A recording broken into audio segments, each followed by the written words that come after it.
years have I waited for this moment.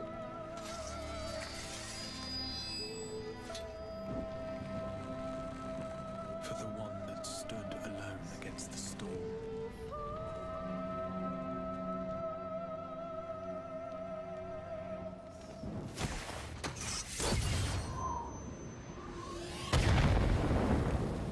For the one they called.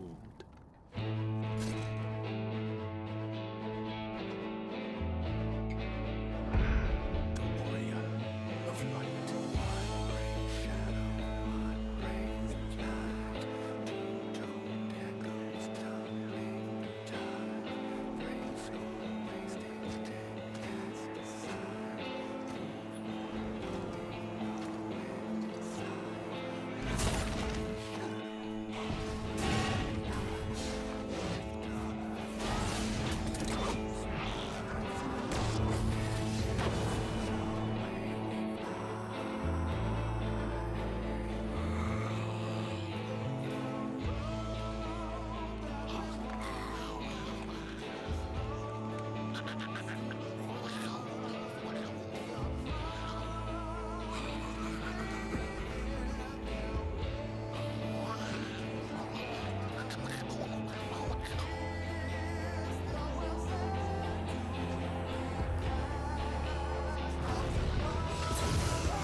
Until our friend returns,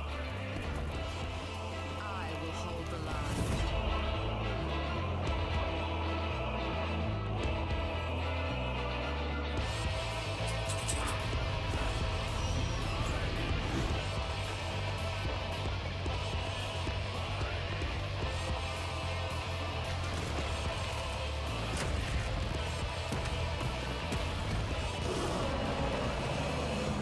This town certainly has shit.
Well, well. Hello, everybody.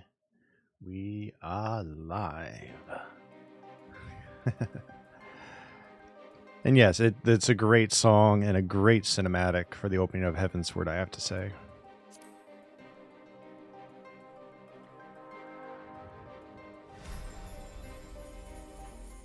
So last night, Tori, after you went to bed, and for those who saw the end of stream, we got a little cut off, but I did beat Leviathan, and we finished that cinematic there at the end. After that, the big conversation with the Admiral and Ugidi.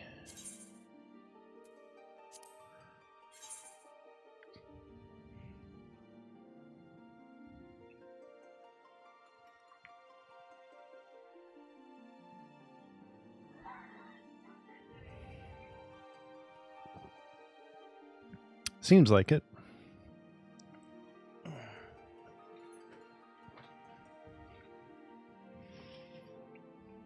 And I added a new item to my throne list.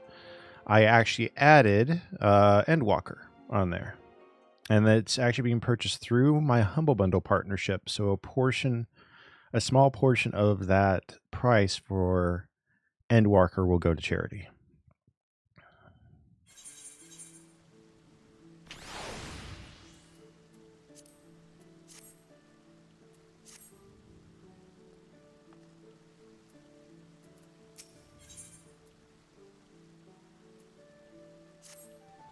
The Admiral has informed me of the arrangement. I have in my keeping a letter of introduction for Lady Ugidi. To the south stands a gate leading to a pier for smaller fishing vessels. Look for an inconspicuous Huron man there and present the letter to him. He serves as a gatekeeper of sorts. Now, before you go, I'm obliged to remind you that the members of the fraternity to which you would be introduced abide in the shadows of Lominson society. They value their independence more highly than pirates, and are united by a bond stronger than mithril. To wit, they are invariably wary of new faces. Though it be penned by the Admiral herself, mere words on parchment will get you only so far into their confidence. You must work for every ounce of trust they place in you. But here is the letter. Go to the aforementioned place and show it to the aforementioned man. Oh, and good luck.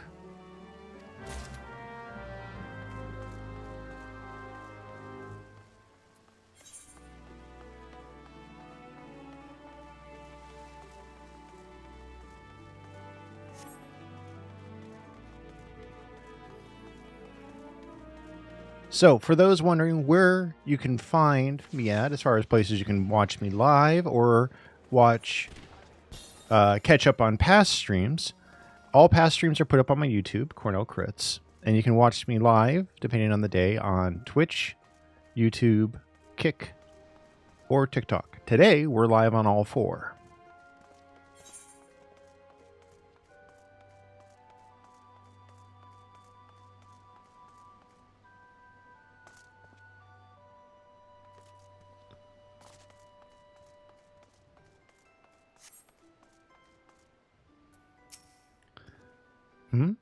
Got business with me, adventurer?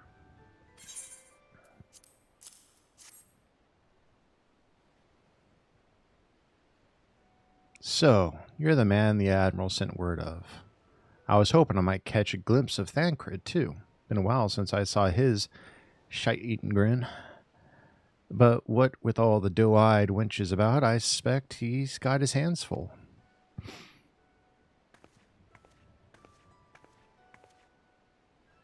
Ah, and you must be the Far Easterner, what Merlub says wants to train with us. Welcome to Limsa, milady. I am Ugidi of Doma. 'Tis an honor to make your acquaintance. I must confess, when first I learned of your organization, I had certain preconceptions as to the nature of your membership. It would seem I was mistaken. You're not the first person to say that, lass. Limsa's a city of pirates, to be sure, and pirates don't give two farts about keeping a spotless reputation. They hardly need a secret society to do their dirty work. Might be as my people and I keep to the shadows, but we've got nothing to be ashamed of. It's simply better for business that we remain unseen. And so you have developed fighting techniques suited to that purpose. I see. Know that the practitioners of my art, too, are denizens of the shadow. 'Tis in stealth that our strength lies. There is much we might learn from one another, I think. Then what in the seven hells are you waiting for? If you'd come with us, we can get acquainted in more private surrounds. That didn't come out right, did it? Master Cornell, I shall remain with these people for a time, that I might study their ways. Though I'm loath to be separated from my countrymen, I take solace in the knowledge that they are in the best of hands. You have been a true friend to us Domans. No words would suffice to express my gratitude. Ere long, I hope to begin imparting my martial knowledge to the people of Eorzea. When that time comes, it would be my honor to welcome you as a student.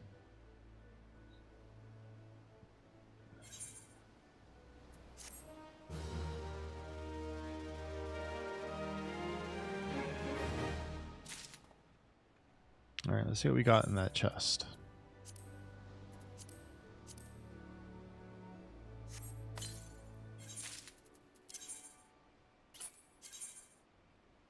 Holy Lance. And ups and up. As cute as it is when the Moogle makes it sound whenever I draw my weapon. Much and more has occurred since first I beheld Eorzea from the galleon's deck. Suffice it to say, I did not envisage being invited to play a part in your noble struggle. But forgive me, I have kept you over long. Doubtless you have pressing business of your own. Rest assured that I no longer require an escort in this land. When next you meet Lady Minfilia, pray relay to her my humblest thanks. Would that I could do so in person, but I must needs fulfill my promise to the Admiral. Till we meet again, Warrior of Light.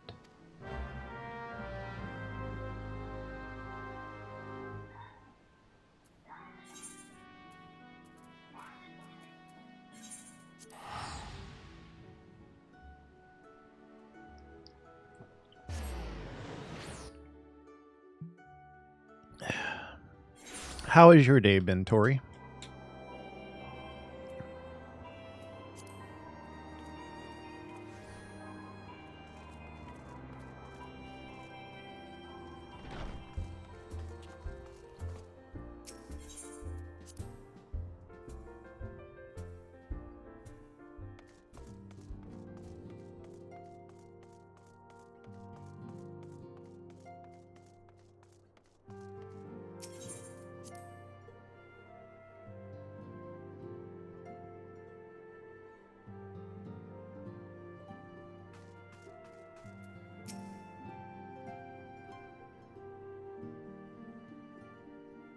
I have been reflecting upon the events which took place during our visit to Vilbrand.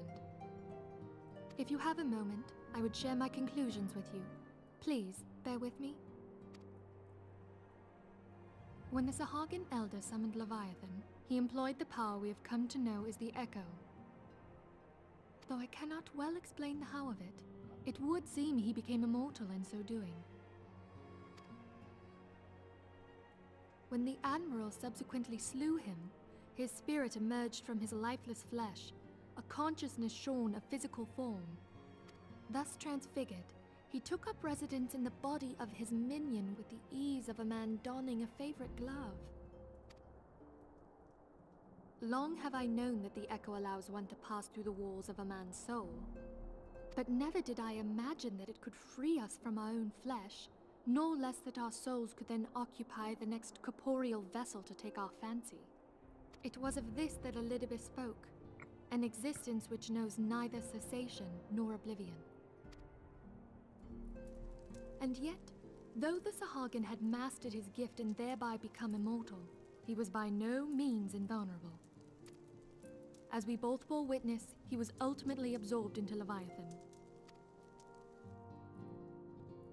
And the import of this observation If the Ascians' mode of existence is indeed the same, it can be inferred that they too are not invulnerable, that they can be destroyed. There exists a legend which tells of souls who are reborn upon the cusp of each umbral calamity, that they might stay the encroaching darkness. To most, it is but a fairy tale, yet recent events have given me cause to wonder. Could the legend in fact refer to the Echo? Much and more yet remains unknown, but I am confident that all will become clear in time. For the present, however, what matters is that the key to defeating the Ascians may at last be within sight. With Urianger's aid, it is my hope that I shall fathom this matter ere long.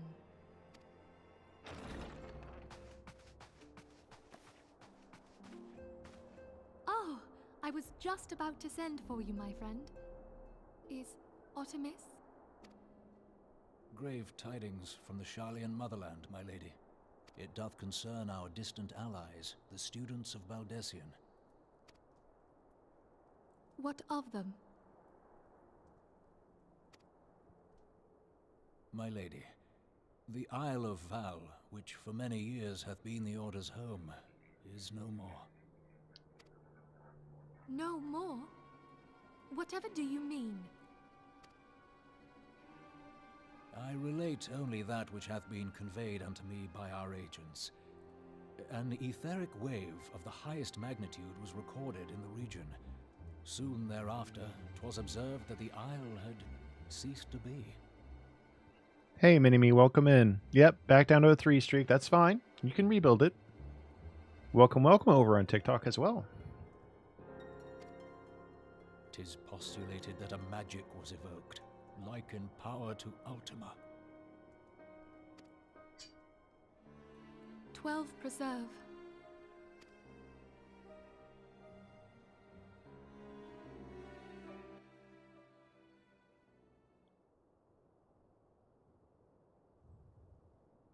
If there are no other matters, I move that today's meeting be adjourned.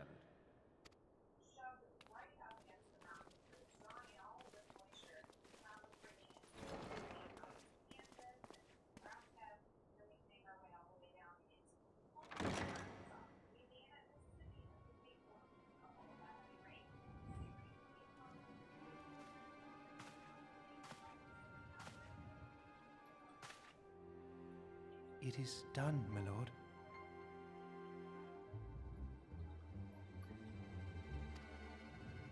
I...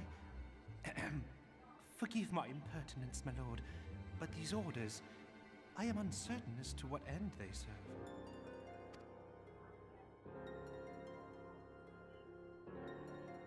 Revolution.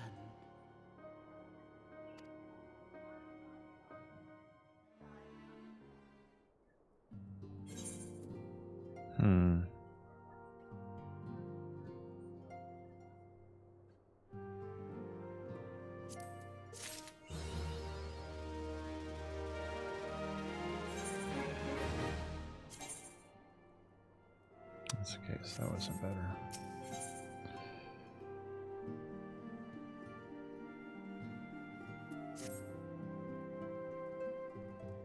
What are the stats I should be looking for, Tori?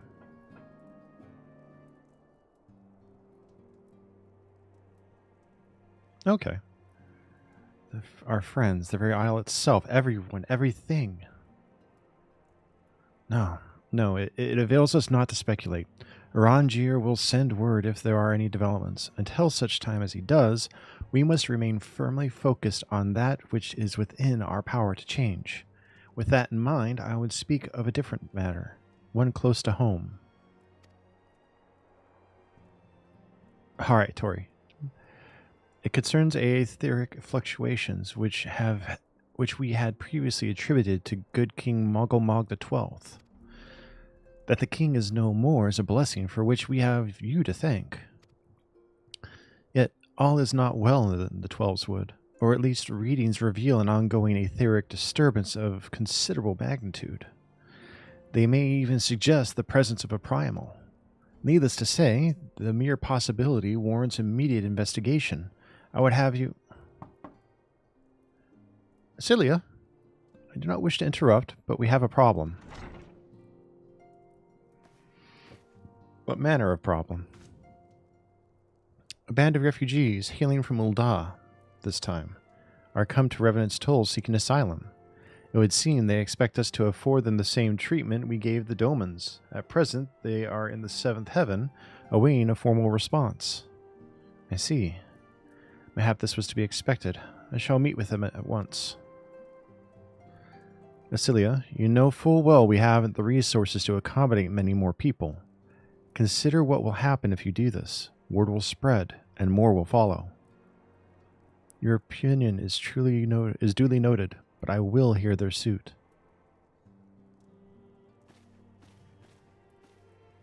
Quinnell, I should be grateful for your presence at this meeting.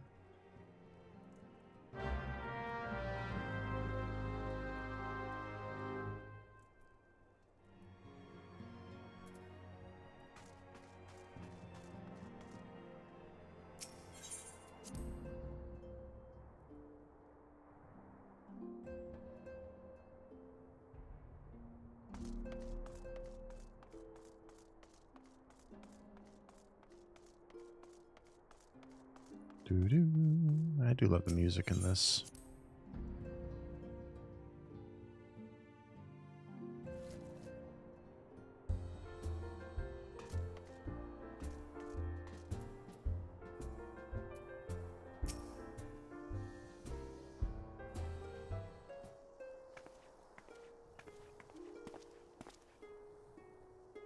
I apologize for keeping you waiting. My name is Minfilia, and I lead the Scions of the Seventh Dawn.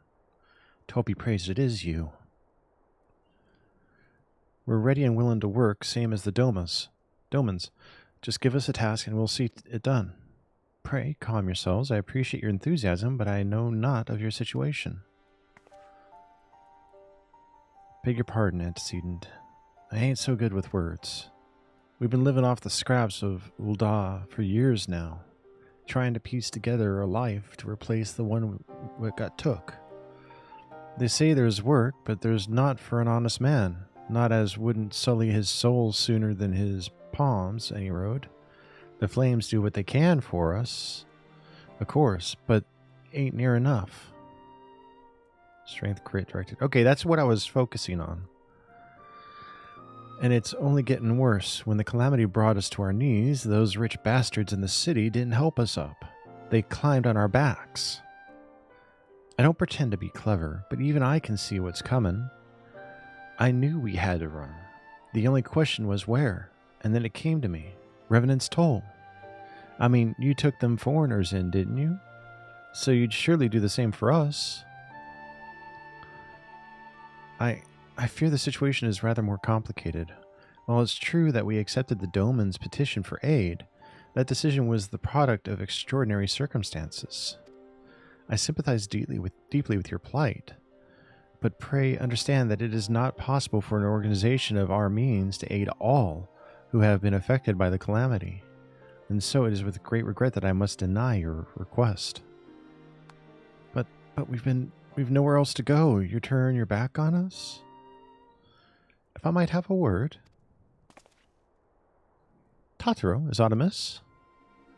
Ill tidings from Ul'dah, my lady. Alphino has been wounded. What? How is it serious? I cannot say for certain, but I fear it might be. According to the flames, the refugees started a riot. They went wild, apparently, lashing out at any and everyone. That can't be right. Why would they? They must have been provoked. The demonstration was meant to be peaceful. 7 hells. Now the Blades have an excuse. They'll round us up and kill anyone who tries to resist. Antecedent, please, if you won't help us build a new life, at least help us keep the ones we've got. Milady?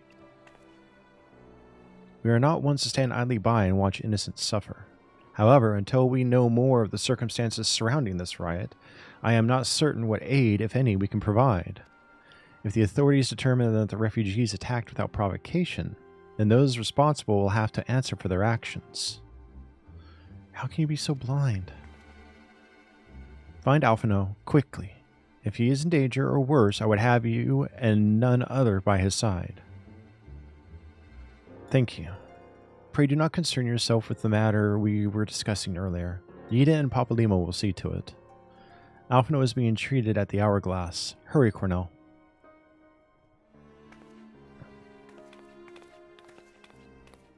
Alright. Where do you want me to meet you, Tori? Are you here in Revenant's Toll? Or are you still transferring? Okay. I'll stick here by the Aetheryte.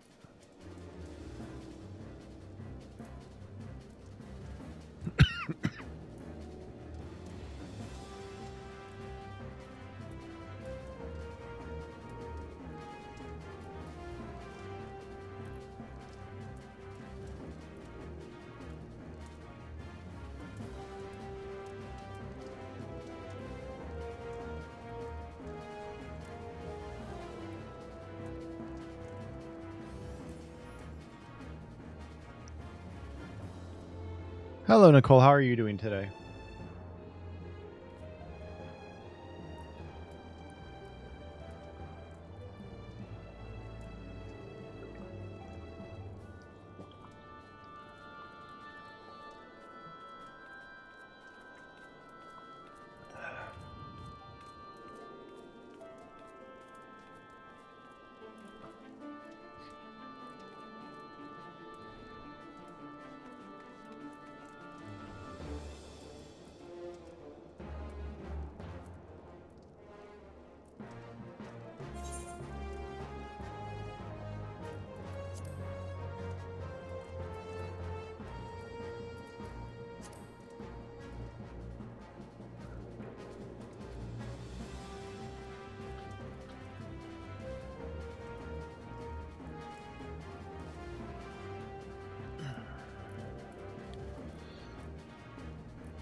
No problem.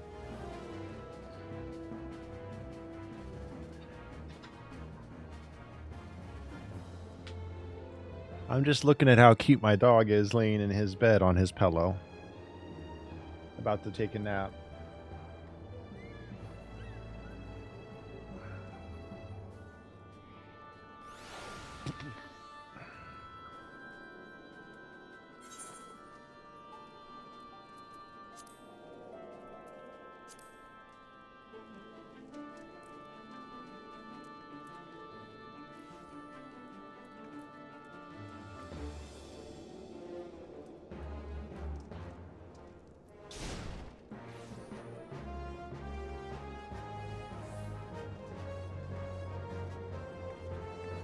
There you are. Okay, so where's a good spot for gear?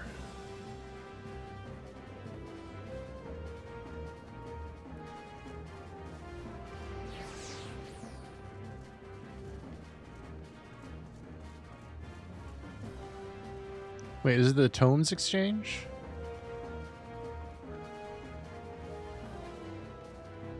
Okay, Servant of Splendor.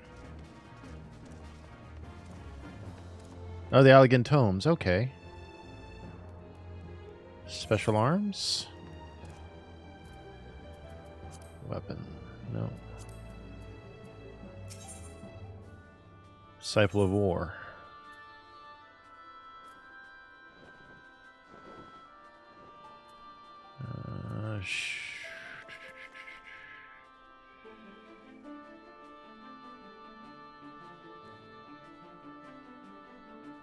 Dragoon Lancer.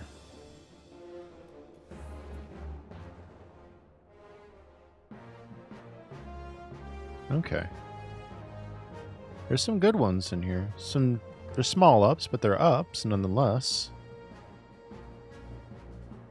I can get 1 or 2 pieces. Let's see, what's the biggest up?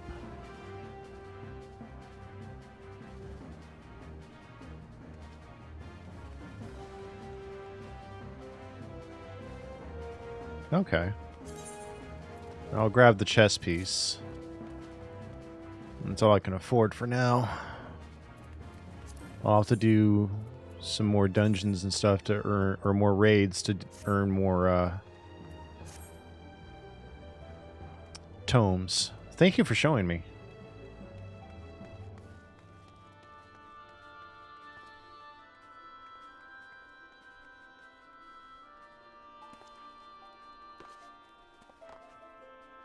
Let's see.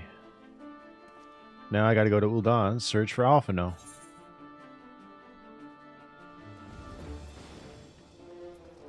What I'll probably do is I'll probably do duties and stuff off stream since I'm focusing on doing MSQ on stream to gear up and stuff like that.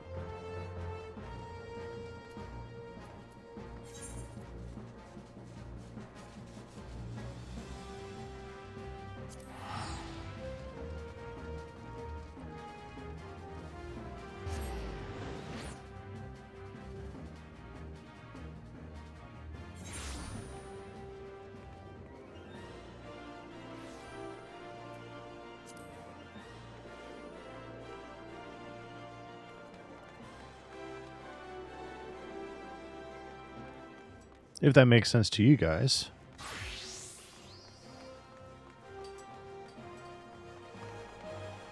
Fastest way to get tombstones?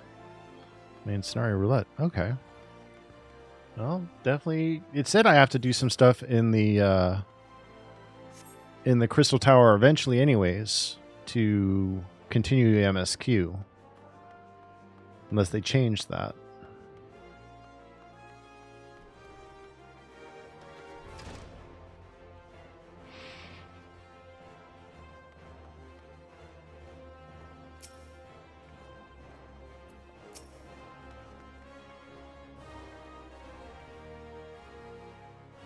Okay.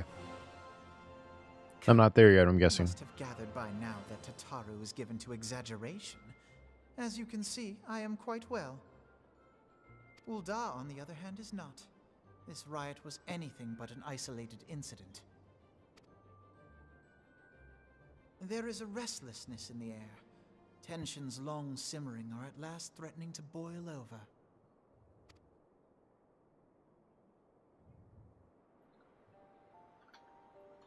Ul'dah is a nation infamous for the great disparity between the wealthy and the poor. The majority of the populace accepts this state of affairs because they believe that every man bears responsibility for his own lot in life. To an Ul'dah, money is the foremost, and some would say the only measure of a man's worth. Small wonder that the wealthiest wield the greatest influence. So where do the refugees fit into this social hierarchy? What place is there for those who fled Alamigo and the destruction of the Calamity? Plainly, there is none. They have no wealth, no power, and no worth. To the Ul'dah way of thinking, they may as well not exist. You know, for once in a fantasy game, I'm going to say this, the men's tops are covering less than the woman's.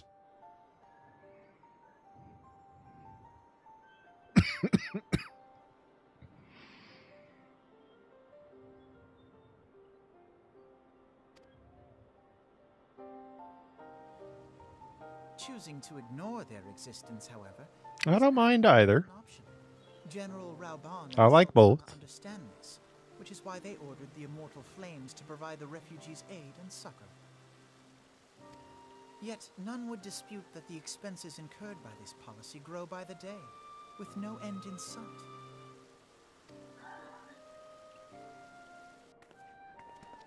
This has prompted more and more Ul'dahs to question their obligation to aid these worthless wanderers. While more and more refugees have come to resent their treatment at the hands of the sneering citizenry.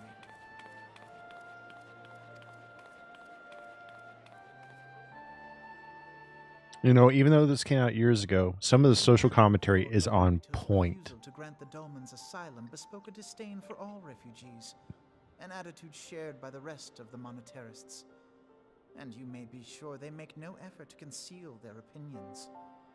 It was only a matter of time before the refugees united in protest, nor is it any surprise that some among them would ultimately resort to violence.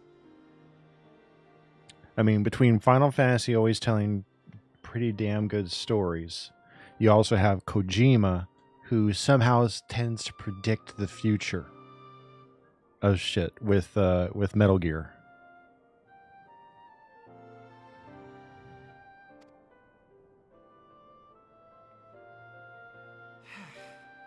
That the Immortal Flames should choose this of all occasions to engage in joint training exercises with the other Grand Companies. By the time they return, the situation may well have deteriorated beyond mending.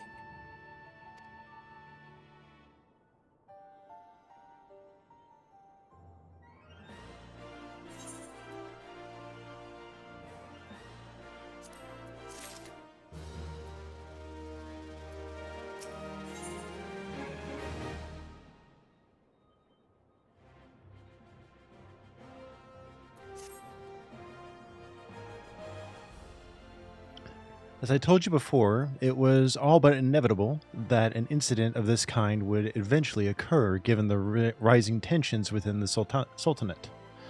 Nevertheless, I have reason to believe that this particular riot may not have begun spontaneously. Have I piqued your curiosity? Good. Then you will accompany me to the Hall of Flames. I would hear what General Rauban has to say upon the matter. I always start the stream a little tongue-tied. I swear, I gotta come on here and do like some vocal exercises to warm up before I start reading this stuff because of how it's written. I mean,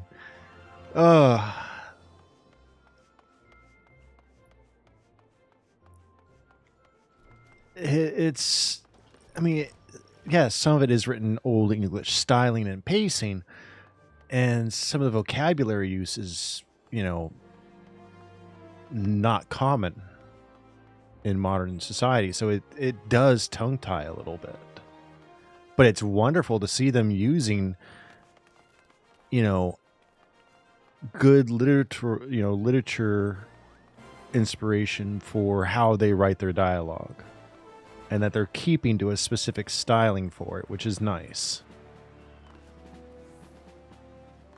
It finds a nice balance later. Okay.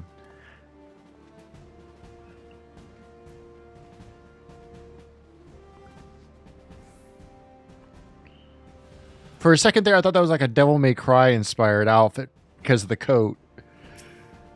I'm like, wait, that's the wrong company. Now is not a good time, Cornell. My hands are full dealing with the refugees. Precisely the matter we wish to discuss, General. Alphino, back on your feet already. You may credit my swift recovery to your Jurgens. My memories of the riot are still somewhat muddled. I trust you managed to regain control of the situation? Not entirely. We secured the city soon enough, but not before the unrest had spread to the surrounding territories. Pockets of resistance remain throughout Thanalan. We have sent what forces we can spare to root out the last of the belligerents, but progress is slow. They are damnably elusive. I can well imagine. Given that the majority of refugees live outside the walls, it stands to reason they would know the lay of the land. What I do not understand is how they came to be so well prepared. Before my little accident, I observed that several of the refugees were armed, and not with butcher's knives or pitchforks, but with martial weaponry. I need hardly add that such equipment is costly. None can deny that the tensions between the Ul'dan citizenry and the refugee population have increased since the Domans were turned away. But would that motivate a starving man to purchase arms in lieu of food? I think not. What I realized the other night, and I didn't say anything, is when we heard Rauban speak again at the voting table, I know his voice actor. Not personally, but I know his voice actor from other roles. He was, speaking of Metal Gear Solid, he was in Metal Gear Solid 3 as, and the name just poofed out of my brain. Just, fly away. Make him look like a fool. The villain, the main villain for Metal Gear Solid 3. Sokolov. No, not Sokolov.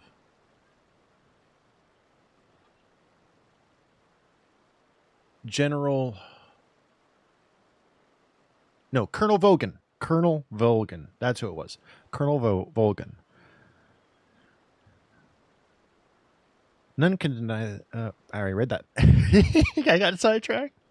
Sorry about that. And what of those who have not even a single gil to spend, who could not survive without the aid provided by the immortal flames? Surely they would sooner sell a weapon than bring it to bear against their benefactors. Come to the point. Very well. My point, General, is that this powder keg of discontent was not set alight by chance. These events were deliberately set in motion, and now order must be restored. That is my first duty. Until it is done, any investigation can wait. I do not have time to discuss this. My scouts will be returning soon.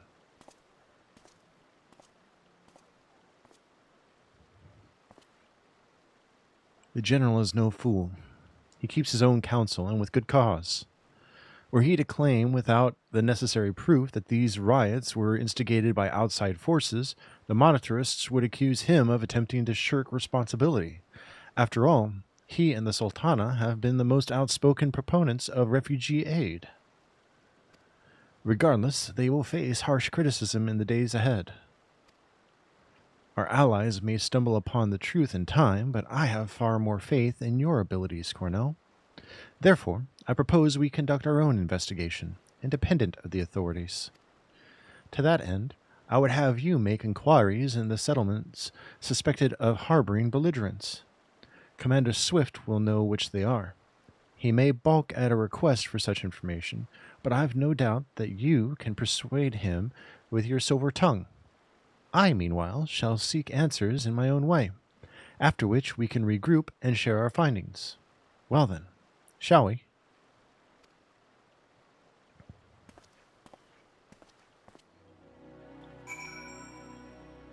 All right, give me 1 second. My tootsies are cold. I'm going to see if I have a pair of socks in my drawer and put them on.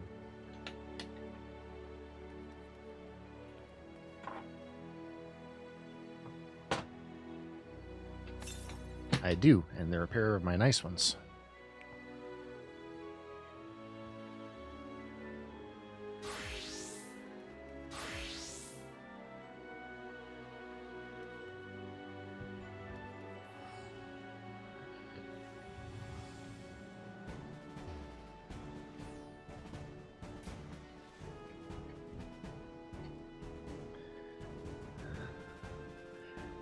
I was happy.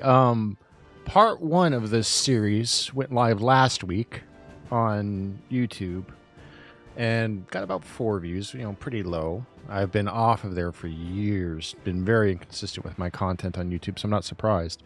And then the one I published this week got 12 and a comment, which I replied to. So I'm glad to see people coming in to see 14.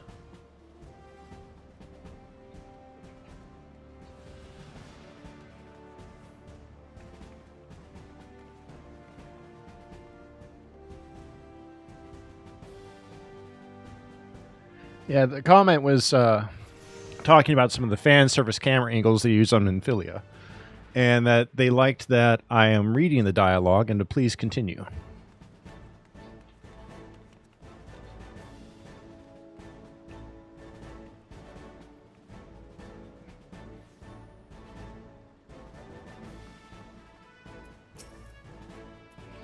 You look as though you have something to say, Cornell. Do you? What you ask is no simple favor. Were such information to fall into the wrong hands, the lives of countless soldiers would be at risk. Even so, there is wisdom in your words. An able individual may be better suited to this task than a regiment. Very well, the Brass Blades have reported suspicious activity in the vicinity of Lost Hope. It may be unrelated to recent events, but we doubt it. I suggest you begin by speaking to the Blades posted there.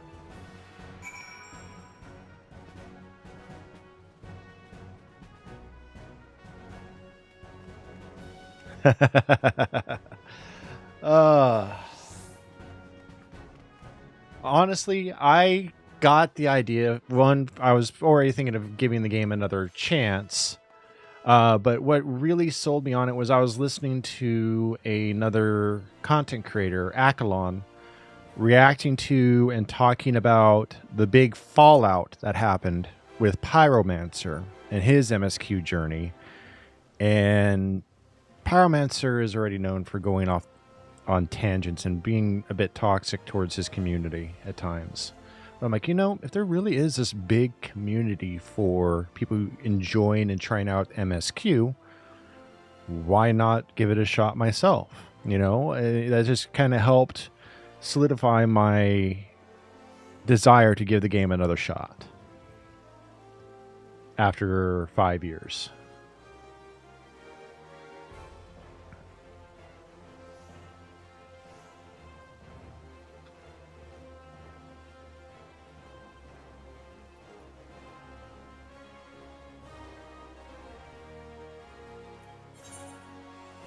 And I will always admit that I look at trends and look at that stuff. I have had a great experience. And what I've enjoyed more than just enjoying the game, honestly, is having people like you, Tori, and Lomke come in, talk to me, share your experiences with the game, share items with me, which is amazing and so kind and so sweet. And just, to me, streaming is not only a way for me to try and make ends meet eventually, but it is also a huge social experience for me, because with having the disabilities that I do, like POTS and ADHD and autism, it's hard for me to get out and about. But here online, I'm a lot more comfortable. That's why I'm no longer a face streamer, why I'm no longer a cam streamer, is because I'm more comfortable being a VTuber. It's more comfortable for me to open up that way. And so there's many layers to what I get out of streaming and what I enjoy with doing this. And getting to build a community that hopefully, will follow me from game to game as I try different things is all I want. I just want people to hang out with and feel like you're chilling with me on the couch you see in the back of my artwork. And that we're just friends chilling.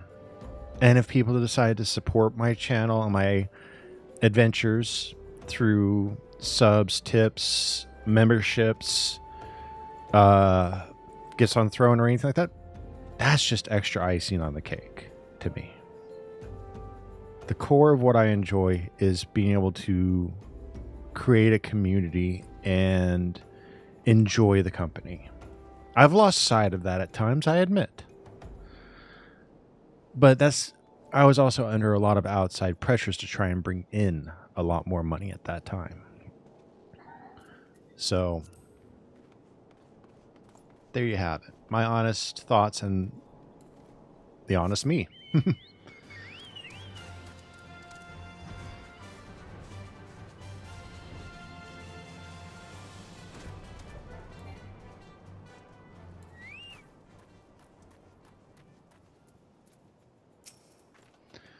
What brings you here, adventurer? A search for refugees? Well, then you'd come to the right place. Oh, you mean those refugees? Oh no, you won't find them here. Most of the people of Lost Hope have come to accept their situation and are content to pass their days in peace and quiet. Outsiders have trouble understanding that, like the merchant who passed through recently. Gregarious fellow, but awfully opinionated. Can't say I was sad to see him go. I'm glad you have, Tori. I'm so happy to hear that. Thank you.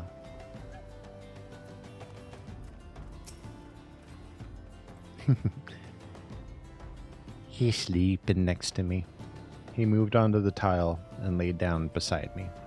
Maybe eventually I'll set up the pup cam again when I can figure out a way to set it where it won't show me unless I walk past it.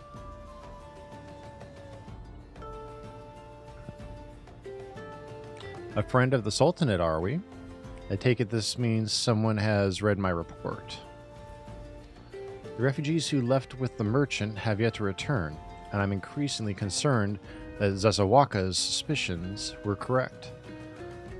You haven't the foggiest what I'm talking about, do you? Never mind. Speak with Zazawaka. He will explain everything.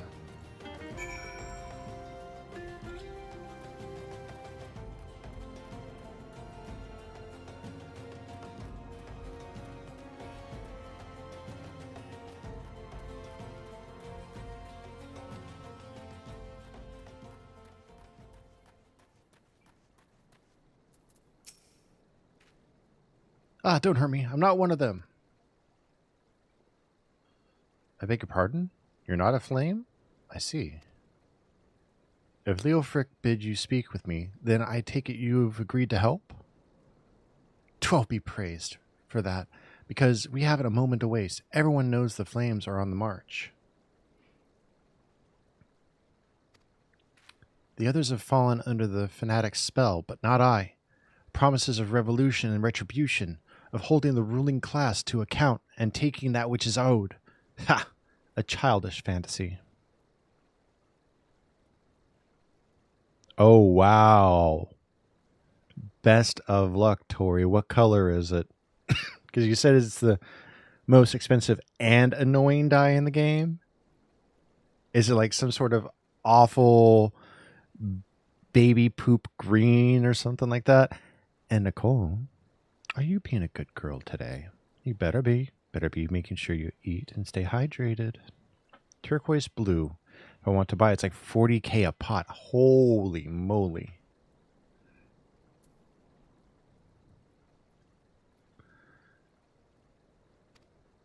I did everything I could to dissuade the others from leaving, but few would heed my words. Now that one of our idealists has returned, however, the madness of the merchant's plan is plain for all to see. Look behind yonder tent and you will understand why. Even now he babbles incoherently, so traumatized is he by the bloodshed he witnessed. Try as I might, I can make little sense of his words beyond the fact that he was not alone in surviving. Yet I've no doubt that merchant will lead the remainder to their doom. I beg of you, find them before he does.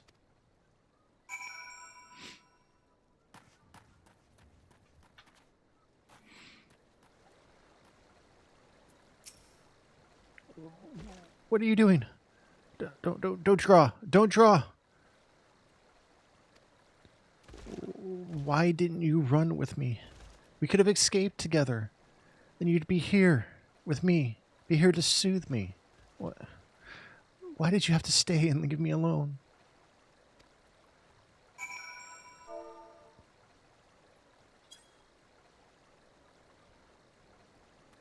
You've still eaten today, and that's the important thing. Who are you? What do you want? It's true I followed the merchant, and may the gods strike me down for my folly. What they will not give, you must take, he said. When we asked how, he revealed a cache of weapons he had brought and implored us to seize control of our fates. I thought about running then and there, but the others were so excited. He split us up into two groups, sent us off on our own. But when the flames found us, we didn't know what to do. Our leader tried to parley with theirs, but then they started arguing, then fighting. And then everyone was fighting, and the flames were shouting to give no quarter, and... Oh, God, it's the other group. They're still out there. If we don't stop them, they'll be massacred like mine was.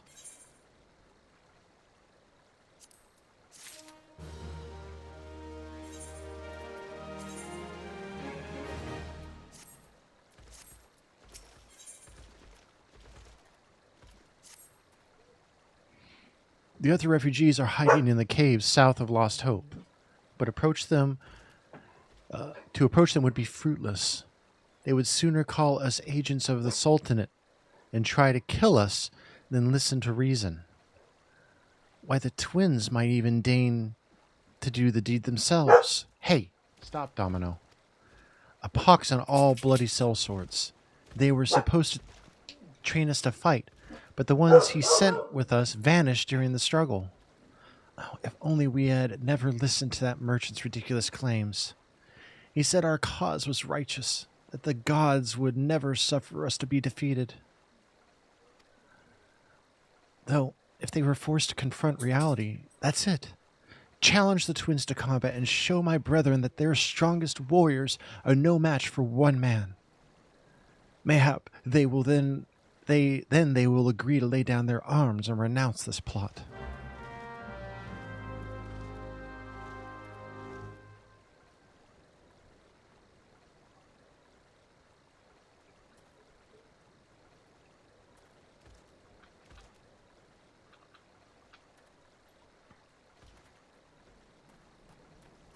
Hey, Hannah.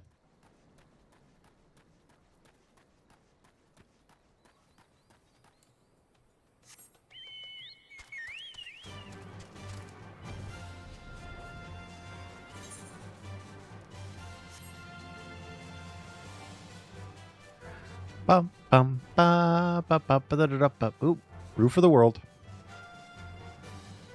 Oh, that's a tunnel.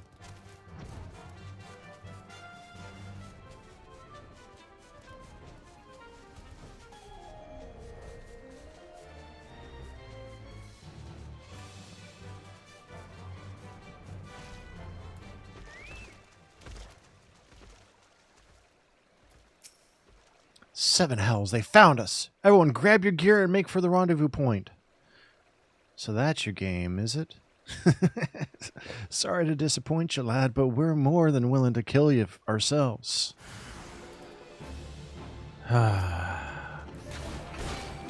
Fools.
You beat him like it was nothing. Thal Almighty, what are we going to do now?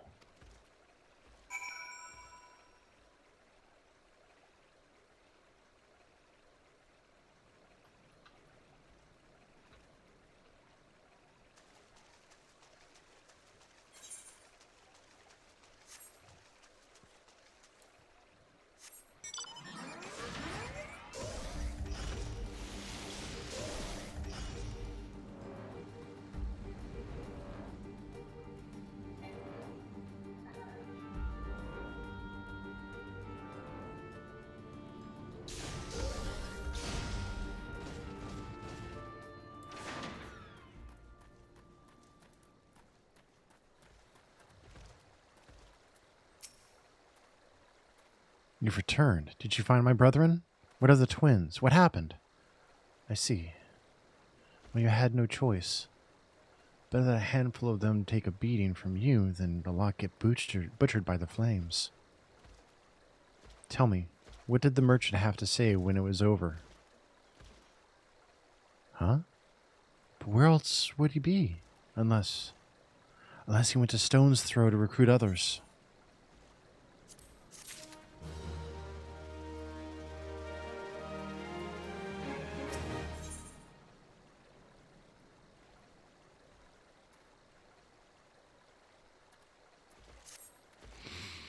The merchant wished to approach the refugees in stone's throw, but was waiting until the flames withdrew their forces from the vicinity. Now that they have, there's nothing to stop him from continuing his work. How many more must perish in pursuit of this futile cause? How much more suffering must we endure before it ends? Find him. Convince him to cease his mad quest. It will surely lead us to ruin.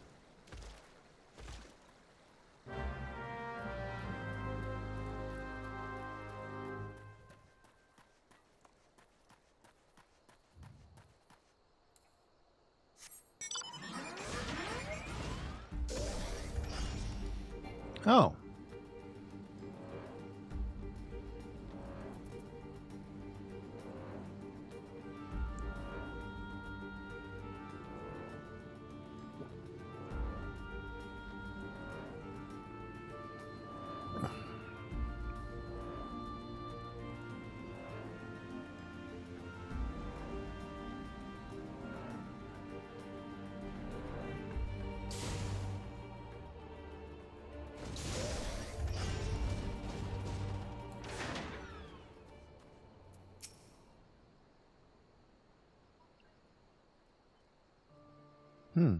Do you have any options? Have you seen my parents?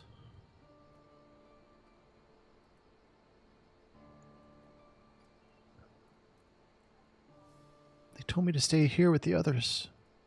They said they'd be back soon, but it's been days. They left with the man from Ul'dah. The man said they were going to change everything. Make it so we could live inside the walls with everyone else. I liked it when he said that. I didn't like when he talked about making the rich people pay. Everyone looked so angry, and I got scared. Say, mister, are you looking for someone?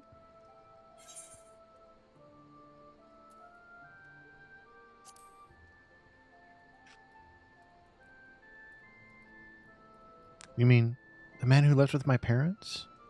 But I don't know where he...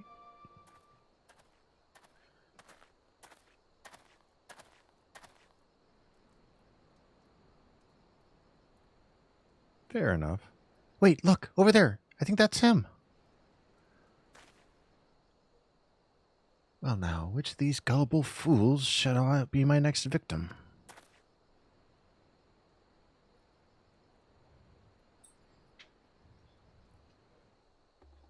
You, I...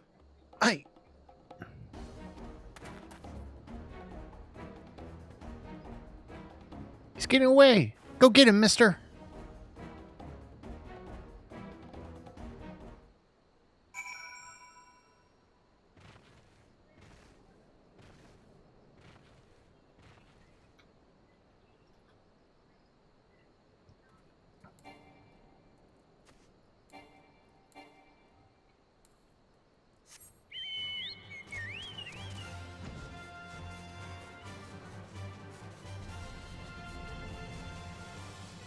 I don't know why today of all days I actually feel like voice acting out the lines. But I don't know, I feel good today.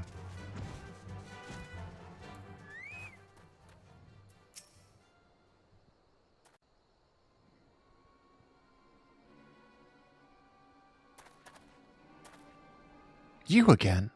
Why are you pursuing me? Thank you. Sedition? Treason? Revolution? That's preposterous. Who has filled your head with these lies? Refugees? The self-same refugees who terrorize the streets of Ul'dah? You have no evidence to prove your accusations. None.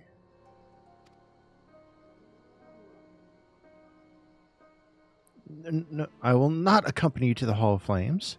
You have no right to detain me. For the sake of argument, let us say I did do those things you claim. Surely you don't think I give a kicker's arse about politics? It was business.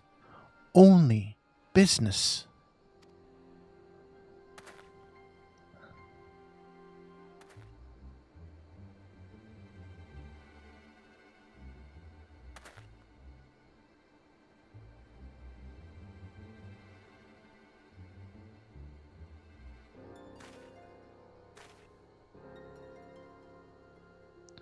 We both know I'm not the one you want. However, if you agree to protect me, I swear I shall tell you everything.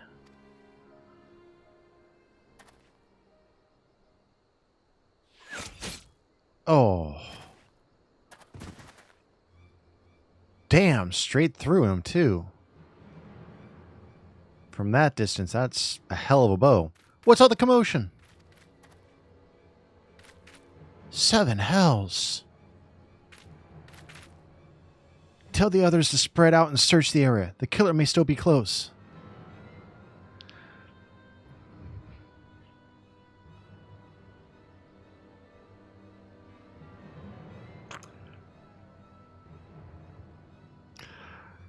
Tori? Dear, dear Tori? Why? Why? My brain thought it. You typed it. And now I'm broken.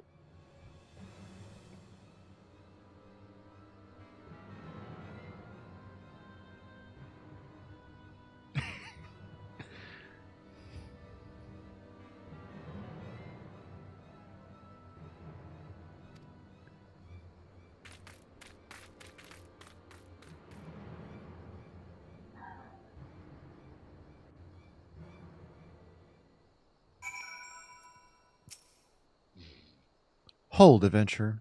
I would know more about your relationship with the victim, as well as the events leading up to his death. This man was responsible for the recent riots? Mayhap we owe his murderer a debt of gratitude. In any case, it is obvious you are not the one whom we seek. You may carry on with your investigation, Scion.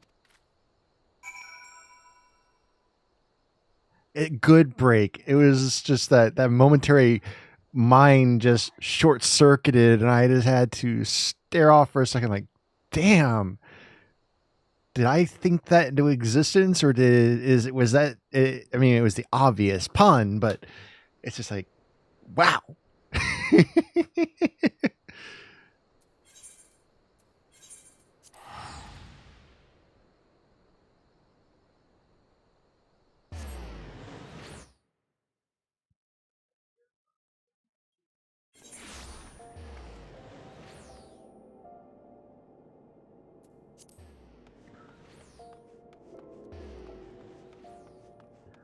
On a side note, can I just say, all these people who are complaining about Stellar Blade and all the outfits and clothing and stuff, I'm like, have you seen some of these outfits that they put into Final Fantasy XIV? Have we seen some of the outfits they put into Nier Automata? Have we seen some of the outfits they put into Bayonetta?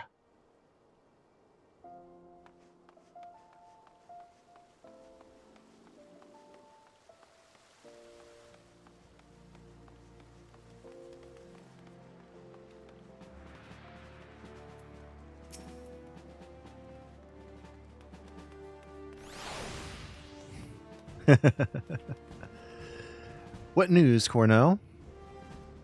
Where's the merchant? I figured there were, being that they're the same company.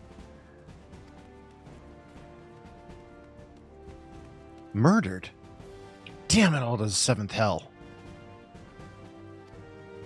He was not simply murdered, Cornell. He was silenced.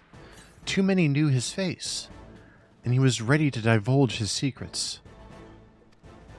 Do not despair, though. We may be closer to identifying the true orchestrator of these riots than you realize.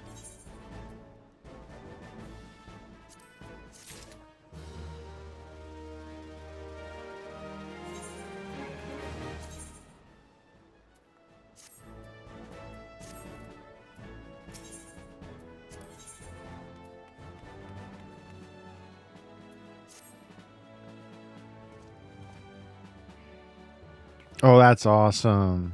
I love that they do that kind of stuff in game. See, in WoW, we do something kind of like that once in a while, where people do a parade of mounts through one of the cities. And at least once a year, we do the parade, the March of the Murlocs. I think we do that in the game. And I know they do it at BlizzCon, where people will dress up as a Murloc, and everyone will do like a parade as Murlocs.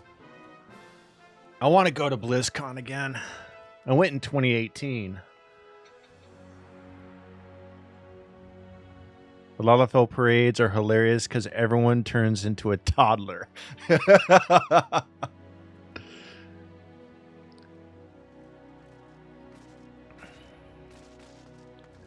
Flame General left word that you were to be Let's try that line again, shall we? The Flame General left word that you were to proceed to the Fragrant Chamber as soon as you returned. He wishes to discuss your recent discoveries as well as the result of our own investigation. Master Alphonil has already been informed and should be waiting for you outside. Pray, proceed to the Royal Promenade and with all haste and speak with Bartholomew.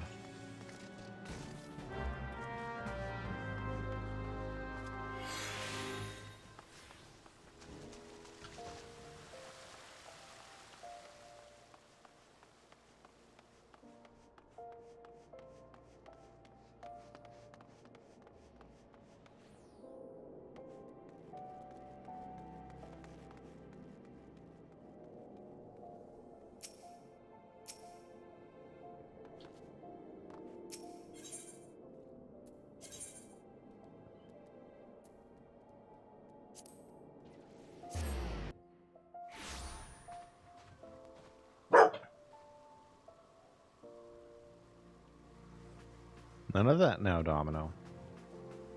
You're okay. Lay back down. Everything's fine.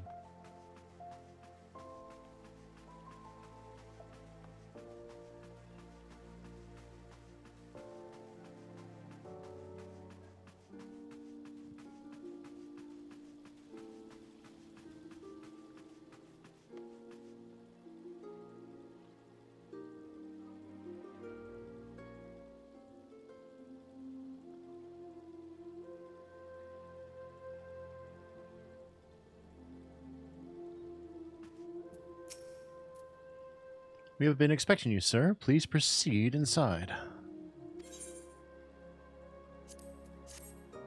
I have a ton of those things. I need to sell them. Commander Swift has kept us apprised of your recent activities. You've made great strides towards quelling the violence. Despite our best efforts to determine what provoked this uprising, the truth continues to elude us. Have you uncovered aught which might shed some light on the mystery?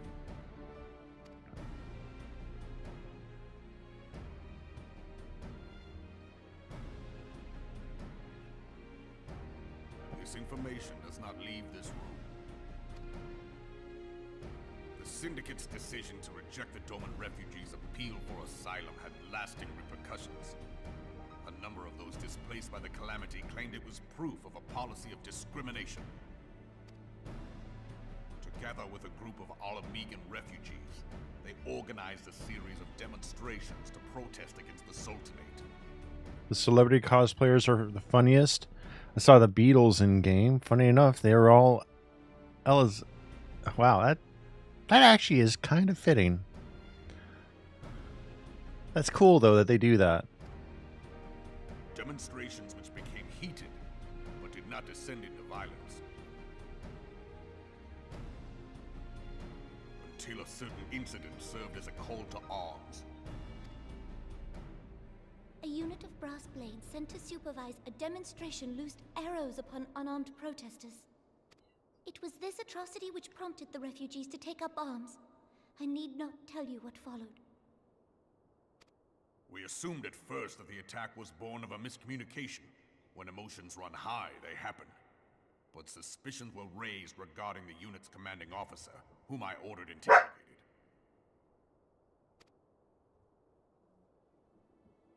Sure enough, our fears were soon confirmed. The dog confessed that a merchant had offered him coin to give the order. A merchant in the employ of Teleji Adeleji. Also, Yoshi P tends to run around in game and people try to find his characters. Once he was in Ul'dah and it almost crashed the US servers. That's great. And I've heard that he's really active with the community and he's pretty chill with people.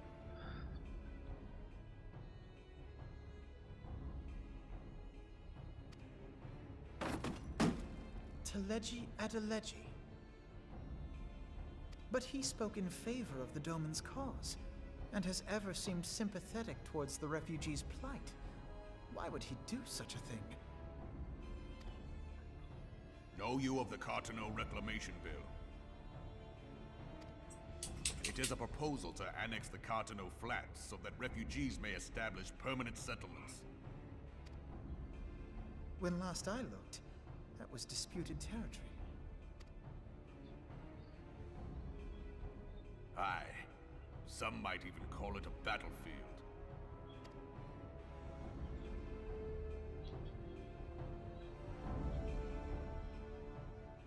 The destruction wrought by Bahamut was greatest at the Cartano Flats.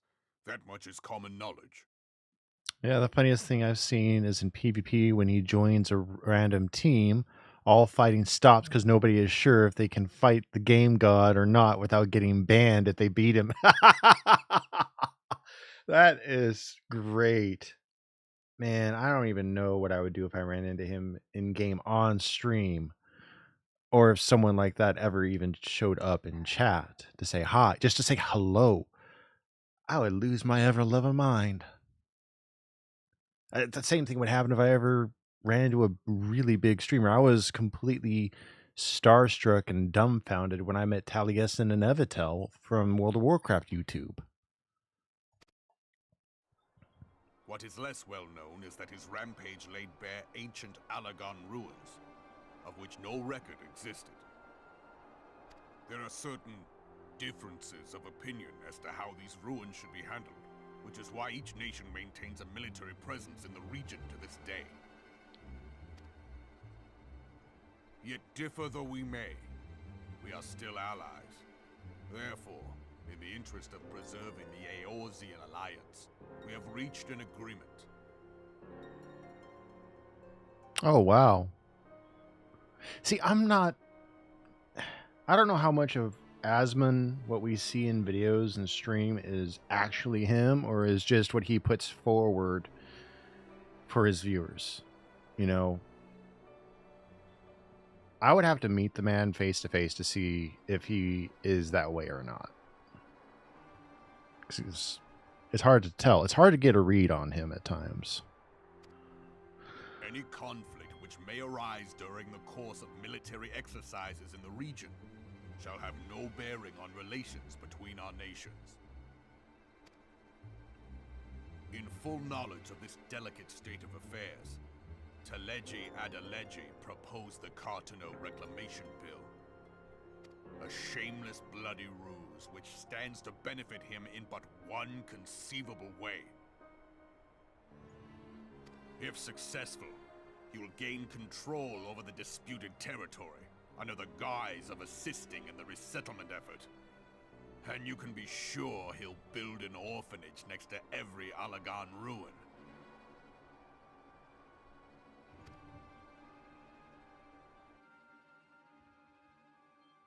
The man would threaten the unity of the Eorzean alliance and risk countless lives for personal gain.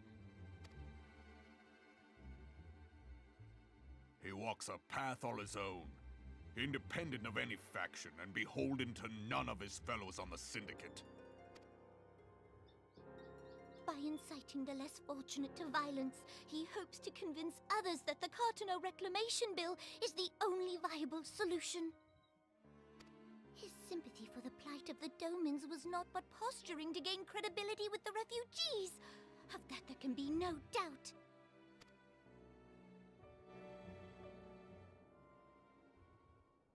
Forgive me, but what could possibly motivate Teleji Adeleji to go to such lengths?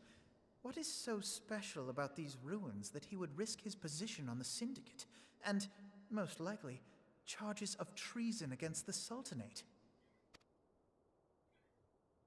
Omega.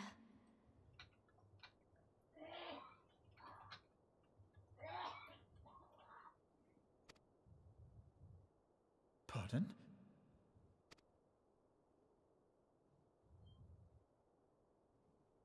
An Alagon monstrosity, not unlike the Ultima weapon.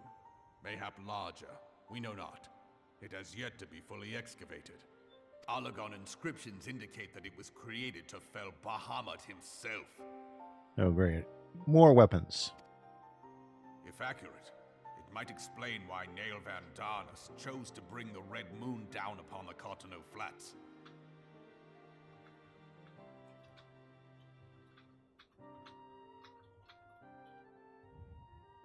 Given the ends he went to ensure Eorzea's annihilation, destroying the one weapon which could stay the Elder Primal may well have seemed like good sense. When first I bore witness to the power of the Ultima weapon, I doubted the evidence of my senses. And now you tell me there is another such weapon, one which could contend with Bahamut. Bahamut!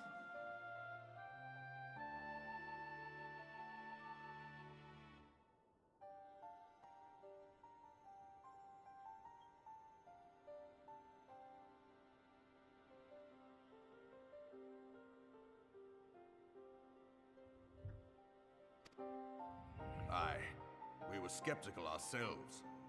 Truth be told, until the Ultima weapon's existence came to light, we thought the inscription had been mistranslated.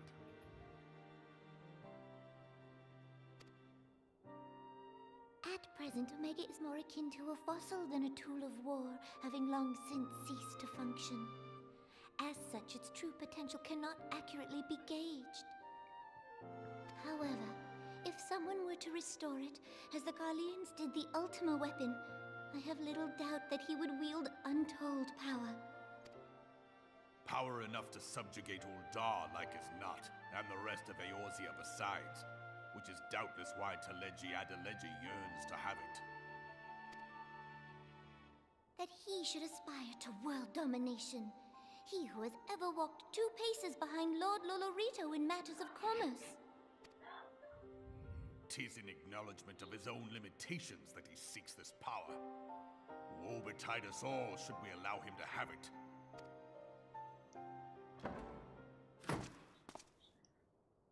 Pray waste no time chasing rats. Only a fool would believe that secrets can be kept in Uldar. It would seem the implications of the Sultanate's refugee problem are rather more far-reaching than we assumed.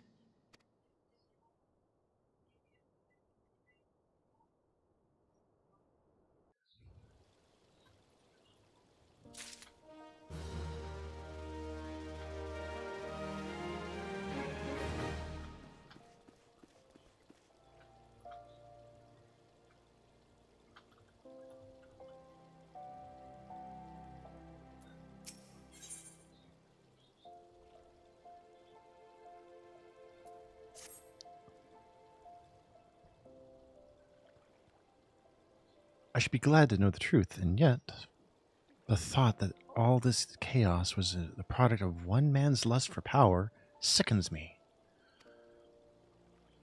How long do you think they intended to hide the existence of Omega from the Scions?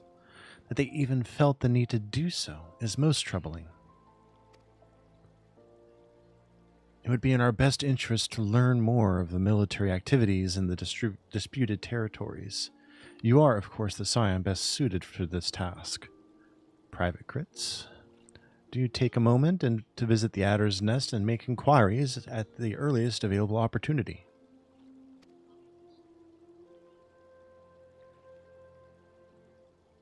Begone, whelp. This is no place for children.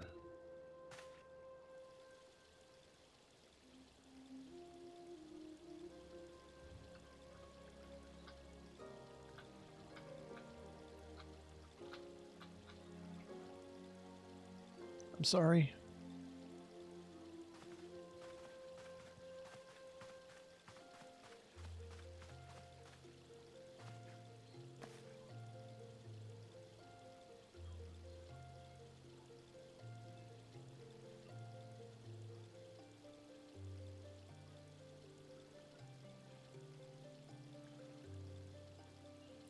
I was looking for you, mister. You said you were looking for the man who left with my parents.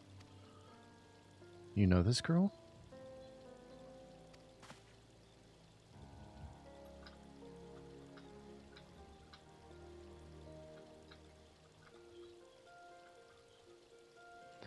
So he visited Stone's Throw as well, I see. Did you find the man? Were my parents with him? They were not, I'm afraid. However, I can think of several places they might be. If you like, we can go and look for them together. Really? You'll help me look, mister? Of course, but first, I must needs finish speaking with my friend. He's telling me a secret, you see, so no one else is allowed to listen. Mayhap you could wait for me by that pillar over there? We require but a moment. Okay, mister, I'll be waiting. I'll take her to the quicksand. Mayhap Momodi will know what to do. A legion of Garleans, an aether-starved primal. Even dealing with an Ascian would be preferable to this charade. Sometimes I fear Minfilia is too ambitious. We rush hither and yon in response to threats as they rise, without concern for the strain it places on our limited resources and ourselves. Mayhap the time has come for a change. Cornell, this is Minfilia. I know this is sudden, but I must ask you to return to Revenant's Toll with all due haste. The situation in the Twelveswood has taken a turn for the worse. I'll explain in detail once you arrive.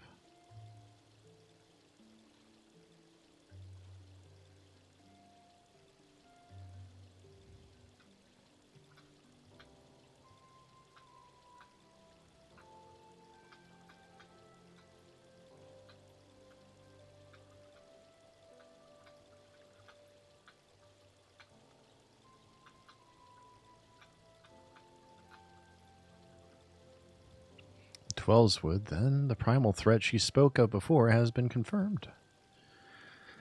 I have received no reports of Ixali activity, which leaves the Sylphs. Go, Cornell. You know as well as I that the appearance of a primal takes precedence over all. Oh, and when you arrive, do inform the antecedent that while I'm grateful for her concern, she needn't fear for my safety. I am more than capable of protecting myself.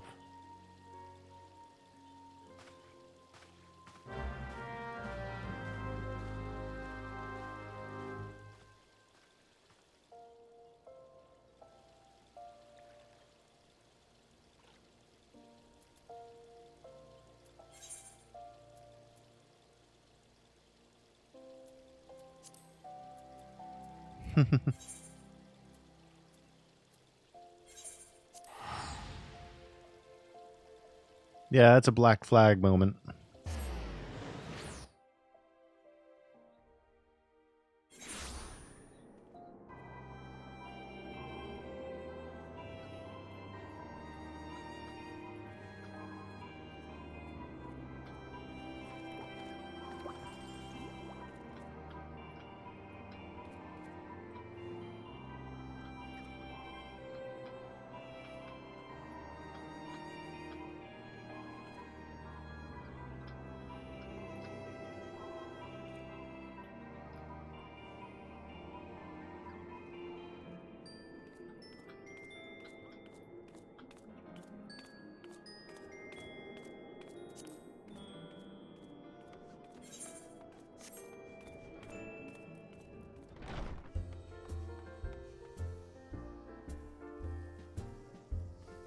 Mm-hmm.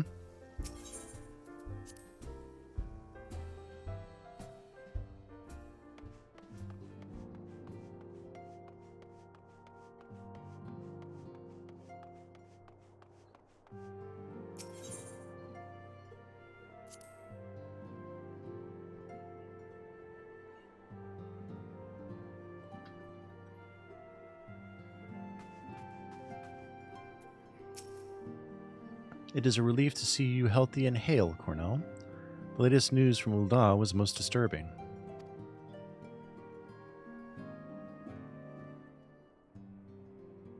Clearly, the only injury Alphino suffered was to his ego. Doubtless it will heal ere long. The other scions will need to be present for this meeting. If you are ready to begin, I will summon them now.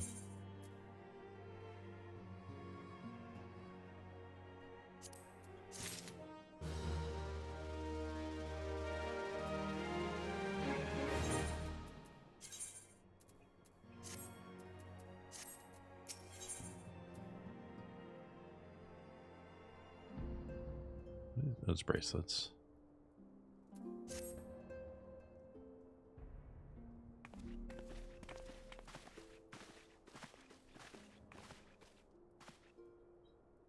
Thank you for responding to my call with such haste.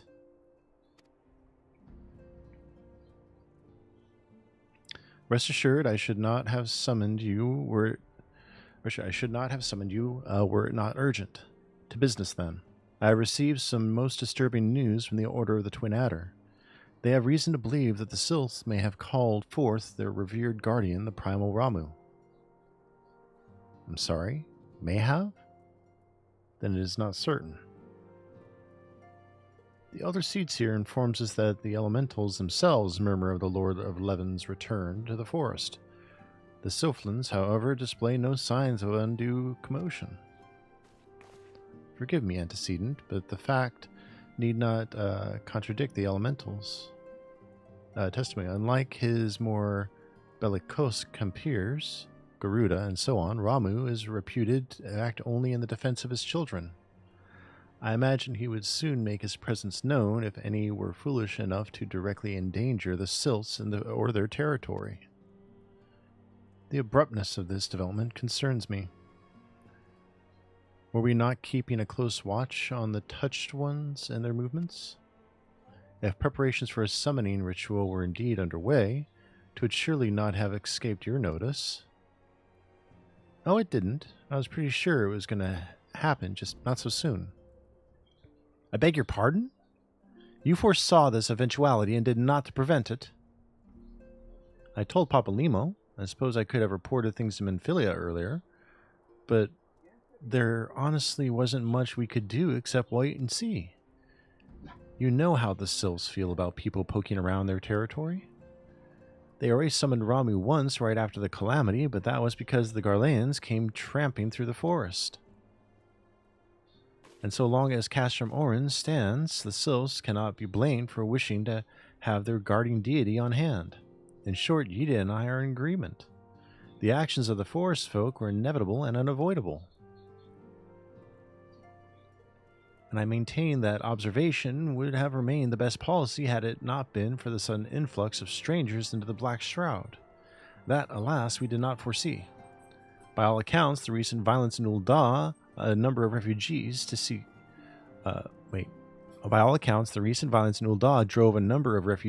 to seek safety under the concealing canopy of the trees. 'Tis like that the Sylphs perceived this panicked migration as yet another invasion, and quickened their efforts to summon their god. I am put in mind of Titan and the kobolds once again. It is the affairs of men which have paved the way for Primal's coming. Indeed, one cannot help but wonder what manner of place Eorzea would be without the civilizing influence of mankind. But be that as it may, this regrettable development does afford us a unique opportunity. Cornell, through your dealings with the Sylphs of Little Solace, you once succeeded in preventing an untimely conflict with Gridania. I wonder, might one who has treated with the Sylphs so fruitfully in the past not achieve similar success with their patron deity? If Ramu can be convinced of our intentions, it may be the first step to breaking the cycle of primal summoning. A fond hope. Were such a thing possible, we would not have been at war with the Beastmen since time immemorial. But maybe this time we can. Let us continue this discussion anon. We must needs first consult with the nation most affected by Ramu's presence. The Elder Seedseer has requested your personal involvement, Cornell. Pray report to Commander Helowix at the Adder's Nest as soon as you are able. Steel yourself for the worst. While I hope for a peaceful resolution to this matter, experience suggests that your meeting with the Lord of Levin will prove less than amicable. In such an event, your fellow scions will of course lend you whatever support you require.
Alright. Back to the Black Shroud. But while we're in Gridania, I can spend seals. Yes, it's company seals you can use to buy Aether tickets.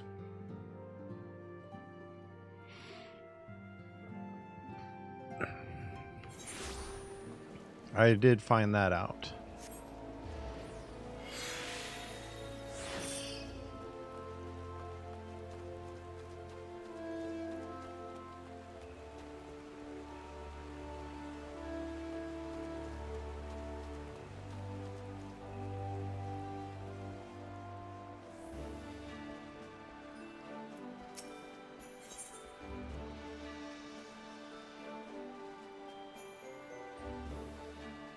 Huh? By what?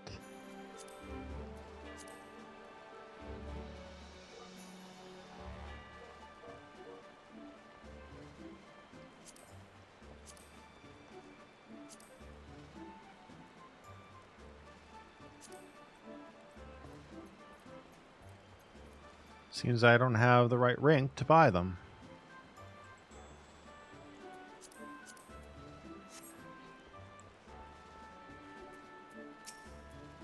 Private Crits, your arrival has been most anticipated. The appearance of a primal is ever cause for alarm and unease. Ah. Okay. Though my men stand ready for any eventuality, I know of none more qualified than you to snuff out this threat. Indeed, I would have you do so without delay. The Elder Seedseer, however, would speak with you first. She is of the opinion that your diplomatic rather than martial skills may better serve our cause. I will leave further explanation to our learned leader. Pray, make your way to the Nofika's altar to conjure. The conjurer in attendance will admit you to the Lotus Strand.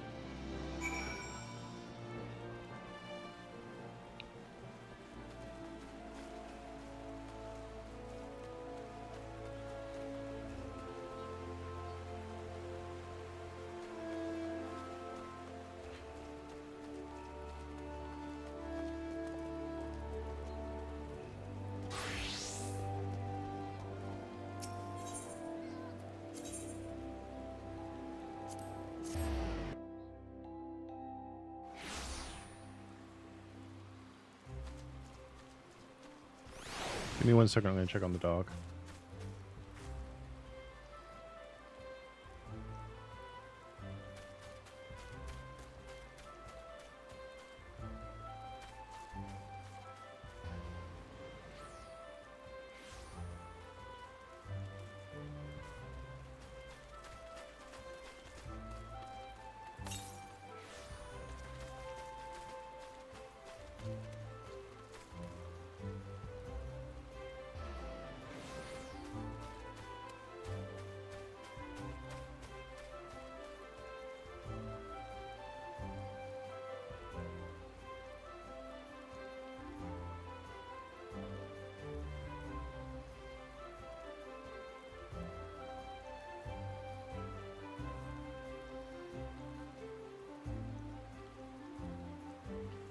Alright, I'm back. Gotcha. The other scions have already arrived, sir. May I show you in?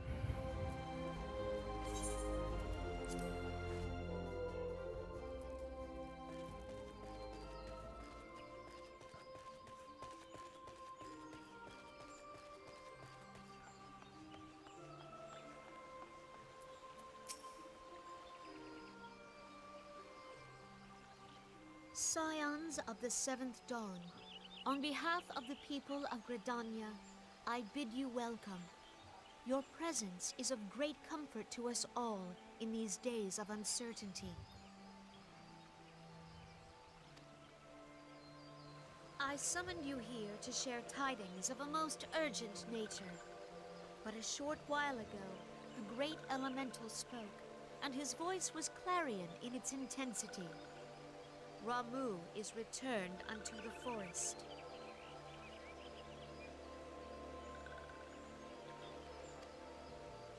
Scarce had his words ceased to echo in mine ears when we were visited by an emissary from Little Solace.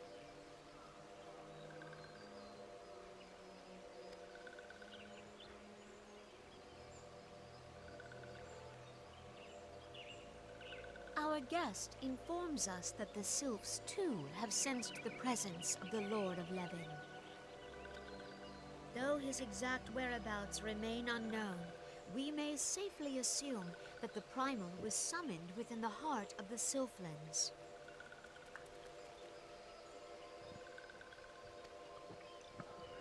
Unlike the other primals you have encountered, Lord Ramuh is no raging avatar of destruction.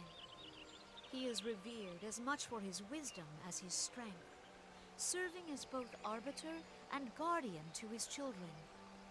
Given that we and the Sylphs found a way to share the Twelveswood, it is my hope that this sagely immortal will be amenable to reason, and that conflict may be avoided.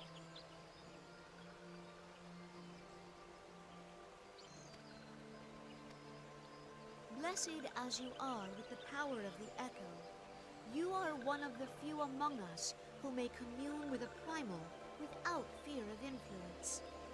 I would ask, therefore, that you represent us in this most delicate of negotiations.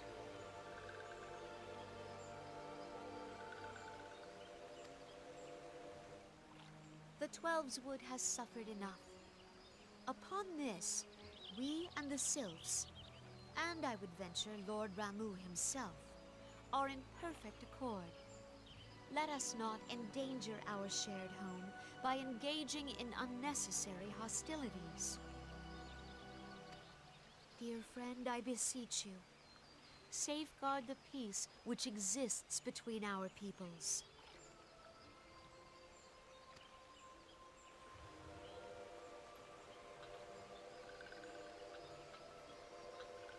You have my thanks.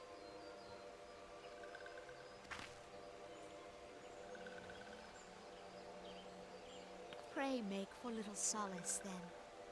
A member of the Order of the Twin Adder awaits you there. He will advise you on how to find the Lord of Levin.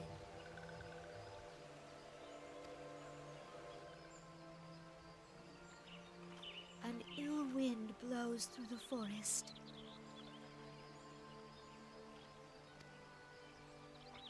Yet, it is not only the Twelveswood that flinches at its coming. All the lands of Eorzea shiver in dread anticipation. Have care.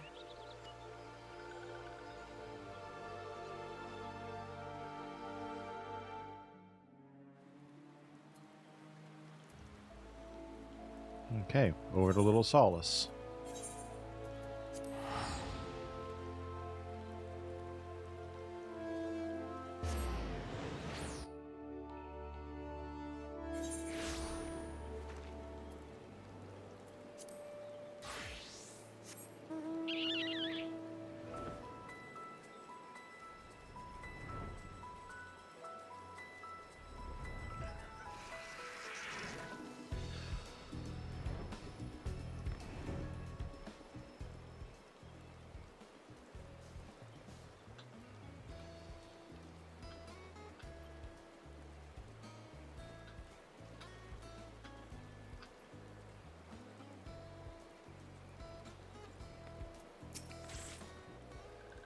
Private Crits, I was told to expect you.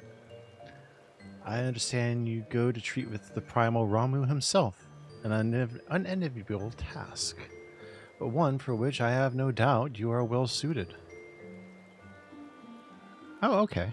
I appreciate that.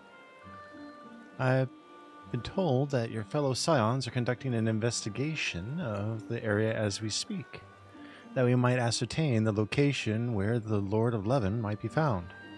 I would ask that you abide here until they return with their findings.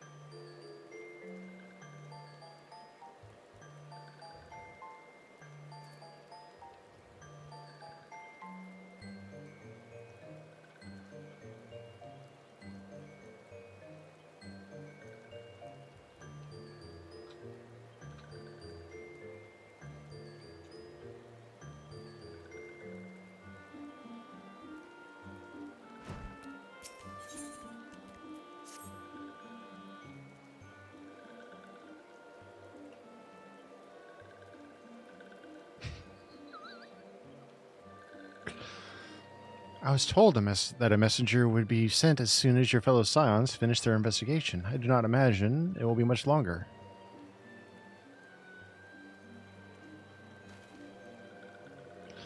This one returns, and returns with good tidings.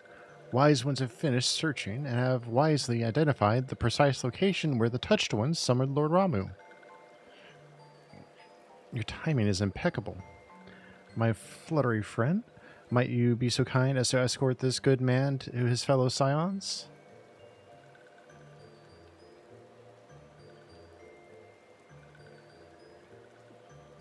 It would be this one's pleasure, walking one. Please, please, come with this one.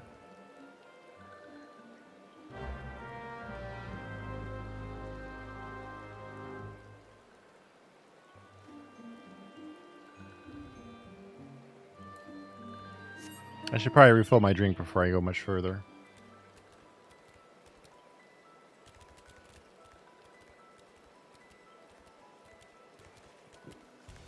Oh my goodness, you're riding the chunky kitty.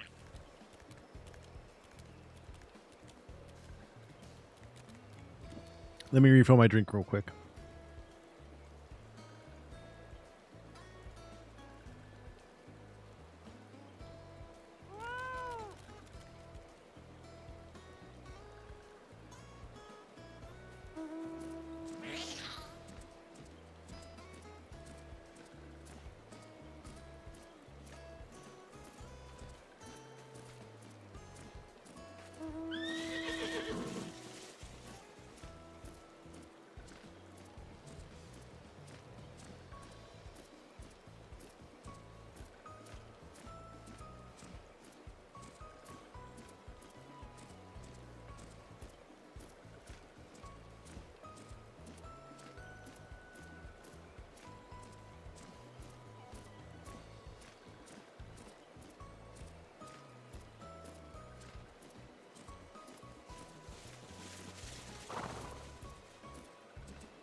I has returned.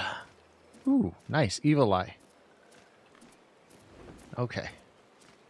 So, this way.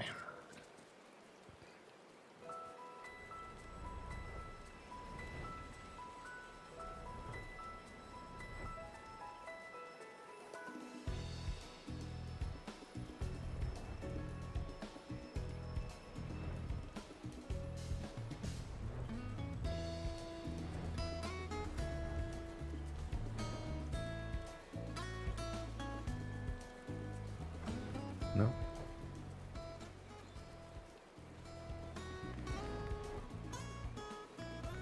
Maxio. Wise ones have ventured deep within the Sylphlands. These ones must proceed carefully and keep an eye out for touched ones.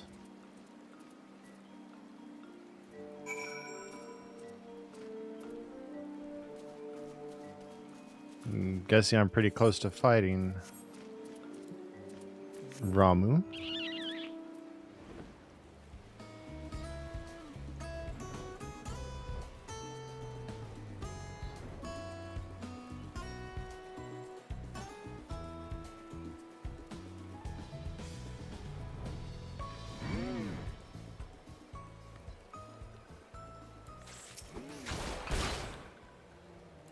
Thank you, Thunder. How are you doing today, buddy?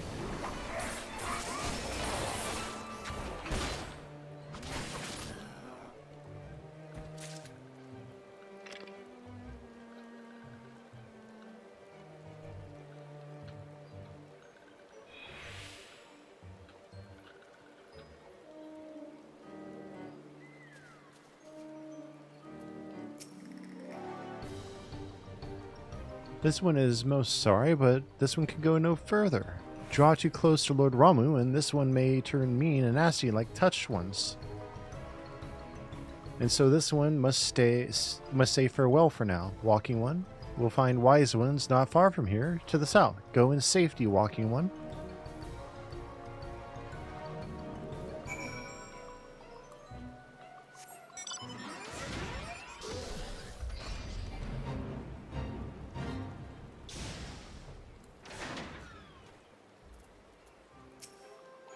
So it's actually you. I'm relieved. For a moment I thought we were dealing with another one of those confounded sylph tricksters.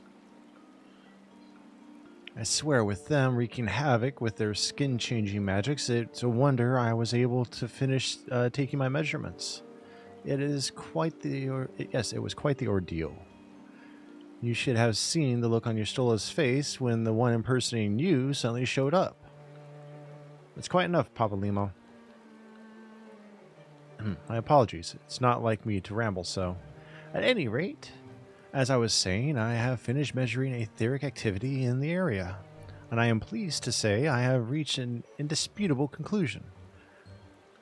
To wit, that Ramu was called forth in the vicinity of the Sylph's Aetherite. Come, Cornell, the Lord of Levin awaits.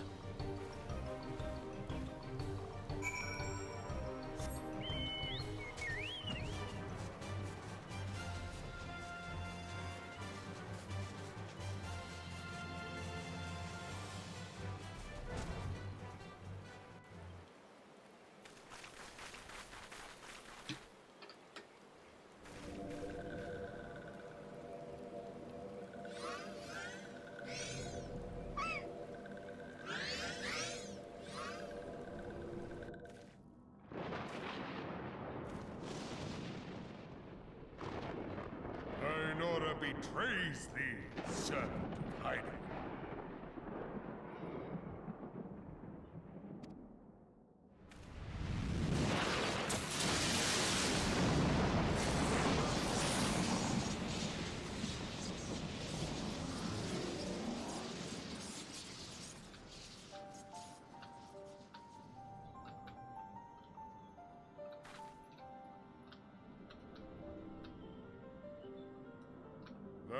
The bringer of light, bane of Ifrit, Titan, Garuda, and Leviathan.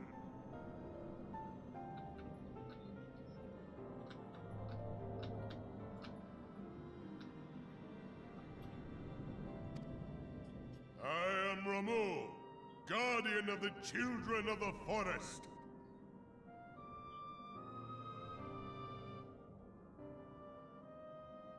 Thou tramplest upon sacred soil, bringer of light. By what right doth man intrude in this sanctuary of the sylphs?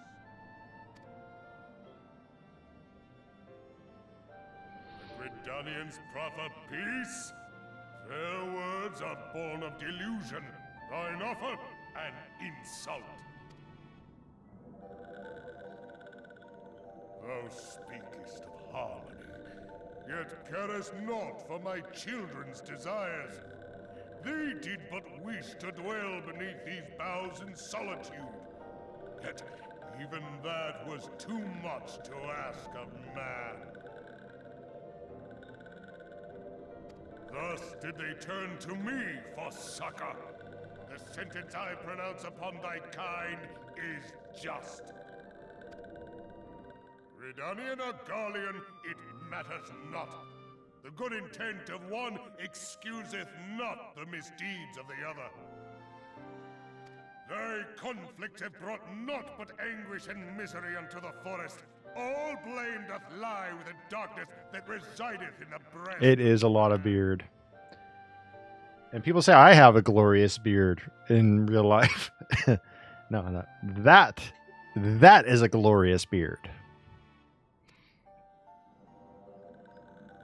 Whence sprung this calamitous seed?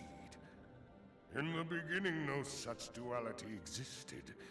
Were light and dark given form when man was born?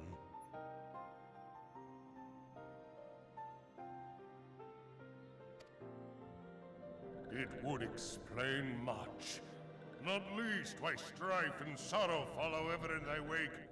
Thou canst not deny the urgings of thine own nature.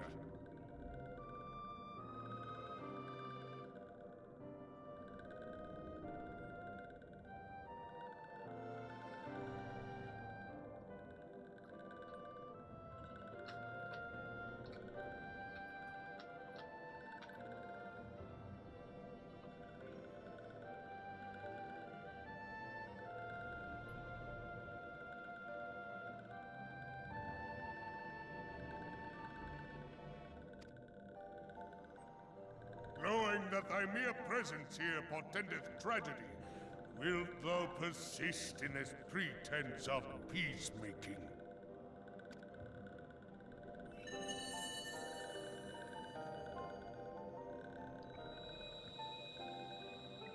Thou bearest the crystal which I bestowed upon my wayward charges.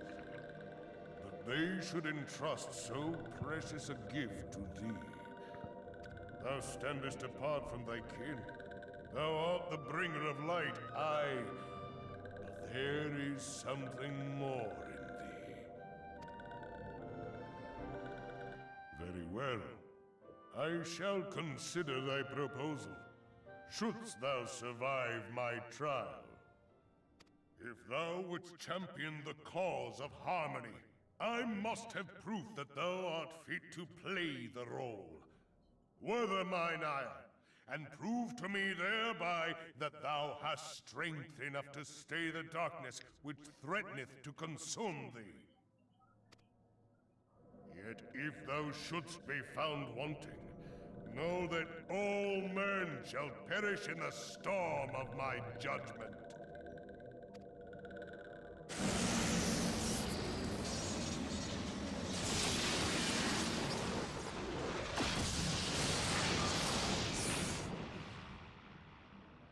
Come to me, bringer of light.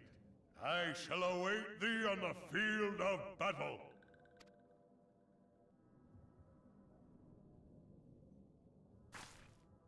Urianger, it is rare indeed to find you so far from a tome.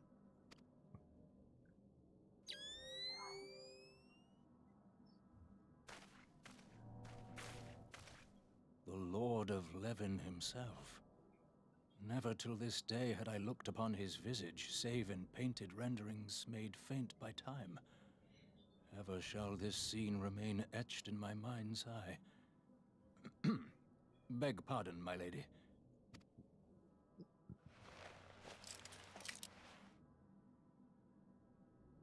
I must beg thine aid on a point of research. If thou art resolved to face Lord Ramu, I would ask thy leave to observe the event.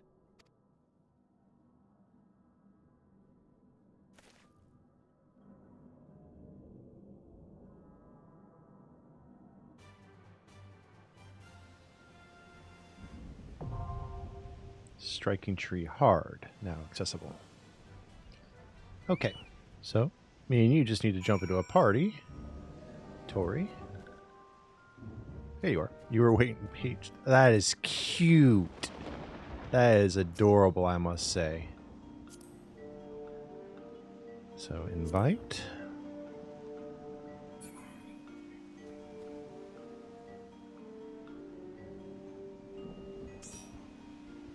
Thank you. And now... Really?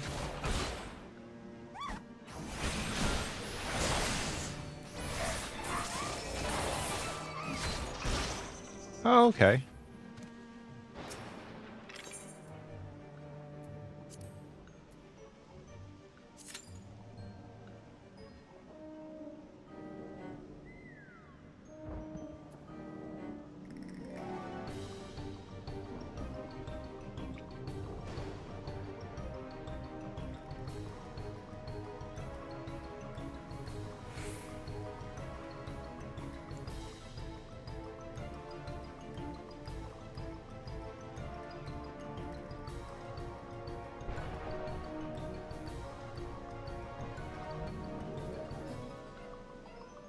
While we wait, I'm going to check on our TikTok statistics.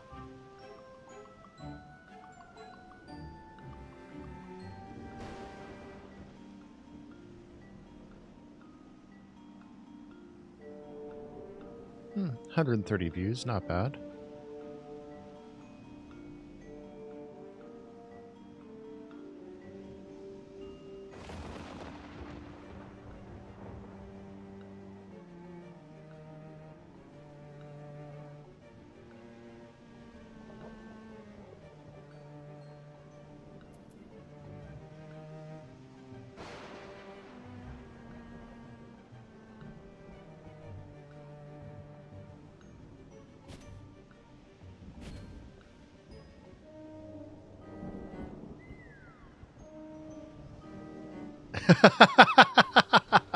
Playing dead.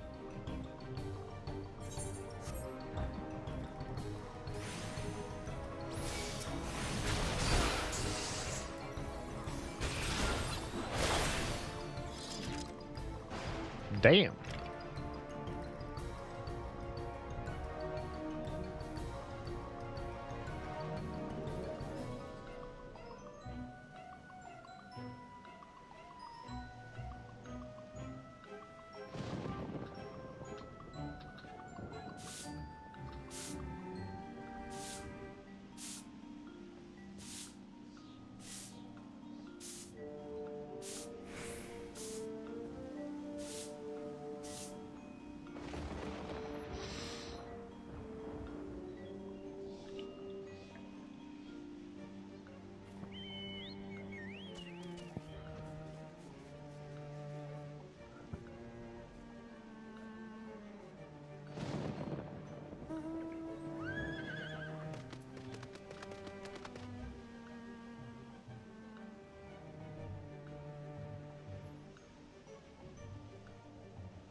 It's cute. I like all the different... Ooh, that's very Amaterasu. I like that.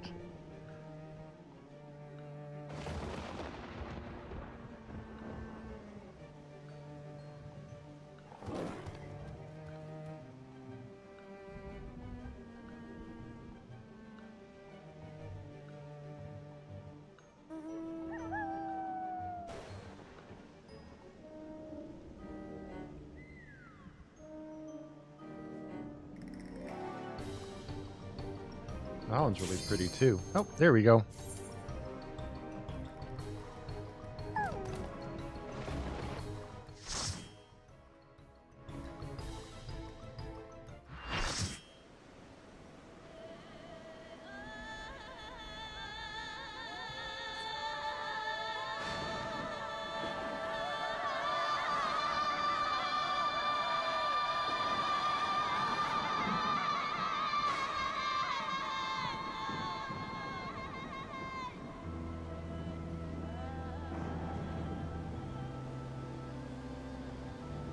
I know most people skip these cutscenes, but I want to see them.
Got him. Nice.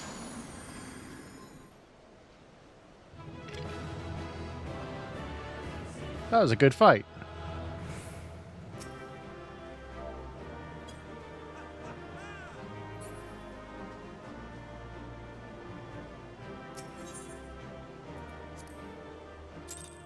I'd say doing raids in WoW certainly comes in handy with trying to learn these. Thy measure, bringer of light.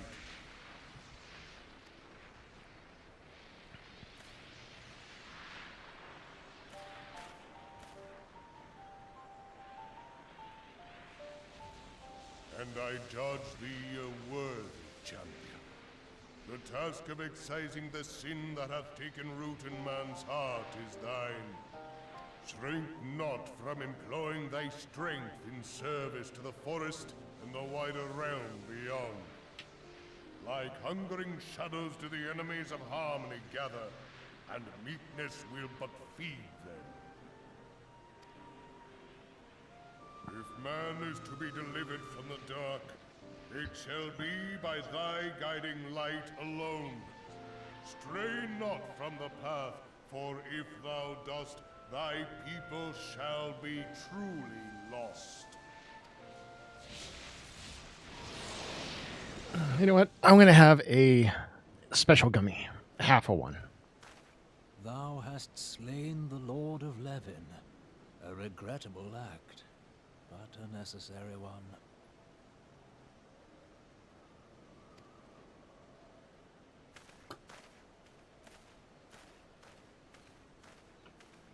In witnessing thy struggle, a truth hath been revealed unto me.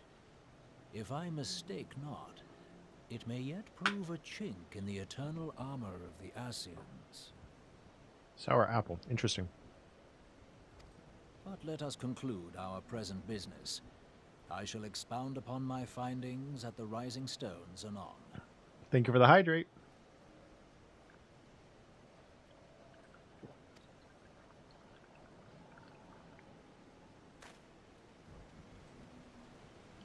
Hey, bunnies. How you doing? Wait, is that Bun Buns? Or is that just bunnies? That's the Bun Bun.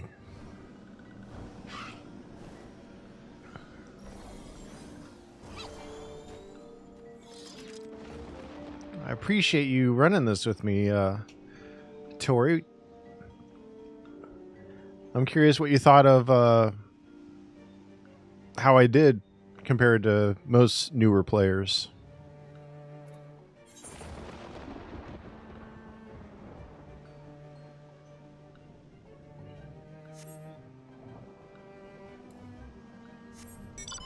Thank you.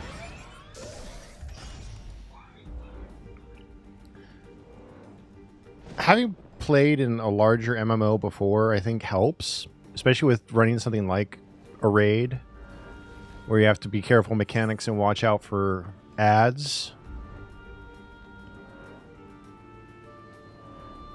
Especially as a DPS.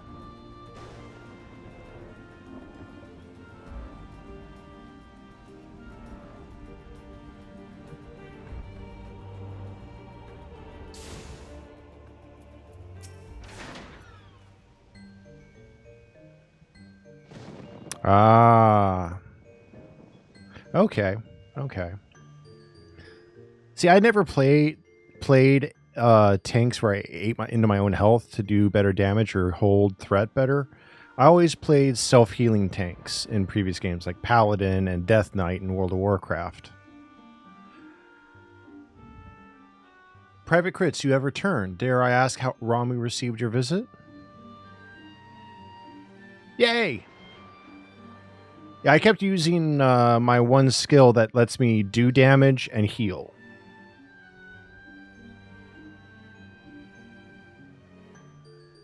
He challenged you to a test of arms. It is well, then, that you have some experience in such matters. How have you been, Bun Bun? The peoples of both Gridania and Little Solace will be relieved to hear that the Lord of Levin has accepted you as the forest's champion of peace. You have performed a monumental duty to this day. Private Crits, the Elder Seatseer must be informed of your deeds at once.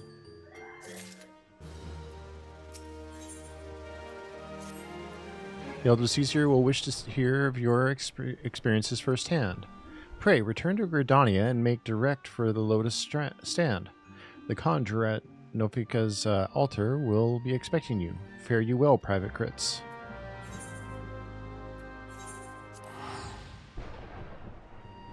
Been pretty good so far. How about you, love? How's stream? Stream's been going really good. I've been enjoying myself today. We're actually live on 4 total platforms today, Bun Bun.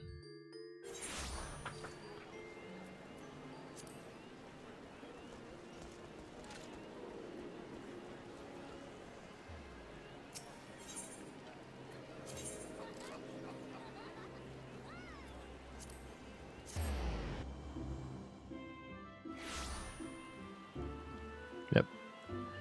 Twitch, YouTube, Kick, TikTok.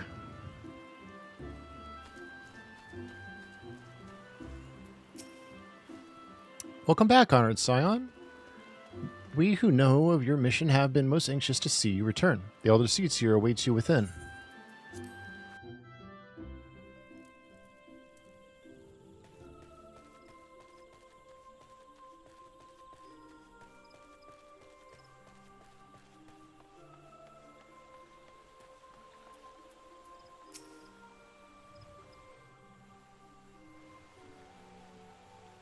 You are returned to us, dear friend, and none the worse for bearing the heavy burden which I did press upon you. Most glad am I of this.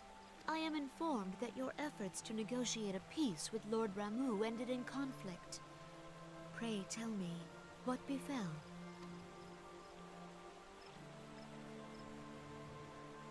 Ramuh made trial of you? I fear there is truth to his claim.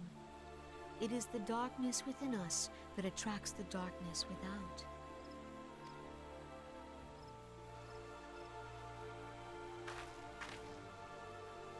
It cannot be denied that misfortune follows man. For evidence, one need only look to the conflict brewing in Cartano, or to the rising flood of refugees.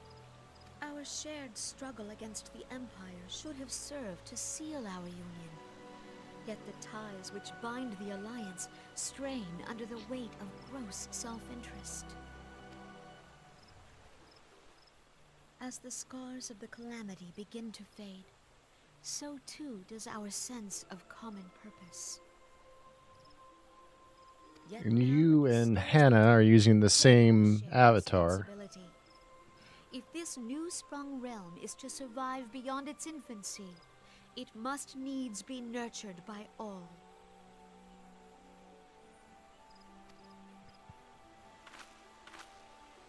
Eorzea must be as one. Yet I fear that dream is still far off.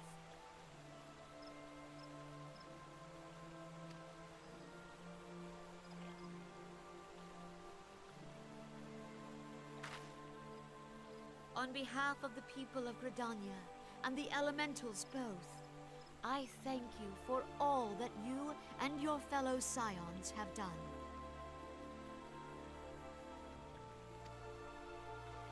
Full oft have I been compelled to look to you for aid of late, and offered all too little in return.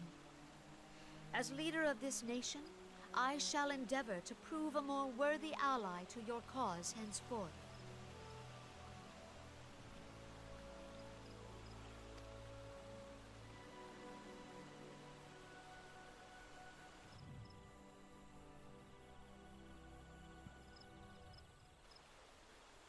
Lord Ramuh has departed, yet the keening of this ill wind grows no less insistent. Voices of the forest, pray speak and I shall listen. What unseen evil begets this unease in my heart?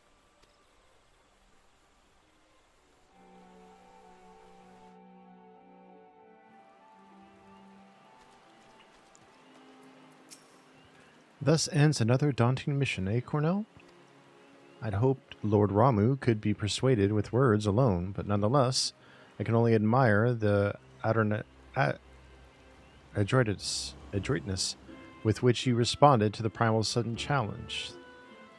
And it seems that Arangier, too, was pleased with the outcome. What say you, Cornell? Shall we gather back at the Rising Stones and ponder the lessons of the day?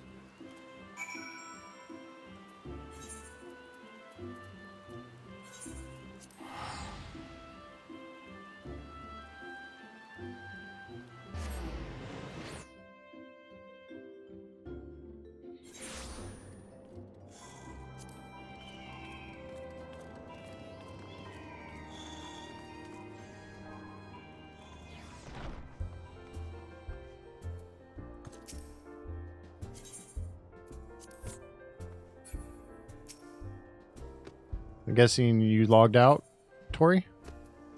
Because it shows you as question marks in the party.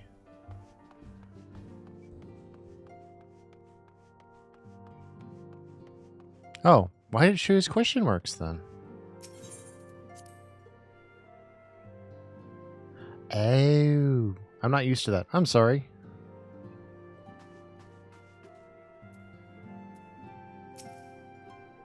Welcome back, Cornell. Word of your momentous encounter with Lord Ramu precedes you. Gotcha. I would fain share news of mine own, but Arangier's discoveries must take precedence. Upon witnessing your defeat of the Lord of Eleven, our learned companion was struck with a profound insight regarding the nature of the Ascian's immortality. Let us assemble and discuss his observations together.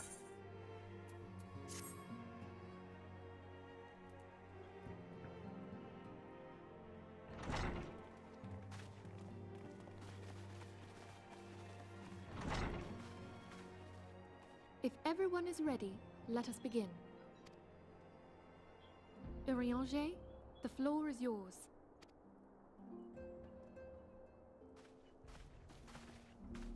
As all here assembled now know, in its final hours as our Order's headquarters, the Waking Sands did play host to a most unexpected visitor. I speak of the Ascian clad in white, Elidibus. That's cool. Unwelcome though his presence was, his words that day did serve to confirm a truth long suspected, that the Ascians are eternal beings, to whom physical destruction is as a temporary inconvenience. In the intervening time, Urianger and I had striven to discover a means by which the Ascians might more permanently be slain. And 'tis my belief that we have found the thread that will allow us to unravel the twisted skein of their existence. In the moments prior to Leviathan's most recent manifestation, the Sahagin elder who summoned him was observed to undergo some manner of ascension. The etheric readings taken by Y'shtola at the time of this transfiguration have proven most enlightening. The disruption to the flow of ether was sudden and dramatic. So tangible was the agitation, I scarce had need of my goggles. The significance of Y'shtola's readings might better be understood in the context of mine own, taken at the instant of the Lord of Levin's demise. Unlike the Primal, the Sahagin was not subject to etheric dissipation. Before discussing our new discoveries, it may benefit us all to recall what we know of etheric behavior.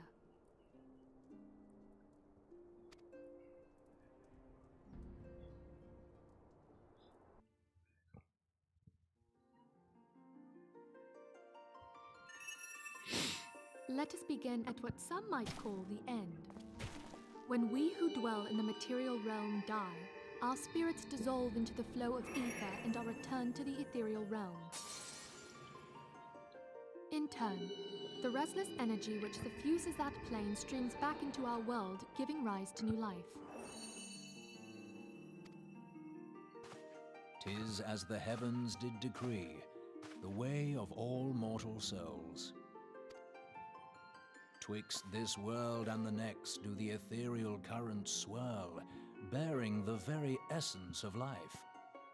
Thus doth the cycle of birth, death, and rebirth continue unabated. primals behave somewhat differently. In order to manifest and then maintain a physical presence in this realm, they must consume vast quantities of ether, most often in the form of crystals. Though they may seem to live, their flesh is but ether given shape.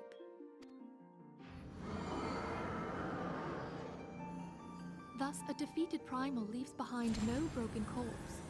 Rather, the essence of its form seeps back into the land whence it came, and the energy of its shattered spirit is called back to the ethereal realm.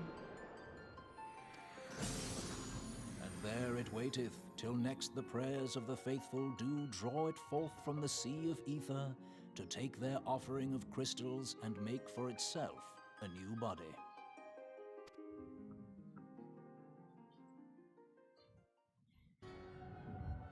Which brings us on to the third group, the so-called immortals. They exist in a manner all their own.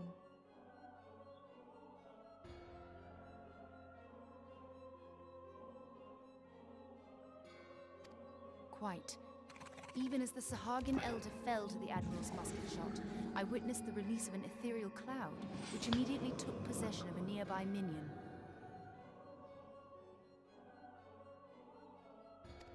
Yep, big lore dump. Soul that dissipateth not upon the death of the flesh.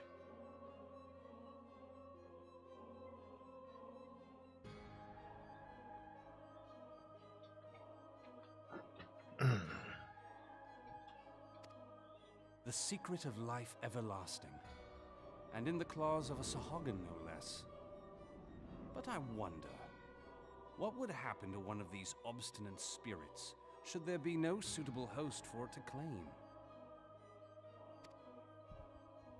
If mortal death entails a return to the ethereal realm, it seems doubtful that the soul of an immortal would venture there.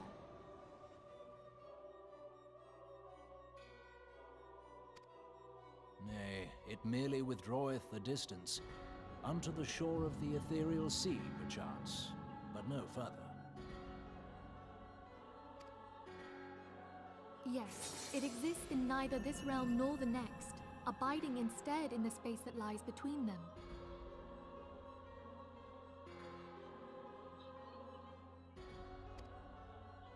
The Ascians took control of Thancred by means of a crystal of darkness, an artifact which, if our theories are correct, serves as a gateway to the place I have just described.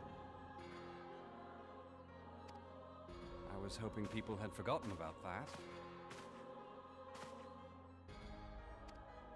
I am sorry, my friend. For a mercy, the weary road of our research hath brought us unto an answer.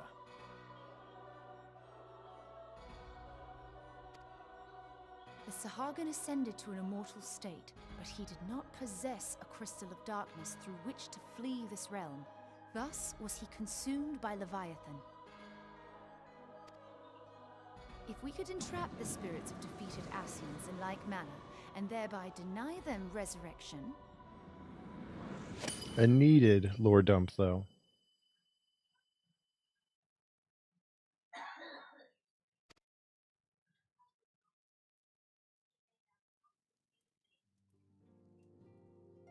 Therein lieth the path to victory. Thou art most perceptive, my lady. Only when we have trapped the bodiless soul within an ethereal prison can we hope to defeat its unnatural constancy. Thus might even an eternal paragon be consigned to oblivion. Yeah. It is nice that they put it behind a visual. These feats are, of course, far easier said than done. At present, we lack a viable means to entrap and extinguish an Ascian soul. Yet, I believe it to be possible. The pieces of the puzzle lie before us. We have but to put them together.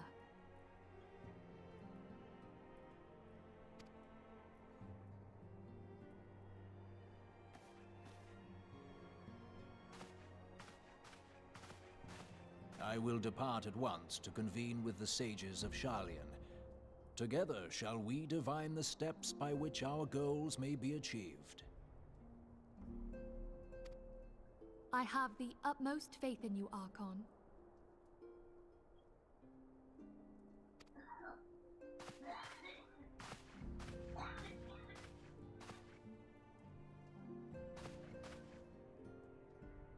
Beg pardon, antecedent, but I would raise one final matter. Even now, a Sharlayan survey party seeketh to ascertain the fate of the students of Baldessian. Their findings shall soon be known to us. Though you harbor feelings of dread, I bid you surrender not to sorrow, but abide instead in hopeful prayer. I shall, Archon. Thank you.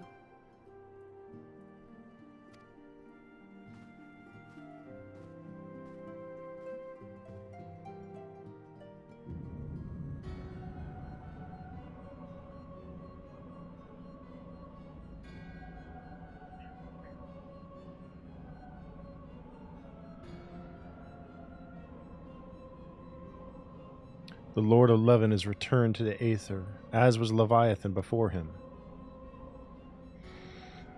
Ramu's acquiescence was most intriguing. So I was thinking of Organization 13. Inferno, Vortex, Crag, Whirl, and Levin all have now been humbled by the Bringer of Light. The limitless potential of man, Heidelin's servant, grows mightier by the day.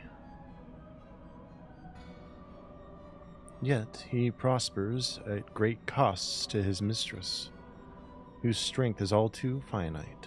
7 times have the masses survived the rejoining, but their souls are grown weak and wane. Yet even as it enervates, the ardor empowers our master. All that remains is to nurture the strength of the gifted, to forge the final key. And that is the task of which we bend our every effort.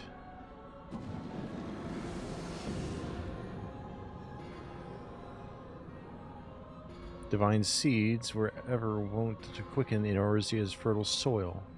We need only lead men to the field, and by their eager hands shall a new deity arise.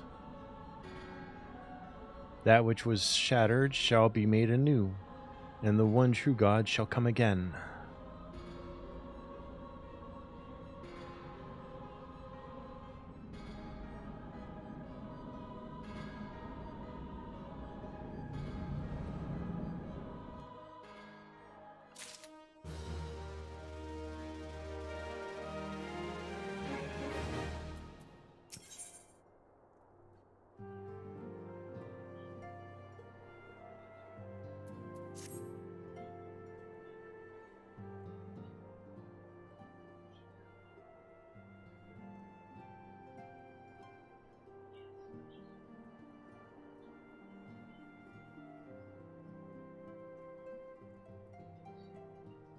Now that the matter of Ramu has, for the present, been put to rest, there is something I would show you, Cornell. It is a letter of thanks signed by the leaders of the Eorzean Alliance, acknowledging the Scion's tireless service to the realm. It mentions in particular the names of all the defeated primals: Ifrit, Titan, Garuda, Good King Mogulmog XII, Leviathan, and now Ramu. Needless to say, there is only one among our number that to have faced them all. And though these words of gratitude were addressed to our order as a whole, I feel that they were meant for you above all others. I too must offer my heartfelt thanks for all that you have done. In the course of your duties, you have never once failed to answer my call to arms. You are a true hero, Cornell, and Eorzea is that much the safer for your presence. Pray do not misunderstand me. I said safer, not safe. I know only too well that we can ill afford to lower our guard. The Ascians may be relied upon to sow chaos in this realm until such time as they are forced to stop. But even without their encouragement, you may be assured that man would foment strife on his own. And that is to say nothing of the beast tribes. Unless we learn to live in harmony, the primals too will return to plague us again and again and again. And yet, despite all of this, your deeds serve to inspire the people, to give them hope for a better tomorrow. And there is no greater gift. That we have the courage to strive for what might otherwise seem an impossible peace. We owe in no small part to the dangers you have faced on our behalf, and the people you have won over to our cause in doing so. Our list of enemies has ever been long, but think of the allies with whom we are now blessed.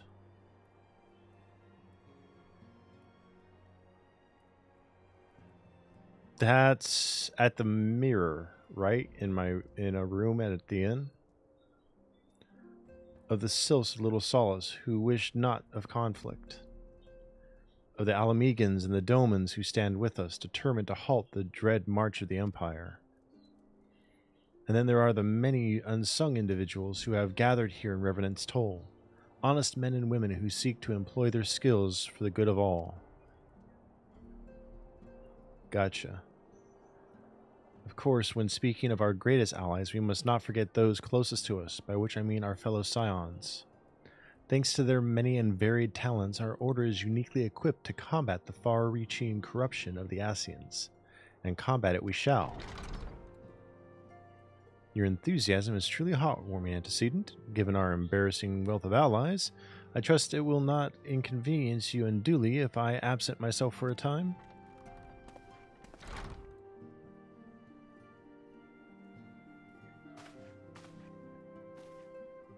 Alphino, I take it the troubles in Ul'dah no longer require your attention? They are yet rumblings of discontent, but the air of simmering violence is largely dissipated. 'Tis to report such that I stand by you now. That and to speak with you concerning the new organization we discussed. I have a message for you from You recall the refugee girl? The one whose parents were missing? They were found unharmed. She wished me to pass on her thanks to you. Why, Alphino, am I to understand that you made the effort to remember the poor girl's name? I look forward to reading all about her in your report. I do hope you left nothing out.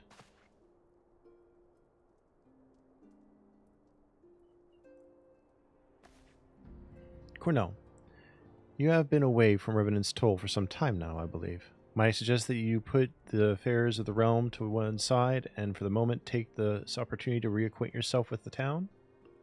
Which reminds excuse me. Which reminds me, one of the Doman children recently inquired as to your whereabouts. Yozen was his name. I believe he has some small matter he wishes to share with you. Why not oblige him with a visit?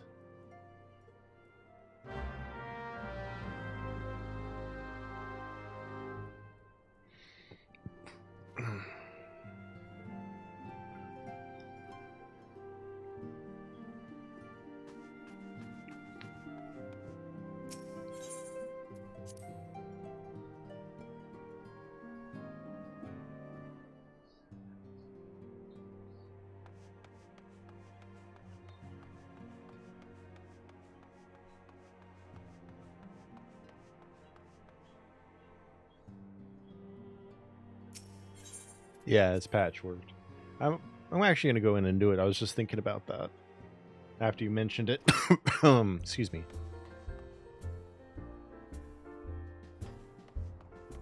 Can I access one in Revenant's Toll, though?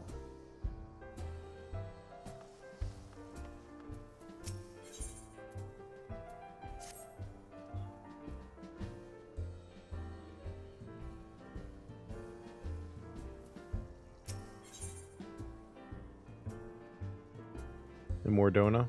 Okay.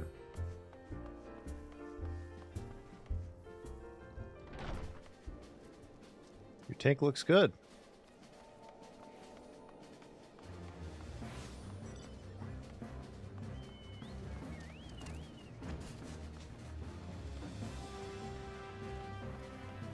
I'm guessing...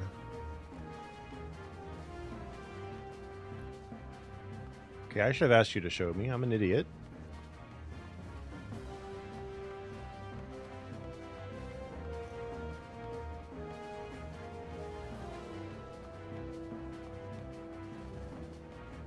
Okay, not Mordona. Okay.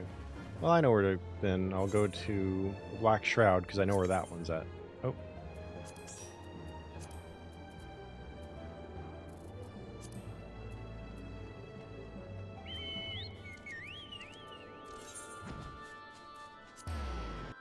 Thank you.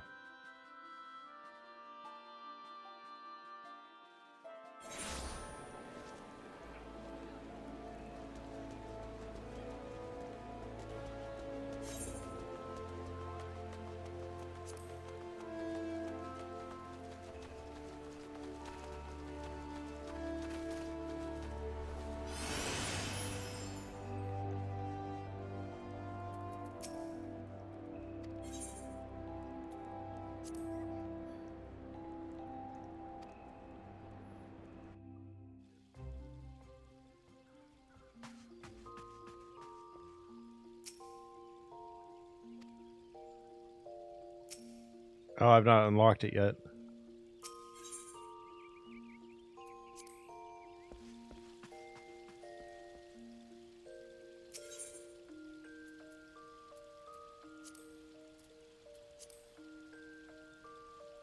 Okay. Guys can leave my door or leave the room.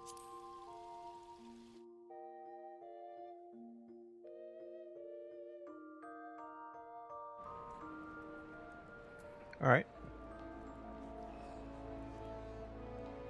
Where are you? Oh, okay.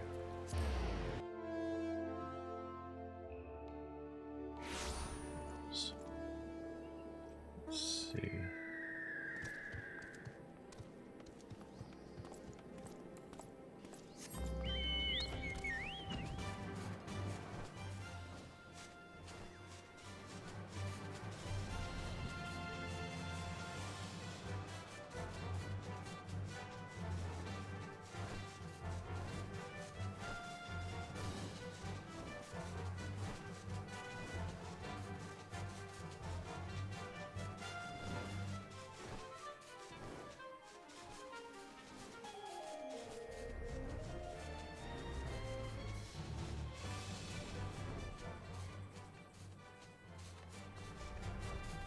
He vanished. Oh, there you are.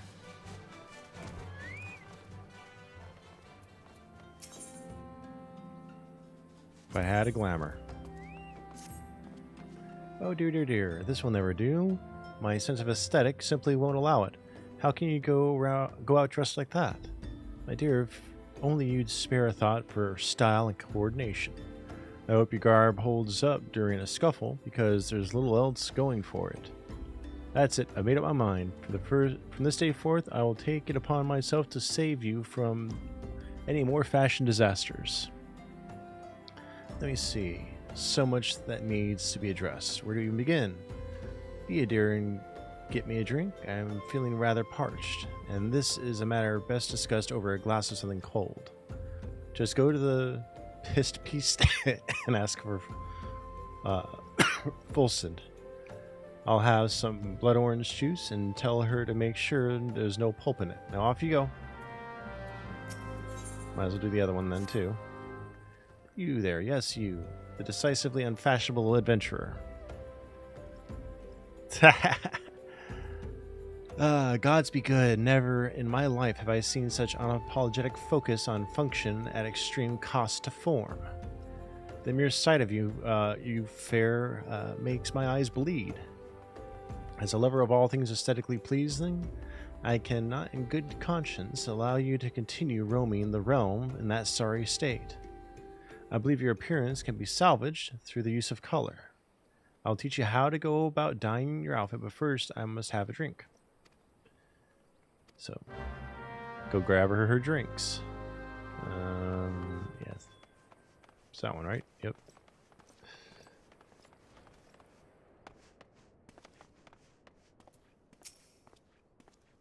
Oh, Swegan sent you, did she? That woman, I'd never known anyone so lazy. Would it kill her to come and get it herself? Here you are. You shouldn't let her push you around, you know.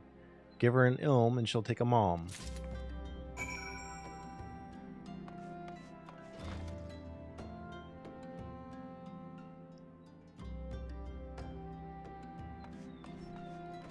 Who do I get the bottle from then? Or do I have to do it one at a time? Oh. Thank you. It's a vendor item.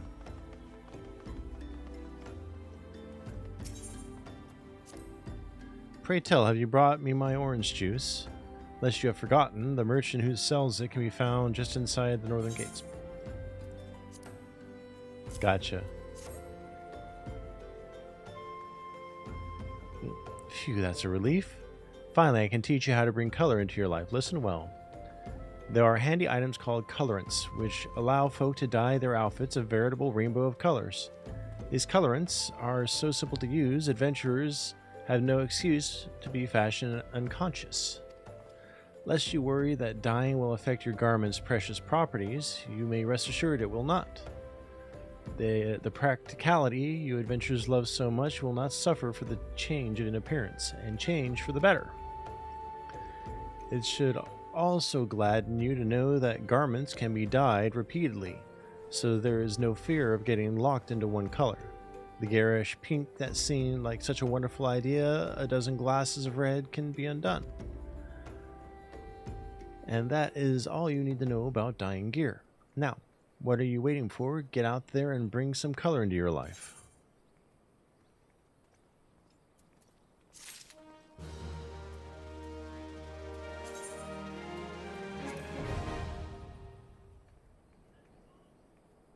Aw.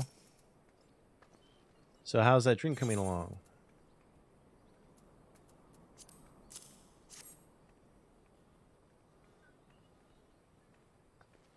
Oh, delicious. Nothing better on a hot day. Some say I have expensive taste, but life is too short to settle for second best. Of course, this extends to my choice of wardrobe, too. Now that I'm feeling refreshed, shall we get started? Do you know, dear, you'd look a lot less drab if you knew how to apply glamours. What's a glamour, you ask?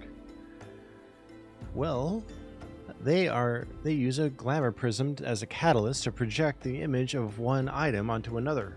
It's just an illusion, mind, but it's very convincing. This means the original object stays essentially the same, it just takes on a new appearance, that's all. Remember, if you fancy a change, you don't have to stick with the same glamour. Just apply another on top. Or use a glamour dispeller to return the object to normal. Why sacrifice style for such humdrum trifles as durability or protection from bodily harm? Limitless possibilities for self-expression are just a couple of glamours away. Go ahead, give it a try, and do make it quick, dear, for my sake. I'm finding your uninspired attire more and more offensive with each passing moment. Alright. You gave up on getting the special dye? I'm going to try and make it. Alright. Nice. Glamour dresses are in ends. Yep.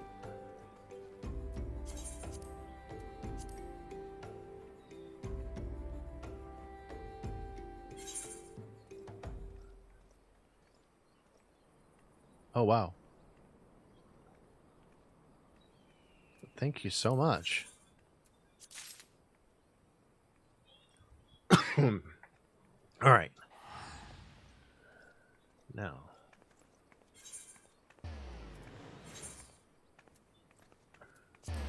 Thank you.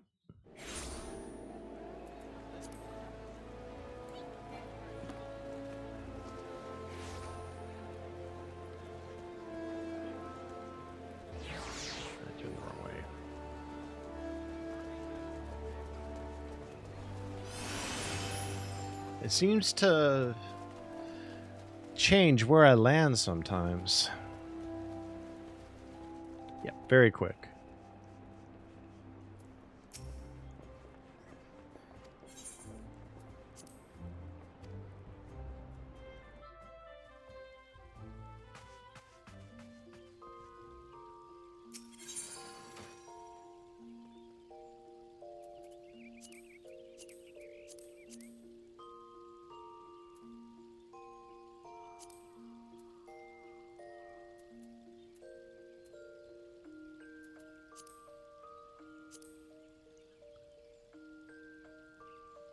Okay. So I need to have stuff in my inventory to use a glamour.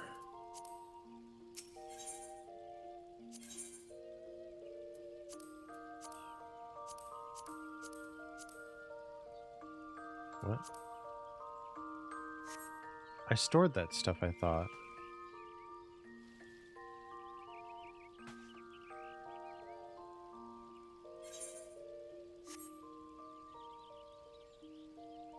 Hmm.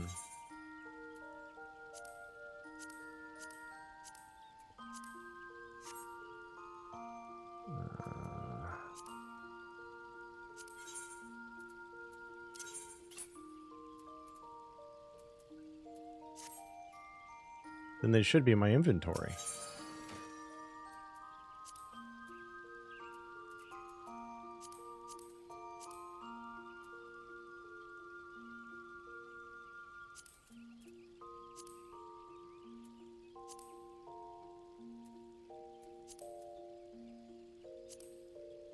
Ah, okay, there we go.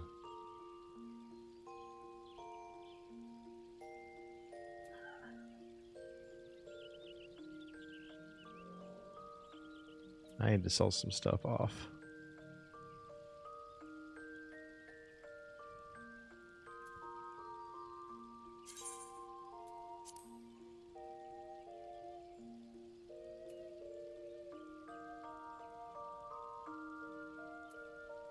Trying to think of what were the name of the other sets?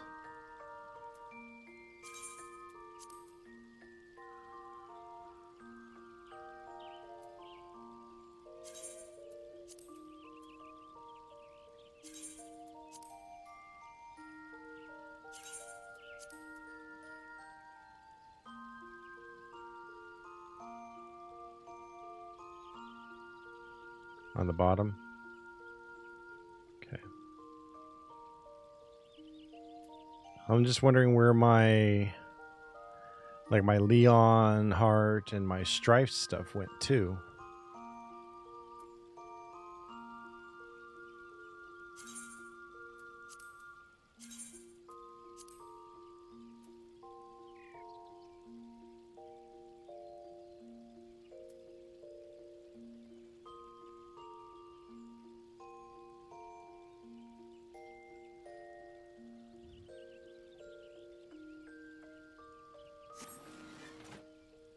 I haven't called a retainer yet.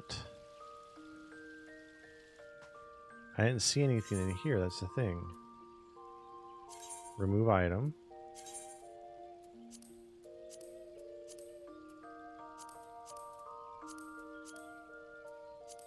Ah, there we go.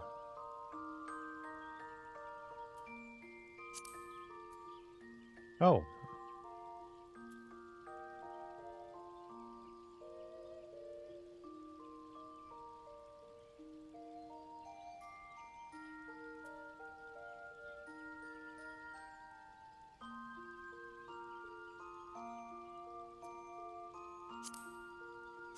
Curious what this set is. Oops, shit.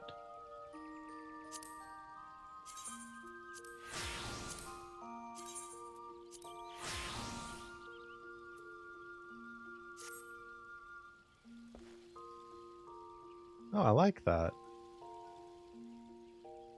I just need to fix the item I actually put in to my inventory.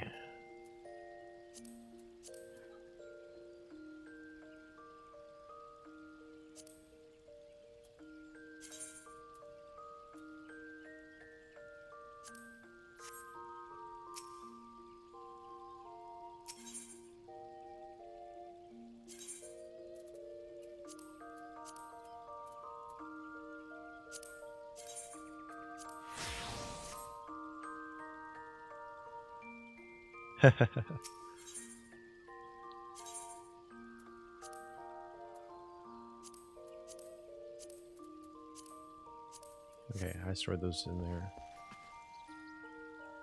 Yeah, I really like that set. And then dyes I just use directly from my inventory.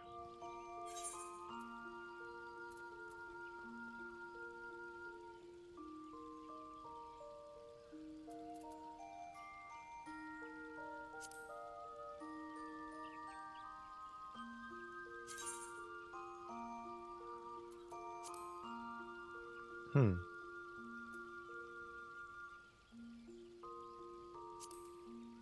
only item I can dye is my chest plate. Interesting. Oh, wait.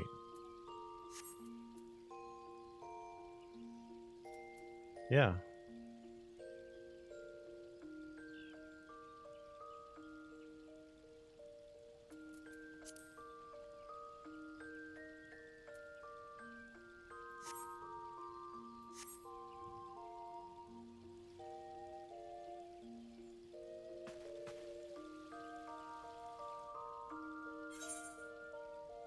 Oh, okay. I'll have to wait till I get them replaced, and then I'll dye everything.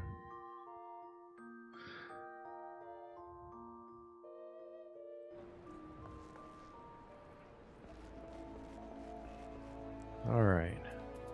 Let's go back to Yozen. Yep, no more patchwork.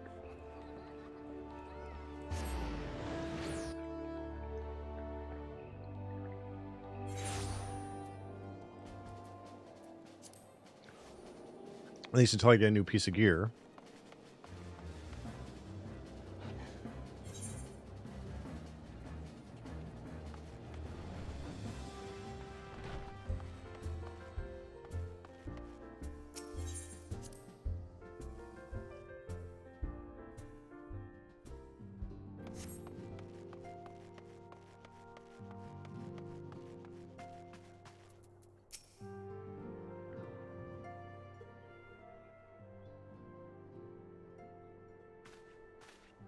Look, it's Mr. Cornell. He's back from his adventures. We heard you were fighting primals, and that they're some of the strongest enemies you could ever face. I wish I could have seen you in battle. That's what glam plates are for. It also how you can change class without suddenly being naked. Oh, fair enough. Anyway, we all want to be heroes too. So we finally formed our very own Doman's Adventurers Guild to protect all the Domans. Damn.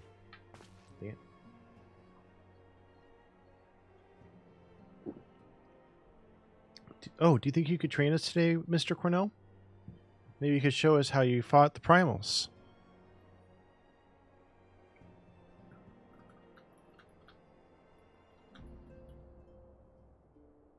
What's all the commotion? Mr. Boulder and Mr. Coltonet, did you know that Mr. Cornell is back? So it would seem. Welcome home, Cornell. My companion and I but recently became full members of the Scions, and I believe proper introductions have yet to be made. I am known as Hoary Boulder, and the bookish fellow is Coltonet. Though we remain largely unproven as adventurers, we have taken it upon ourselves to instruct the Doman younglings in the arts of combat. I told you, Mr. Boulder, we are not younglings anymore. We are adventurers. And we were just asking Mr. Cornell if he could give us some special training. I think we're ready to hunt monsters alongside him, don't you? Well, you've certainly been diligent with your drills, but I'm afraid the fiends of Mordona are still ever so slightly too dangerous for you. I have a counter proposal. What if I were to cross swords with Cornell? A demonstration of skill at arms, if you will. Ori, if I didn't know better, and I do, I'd say you were merely seeking to test yourself against a legend. Well, mayhaps I am. But what matters the motive when the children stand to learn so much from the lesson? What say you, Cornell? Would you consent to spar with me?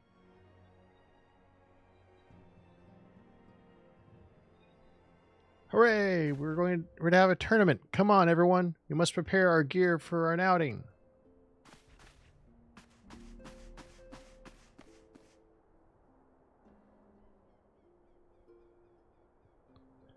Do try not to disappoint them. Have faith, Countelant. I shall summon every last ounce of my strength to make this a worthy contest. The fields to the east of town should prove suitable for our purpose. I very much look forward to our bout. Okay.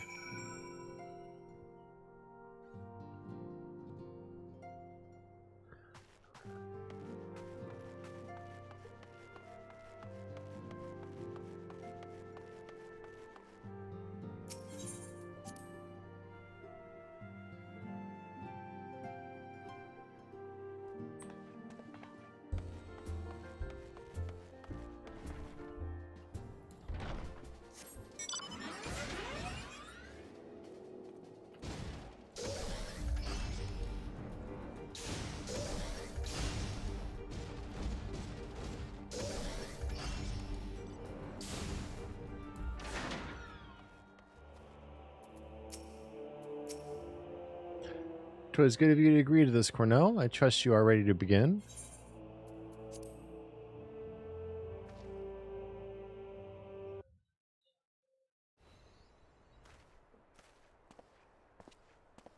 Very well. Let us not keep the younglings waiting any longer. Hori, are you certain you wish to fight him alone? This is Cornell you face. What better way to test my mettle? Pray allow me to attempt the first round unaided. After all, 'twas this hero's legend that led me to join the Scions to begin with. Without Cornell to inspire my efforts, I would not be half the warrior I am today. Your point is well made, but remember, this is for the children's sake as well as your own. Should it appear the contest will end too swiftly, I shall add my spells to your blade work. Hello? You haven't begun yet, have you?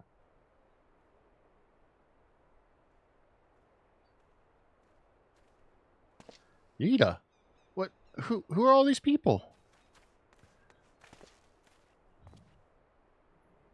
When I heard about your sparring match, I told everyone I could find, though thought you could use a crowd to cheer you on. Yes, and there are still more to come. When I mentioned Cornell's name, the reaction was quite enthusiastic. Oh wow, talk about the pressure being put on these two. While my own popularity seems but a sickly shade in comparison. You best claim victory, bringer of light. Your burgeoning reputation is at stake. Well, our teacher won't be beaten so easily. He's a master swordsman. You can win, Mr. Boulder. We shall soon see. On your guard.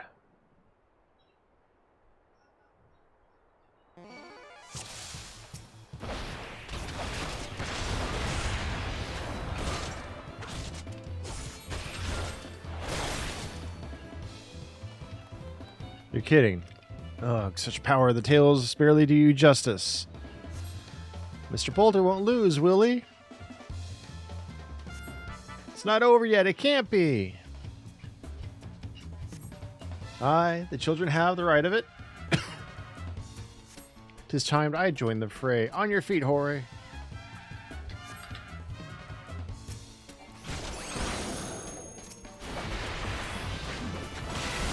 Thank you for the hydrate. I will once I finish the fight.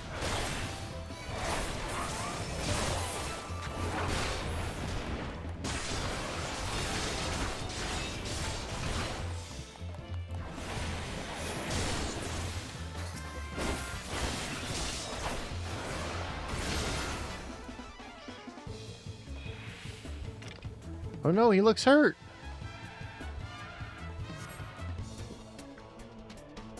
Mr. Cornell is so strong, but you can't give up, Mr. Boulder. Can't disappoint the younglings.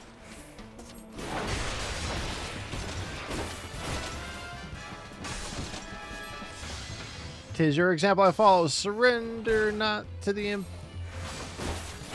impassable fate, I think is what that said.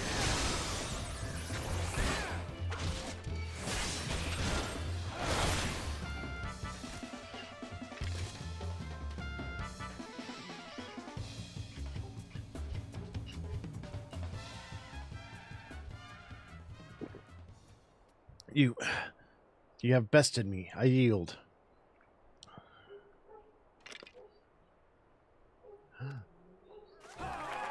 That was incredible. You beat them both at the same time. We knew you couldn't lose, Cornell. None can defeat the Guardian of Eorzea. Now I see why they send you to deal with the primals. I have much work to do if I'm to attempt the same.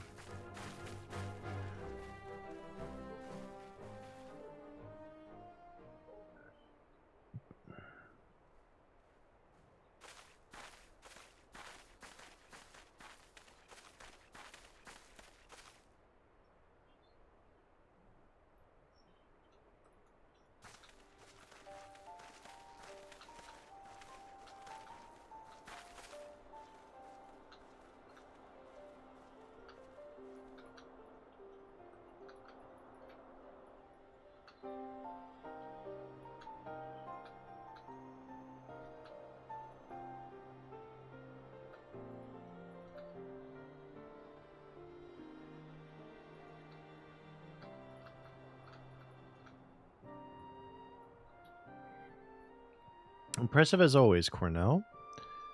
'Tis ever a pleasure to witness the spectacle of your martial prowess. And judging by the smiles on these many faces, they too appreciate the hard-won strength that keeps the perils of the realm at bay. Guardian of Eorzea, yes, this is a most fitting title.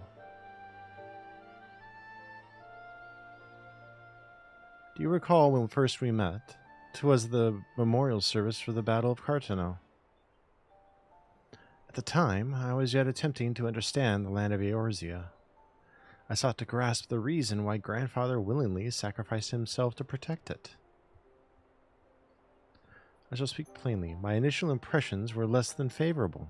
Dire problems abounded, and yet the effort I saw expended towards their solution was haphazard and half-hearted. I thought Eorzeans a foolish and childish people. Considering the shambles their home was in, I would not have been surprised if some had chosen to swear allegiance to Gaius and the order he proposed to enforce. The Legatus' single-minded military invasion precluded any such switching of loyalties, of course. Okay, catch you next time, Tori. And thank you again for all the help today.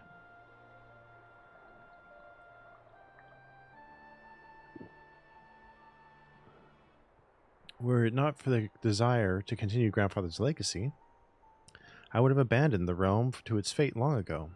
The threats were too many, the nations too self-involved and unstable.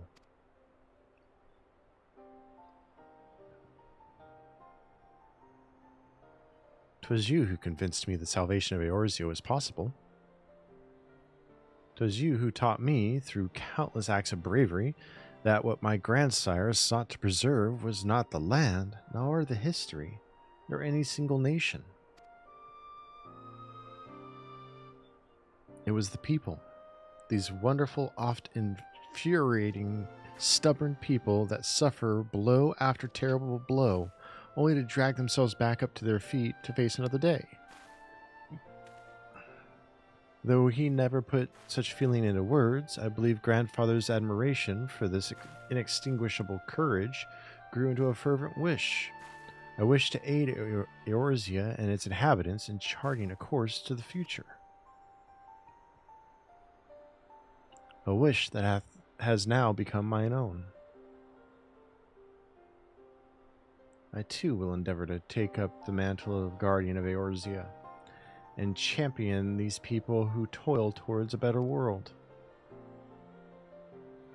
Our cause, however, is not a simple one. The troubles that plague us are of a scale that cannot be solved by the signs of the Seventh Dawn alone. Now, what is needed to tackle the root of the primal threat and effectively counter the schemes of the Ascians is a new, expanded organization that operates beyond the limitations of nations and borders. If you would aid me in building such an organization, then pray let us continue to discuss this back within the walls of the Rising Stones.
Thank you for coming, Cornell. The world shifts and alters, and we, my friend, must ever be one step ahead of the chaos. What I propose is the formation of a new organization, a group that shall pave the way for a truly united Eorzea.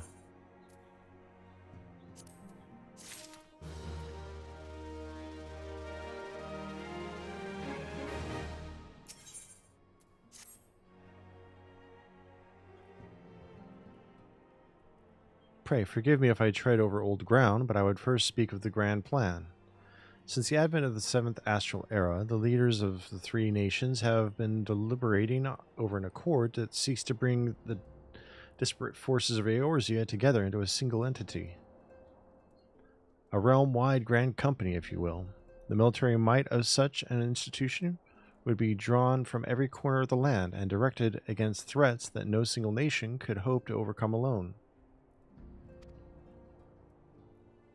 Yet, while the purpose of this hypothetical organization is undisputed, the logistics of its formation have become the source of endless debate. And the longer these discussions continue, the more I sense the impetuous towards unification draining away. Thus have I been campaigning for the creation of what might be considered a trial company. It will be on a much smaller scale than what we hope to eventually achieve, but capable of the same manner of unrestricted operation accorded to the Scions. It is my hope that the successful utilization of such a force will lend momentum to the lagging deliberations. Also, being a primarily military outfit, I mean to assuage fears of its misuse by placing the fledgling organization under the authority of the antecedent. The Scions work tirelessly to protect Eorzea and its people. But, as you yourself have witnessed with the refugee revolt, there are limitations to what even we can achieve. With this new company under the Scion's command, however, we will be capable of responding to a wider range of difficulties without straining our resources or overtaxing your formidable talents. The goals of my proposed organization and those of the Scions are ultimately identical, a point conceded by all concerned. But before I can move forward with establishing this precursor to the true border-spanning Grand Company, it is yet necessary that I visit the 3 leaders and gain their official approval. A tiresome and time-consuming task, which is why I would ask that you accompany me on the journey and attend to the business of recruiting our inaugural members while I am otherwise engaged with bureaucratic formalities. Thank you. 'Tis reassuring indeed to know that the Bringer of Light and his discerning eye will be selecting our future allies. Our first destination will be Limsa Limonsa. Let us rendezvous at Bulwark Hall.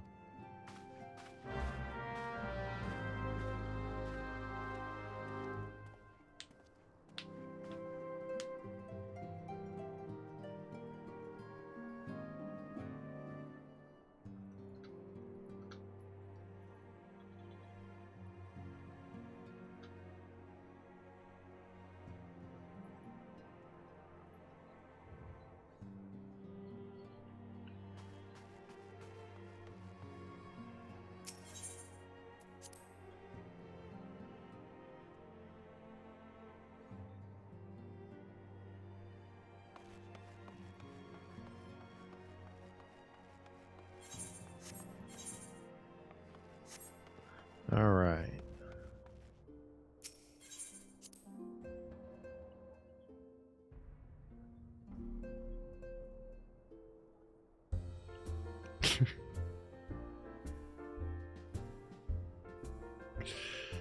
All right, Bulwark Hall.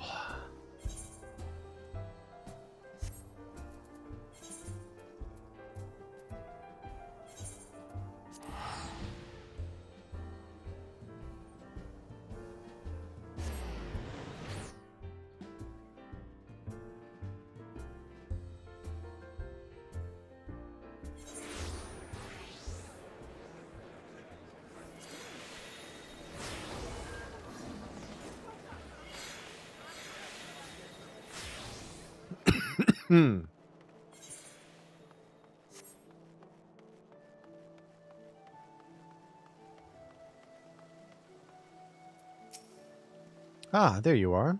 I'm ready to ascend to the bridge and speak with the Admiral. While the Admiral and I are finalizing promissory boundaries and signing parchments, I would have you begin the recruitment process in earnest. I have, of course, endeavored to spread word of our organization through various channels, but I believe a personal approach will reach many who may otherwise remain ignorant of the opportunity. As potential members, tis of no matter should they already be pledged to another institution, only they are willing to lend their strength when the situation demands it. And you needn't range into the countryside. The upper decks alone are populated with sufficient candidates to suit our purpose. Once you are satisfied with your recruiting efforts, meet me at the airship ticket counter that we might prepare for the next leg of our journey. Alright, and I need to be right back.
Okay, I'm back. Let's go to the upper decks.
A precursor to a United Eorzean Grand Company.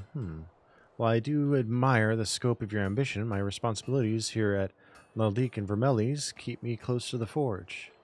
I have not the time to be traipsing hither and yon across the realm should you require my skills as an armorer. However, I might be willing to accept some special commissions.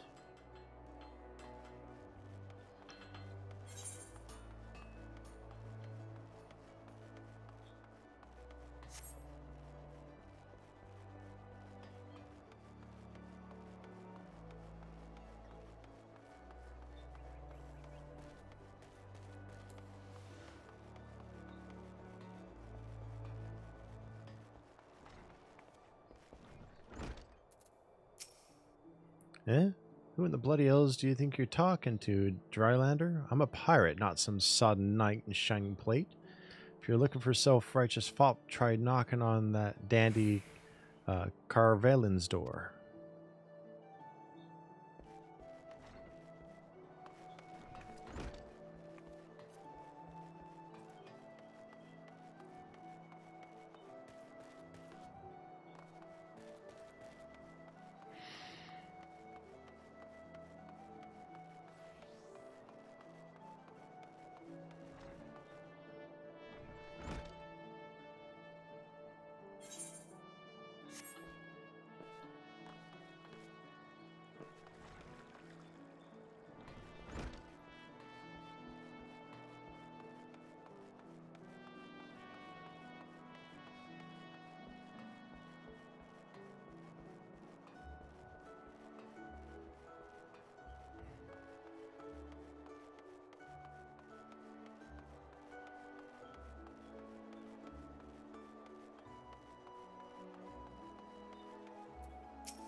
Well, if it ain't Cornell, I'd not forget a adventurer brave enough to or daft enough to seek the shortcut into Titan's bedchamber. You remember old Reel, don't you? Formerly of the Company of Heroes.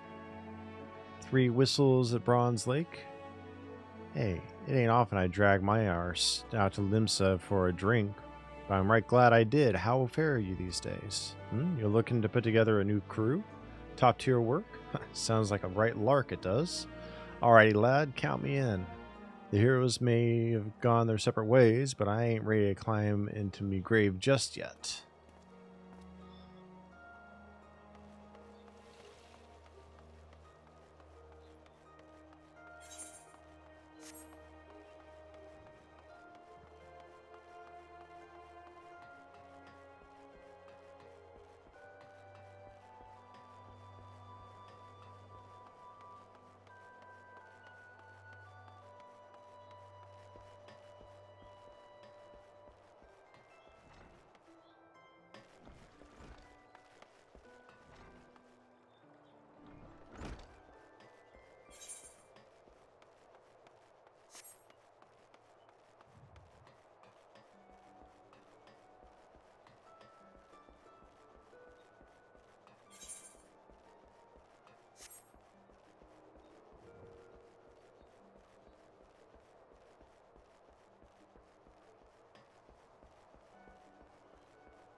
An organization with the freedom to operate with territorial impunity. I must say, your proposal intrigues me. But the Krakens well know that there is a time to act and a time to watch. I'm afraid this trial company of yours falls into the latter category.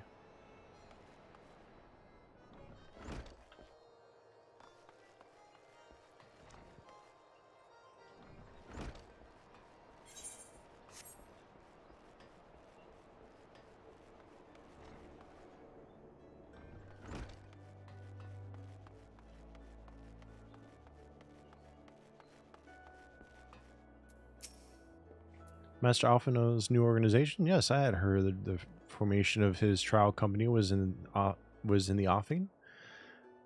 'Tis with regret, however, I that must decline your invitation. As commander of the Yellow Jackets, the protection of Limsa Lominsa must needs receive my full attention.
I went the wrong way.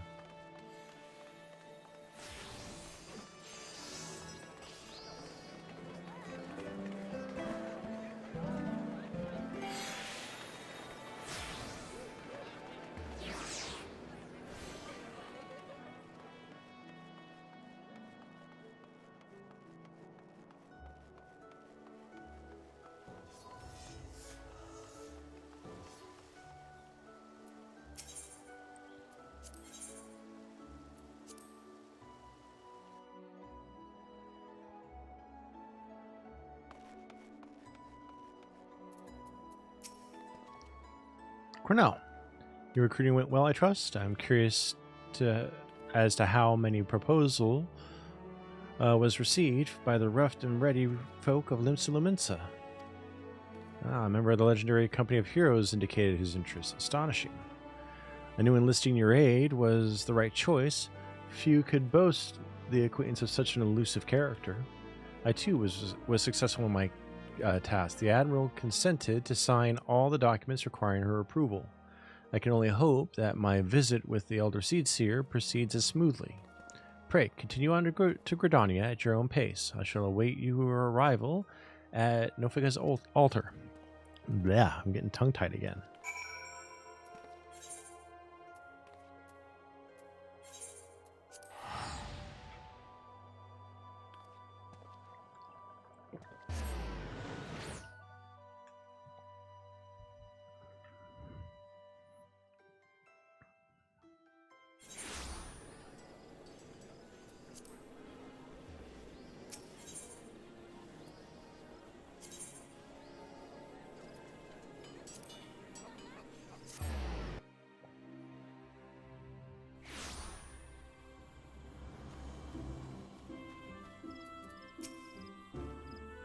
My audience with the Elder Seedseer is due to commence momentarily. I would be grateful if you would once more see to the task of recruitment here in Gridania. After you deem the well of potential candidates has run dry, let us rendezvous at the airship ticket counter.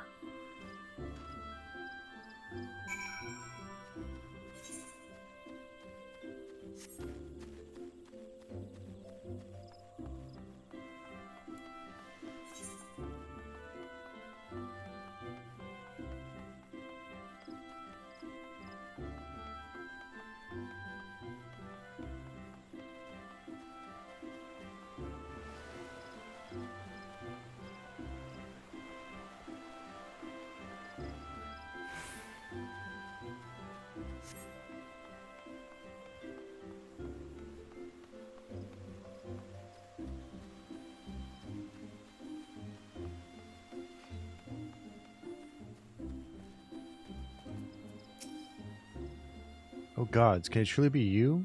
What fickle fortune must the first face I see upon my release be yours? Eh? Could be that you don't remember me as Laurentus, the man whose crimes you exposed. I was a whaler and a regular patron at Buscarin's. Of course you do. I was beginning to wonder if Goal had changed me more than I realized. Not that I have any particular wish to be recognized after my shameful conduct. The less said of my past, the better, I suppose. And what of you, adventurer? What business brings you to this part of Gridania? Recruiting, eh? And what is your policy on reformed convicts? As matters stand, the Wood Whalers will have not more to do with me. This is just maybe my second chance I was looking for. Revenant's toll, you say? I shall leave at once. You shall not regret this, I promise you. I am a changed man.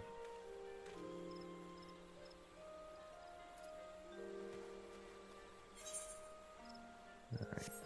Forward and then north.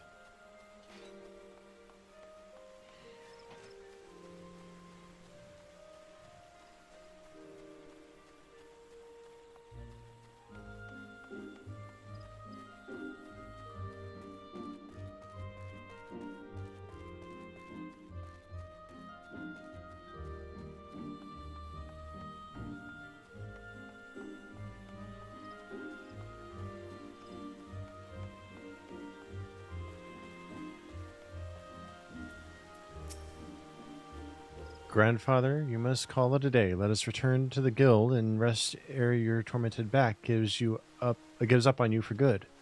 I'm terribly sorry. We were just... Oh, Cornell, isn't it? It's been some time since our paths crossed outside of Copperbell Mines. You were barely more than a novice adventurer then, but look at how far you've come. By the moon, it tells me 'twas you who felled the fearsome Black Wolf. And now you seek stout-hearted souls to fill the ranks of a new order. Well, your cause is undoubtedly just, and my old companion here would be much relieved to see me in good hands. Yes, I'll do it. This is the very thing I've spent my entire adventuring career working towards. I shall join your company just as soon as I've seen Isildur safely to home.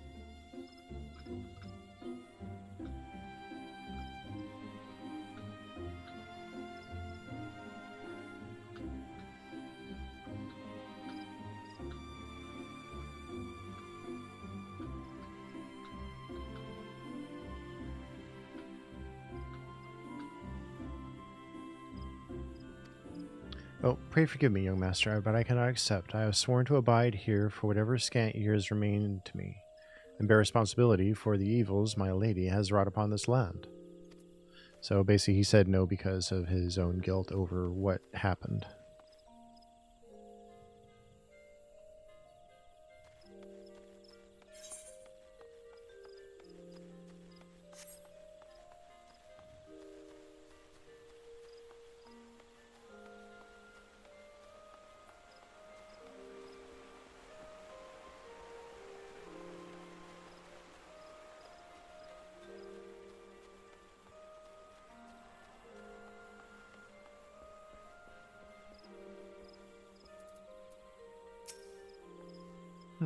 Tis not often a guild officer such as myself gets recruited, and this company of yours certainly sounds to have some promise, but its duties appear less than focused. I must refuse your invitation until such time as your organization is more organized.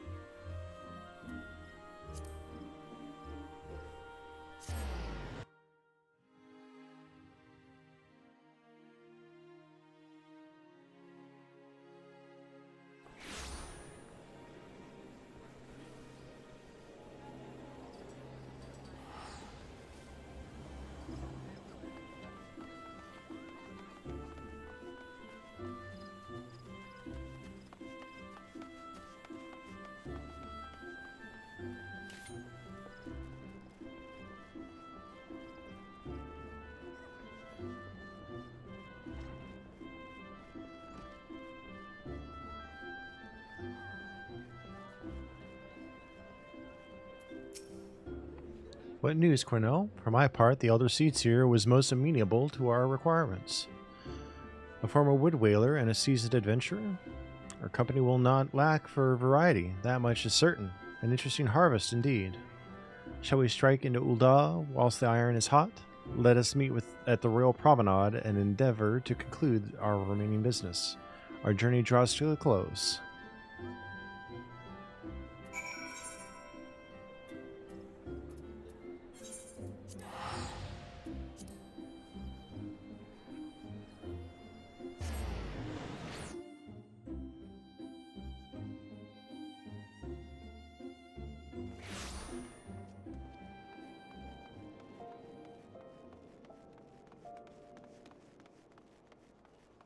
Wait, I should just take the Aethernet.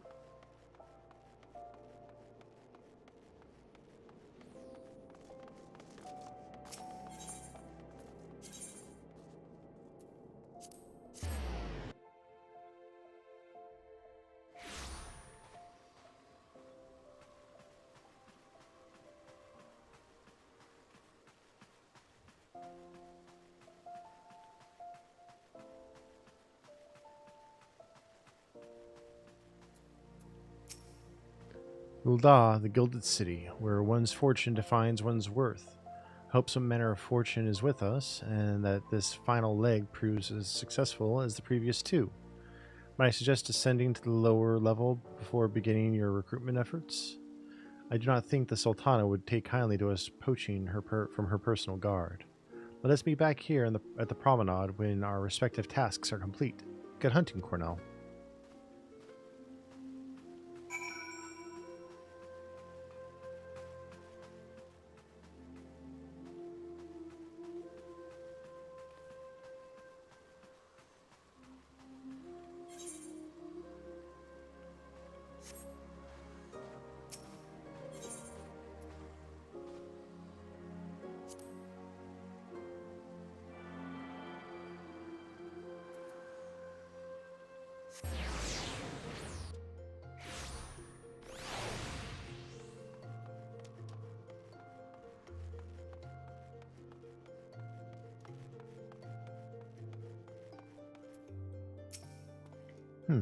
Wait, you're the man who came to Little Almigo looking for that masked devil.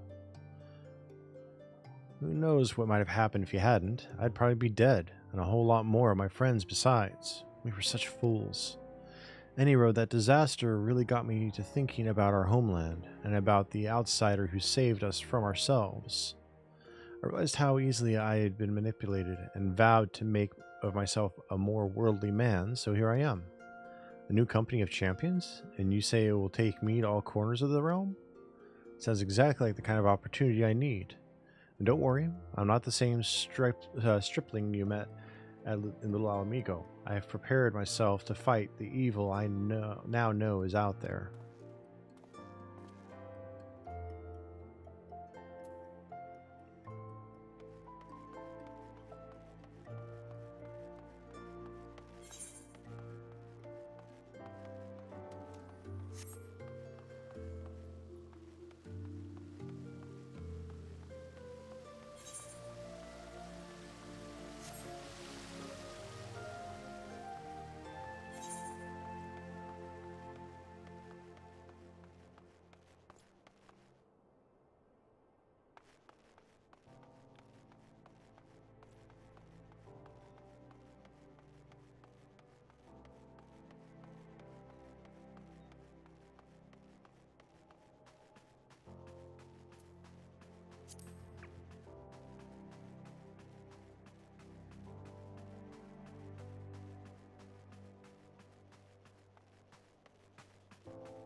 I get turned around in this place way too easy.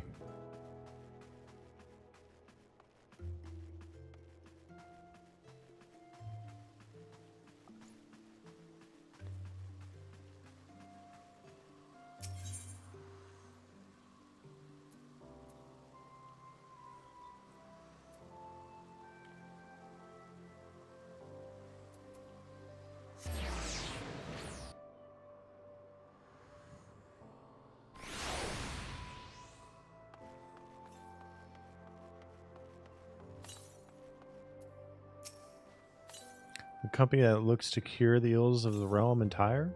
Listen, friend, I can scarce bear the complaints of the next stall over, let alone the conundrums of the neighboring nation.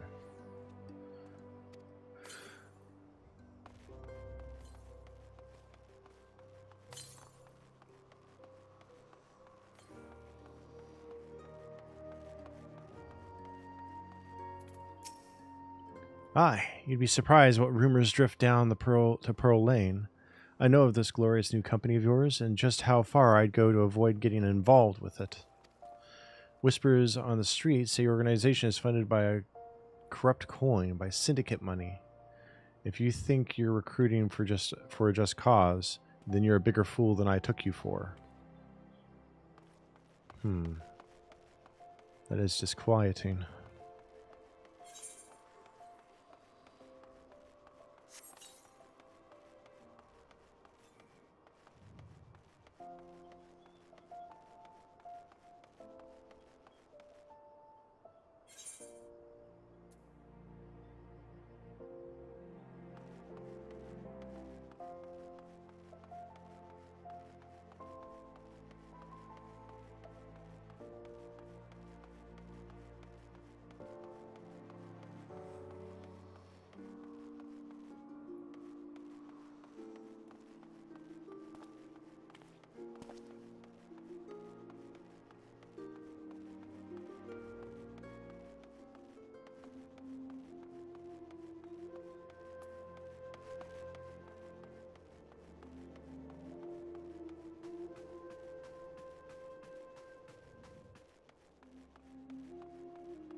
I'm sorry? You wish to recruit me? Is this some new fashioned manner of propositioning a lady?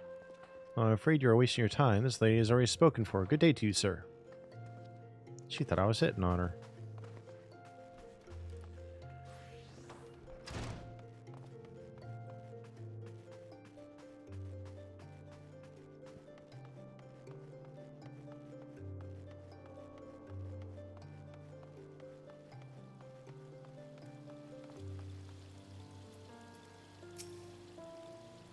Oh, what a happy coincidence. You remember me, perchance? I am Orson of the Church of the Saint of Adama Ledendama. Thank you again for my timely rescue. And I must also thank you for preventing that fraudulent priest from preying on Drybone's less fortunate. A most upsetting business. And are you here with your companion, Thancred, was it? Ah, 'tis new companions you seek, then. Your proposed organization sounds a powerful force for good. But my place is with the church, the children. Nevertheless, I wish you well in this undertaking. All right.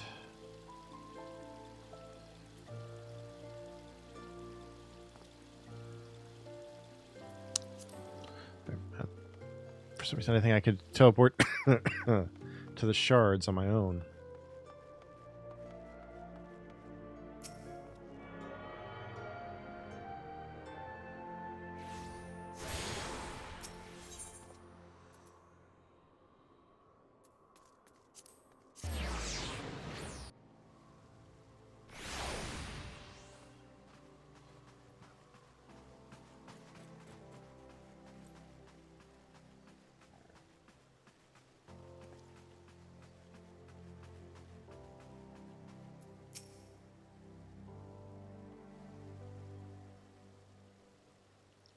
How fared you, Cornell? What hidden gems did the streets of Ul'dah offer up to your unrelenting gaze? Single Alamegan youth. They've certainly given us an admirable start, even if our ranks are yet somewhat thin.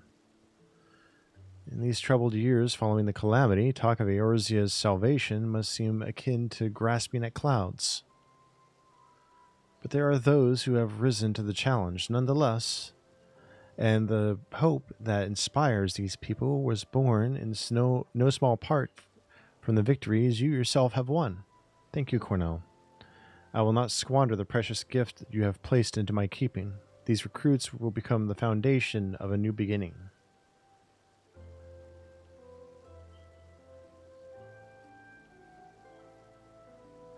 And yes, we are free to begin.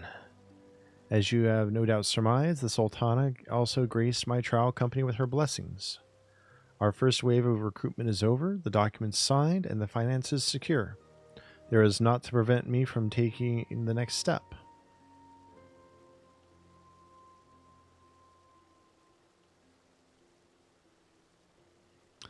You are concerned by the syndicate's involvement?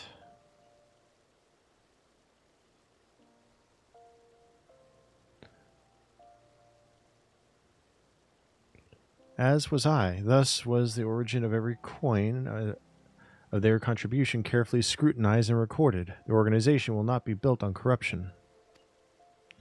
Naturally, I would prefer not to rely upon outside sources at all, but even my family's substantial coffers could not sustain a venture of this magnitude.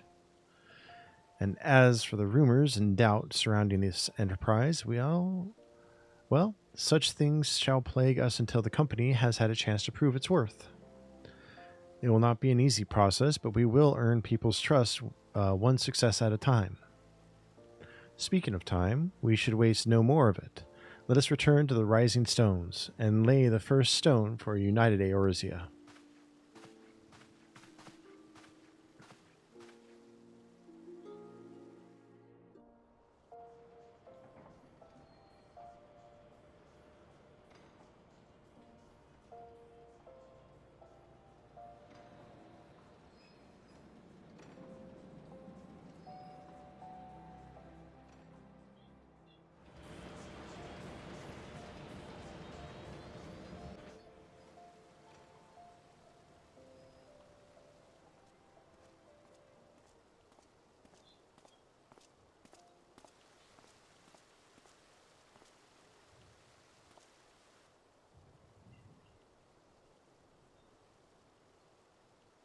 Tell me, General, what think you of Alfino's bold endeavor? I think it is more than bold, Your Grace. His organization would pave the way for a united Eorzea. Well do I understand his impatience, since facing the common threat of the Ultima weapon, our nations have seemed farther apart, not closer together. Considering the many problems we face, should we not be glad that someone else is taking the initiative?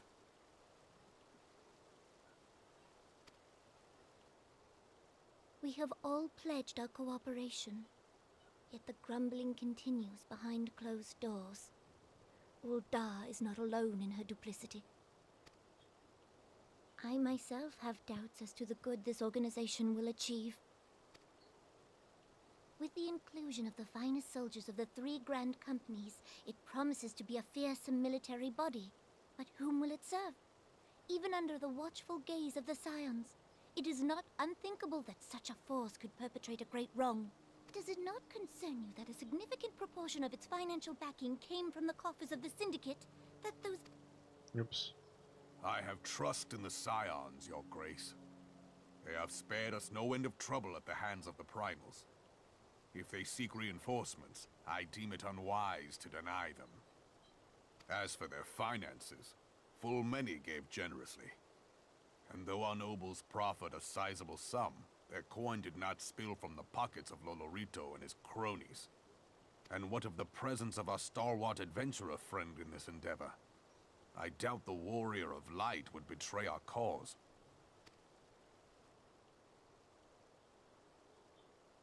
Yes, there is that, I suppose. Yet I have known people to change. Whether we will or no, the events of the age hurl us this way and that, like a dust devil skipping across the sands. Good analogy.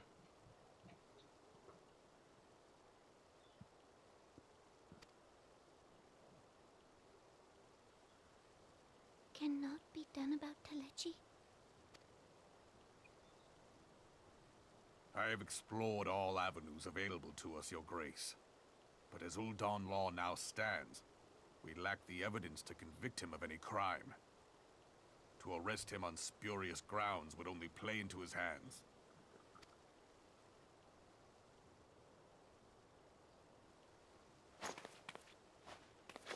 He has all but committed treason, and yet we can do nothing?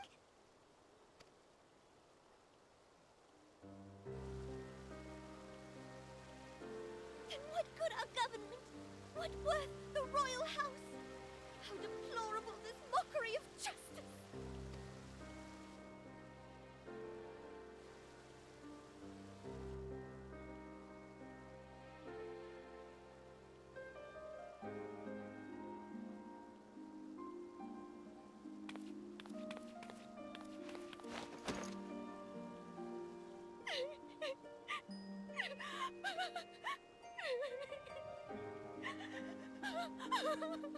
Have faith, Your Grace. It is not over.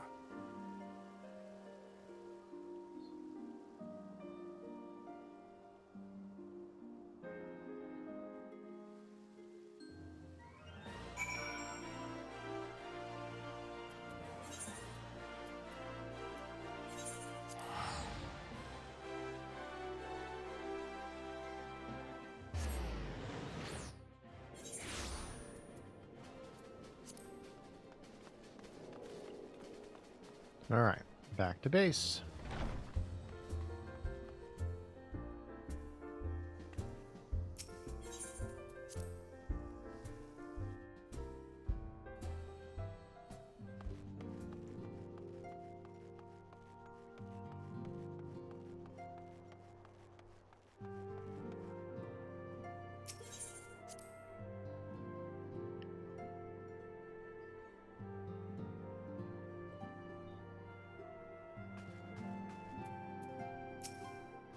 So, that is not a journey I soon wish to repeat, but I cannot pause to rest. The culmination of all our effort is at hand. I must see to the preparations for the inaugural ceremony. Thank you for allowing me to monopolize your services, Cornell. I'm certain the antecedent will be relieved to see you free for other duties. Greetings, Cornell. Alphino tells me all is in place to begin his trial company. The Scions shall certainly be grateful to have the support of such an organization. The inaugural ceremony is set to take place here at the Rising Stones. Totoro is cooperating with Alphino to see that all is in readiness, so I'm afraid the recruits themselves have been left to their own devices for the time being. Quite a number of new faces have arrived in Revenant's Toll of late, and I wonder if Slaffborn might have to not find himself overwhelmed. Would you speak with him and see if there's aught he requires?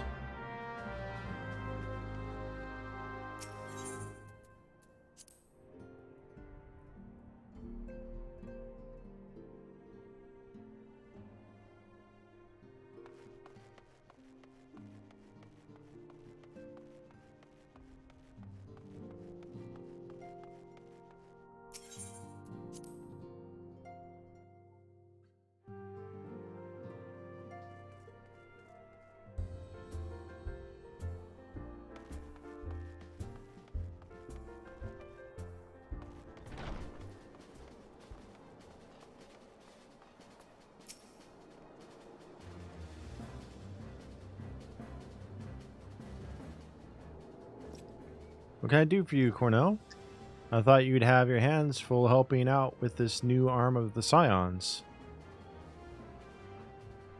Ha! Never really noticed your recruits arrived. 'Twas barely a trickle compared to the flood of treasure hunters we have passed through here every day. While I appreciate your offer of aid, 'tis more your burden that concerns me. I am told this trial company will answer directly to the antecedent, so I trust that means less work for you in the long run. Slaffborn, the shipment we couldn't...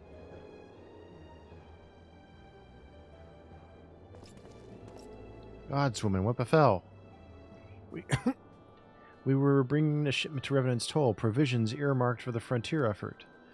But just as we sought to cross over into Mordona, we were set upon by brigands. I believe they may have been heretics. There were many, too many. We only escaped with our lives by abandoning the supplies. Pray forgive us. There is naught to forgive. Provisions can be replaced, but smart soldiers are hard to find. Take your rest, and I'll have someone along to tend to those wounds. What to do? If heretics are involved, then this is like to be more than a case of simple thievery. Ishgard will need to be informed. Whence did these supplies originate? House Fortemps. We collected the provisions from Camp Dragonhead proper. Understood. Let's just see that they are apprised of this development. Cornell, were you not on good terms with the Knights of House Fortemps? Oh, damn it. Yes, I realize that I contradicted my earlier hopes to lighten your load, but I need someone who can help bring this incident to a satisfactory conclusion. Our favorable relations with Ishgard are far too important to risk half measures. Thank you for understanding. I'm certain Lord Hausafont will be glad of your assistance.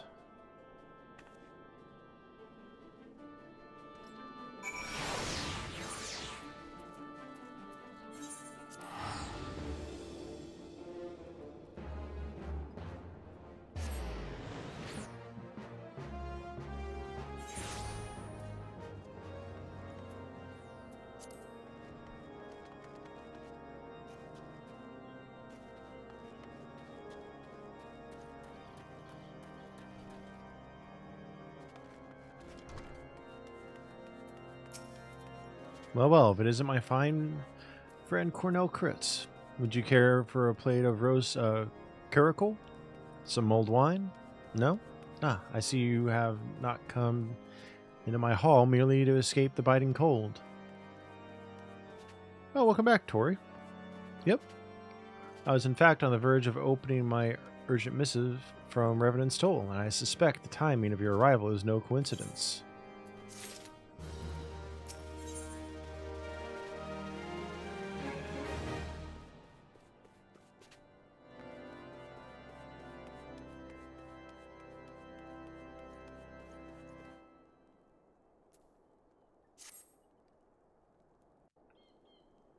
Gotcha. What'd you make?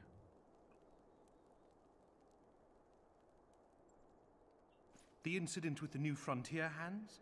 No, you need not elaborate. I have been following their progress with no small amount of interest.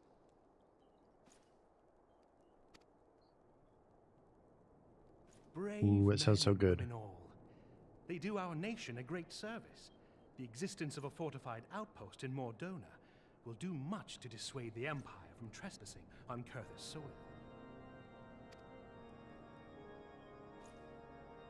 Right glad am I that you have chosen to lend your support to this endeavor. Never let it be said that House Fortom does not acknowledge the efforts of her allies. Fortom. Or her debts. Got it. 'Twas in the spirit of gratitude that I arranged for sundry supplies to be delivered to Revenant's Toll. That the shipment should chance to be waylaid by heretics is poor fortune indeed. Poor fortune, I say, yet not without precedent. If you would know the truth of it, these incorrigible villains grow more organized with each passing day. This new unity of purpose we attribute to their leader, the Lady Iceheart. But though I have devoted significant resources to the task of identifying this woman, we have yet to learn so much as her birth name. What we do know is that the heretics speak of Iceheart in reverent tones, and would gladly embrace death rather than betray her.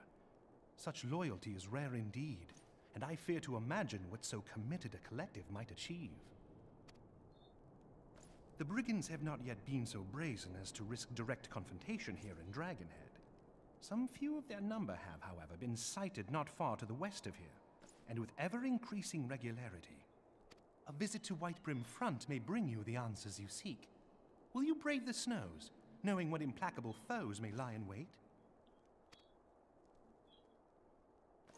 Hallone's blessings be upon you! Though I take no pride in the admission, many of mine own countrymen are not so well suited as you adventurers to dealing with such foes. Were they dragons, it might be otherwise. But truly, I could not wish for a finer ally. You have done much for my house in the past, and I have no doubt but that I shall have cause to celebrate your deeds again ere long. Oh, I wouldn't doubt it. Should you learn aught of value, pray return to me forthwith. A warm hearth and a warmer welcome shall be waiting for you.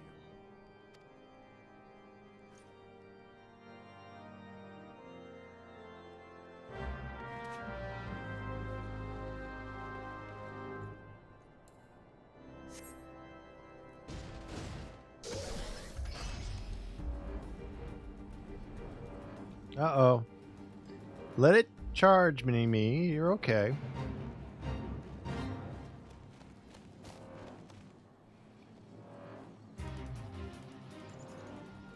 Ah, gotcha.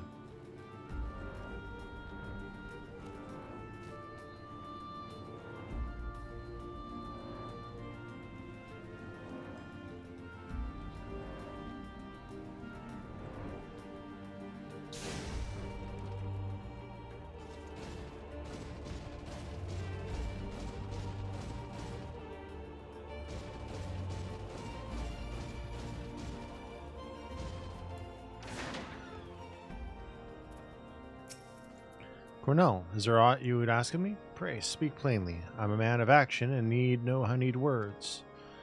On the trail of a band of thieving heretics, you say? By the Fury. But you do seem destined to cross paths with those villains. I must confess, then, 'tis a sad truth that the wilds hereabouts have indeed grown thick with their number. They strike swiftly, without warning, and are canny enough to evade our most able trackers. But 'tis not merely their newfound organization that confounds us. The heretics themselves seem somehow changed. I know not what manner of influence this Iceheart wields, but the men we face seem utterly lost in the grip of righteous fervor. 'Tis an unsettling and unnatural zeal. Mayhaps you would care to question one of their recent victims? As fate would have it, your arrival came moments after a traitor was waylaid on the road. A patrol found the unfortunate fellow lying senseless in the snow and carried him into our infirmary. Assuming he has regained the use of his faculties, The merchant might recall some small detail that could aid you in your task.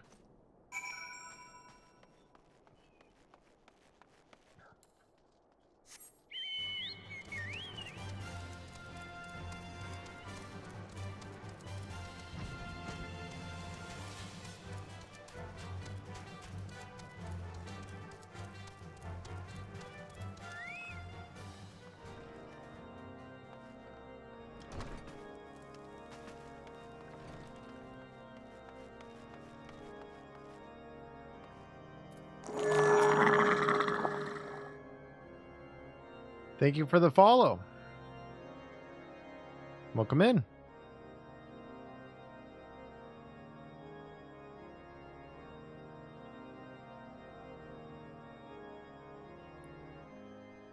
Tell you what happened? Why, yes, of course. I haven't quite recovered enough for that.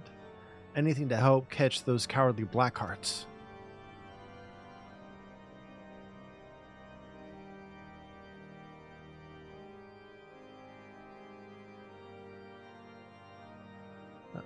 I was traveling my usual route to White Brim Front, and when a sudden blow sent me reeling. The next thing I knew, I was on the ground, and several heretics were rifling through my cargo, arms, armor, crystals. They were taking everything. 'Twas then that one of them noticed my bleary gaze, and stalked over to better acquaint my head with his mace. Before darkness claimed me, however, I distinctly heard the words, "Return to Snowcloak." I dare say that is where they were hauling my goods. You'll not catch me rushing off in pursuit. They tell me 'twas a miracle I survived it all. I'll not trust my thick skull to save me a second time.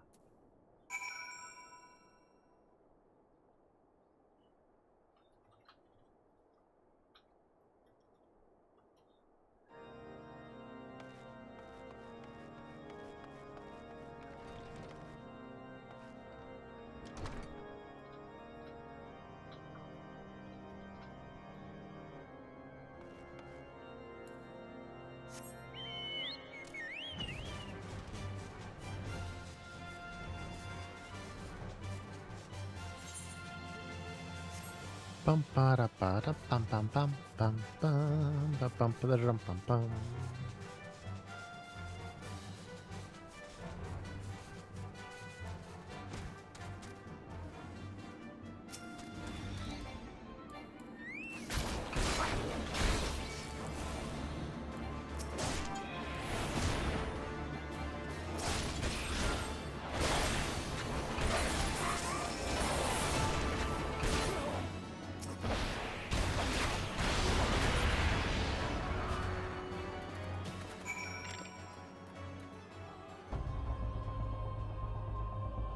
Okay.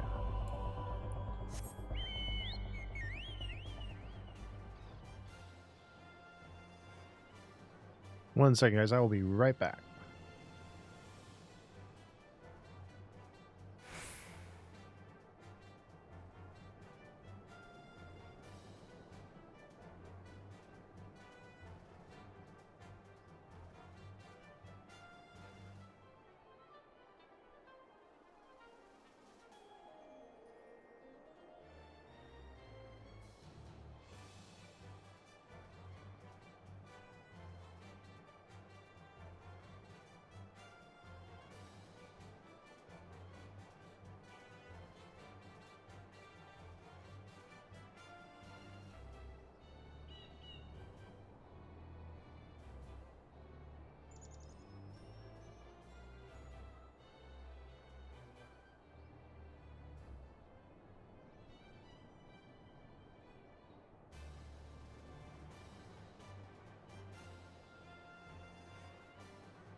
Alright, I'm back.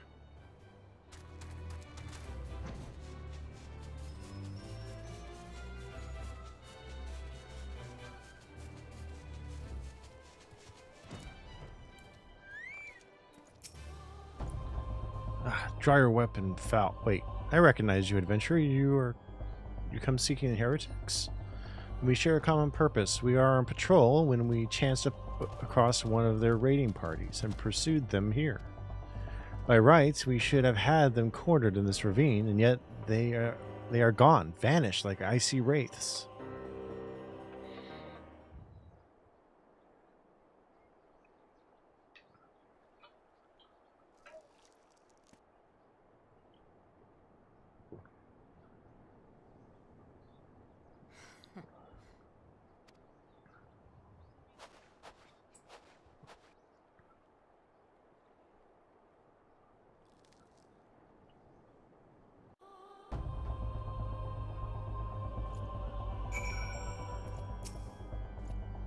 You glimpsed a woman atop the cliff? Could it be Iceheart herself come to sneer at our folly? And to where did she disappear? The heretics must have discovered a passage through the frozen wall, some hidden tunnel that escaped our notice. We have not the men to risk further investigation. 'Twould be best we were to return to White Brim Front and lay our suspicions before Lord Drillamont.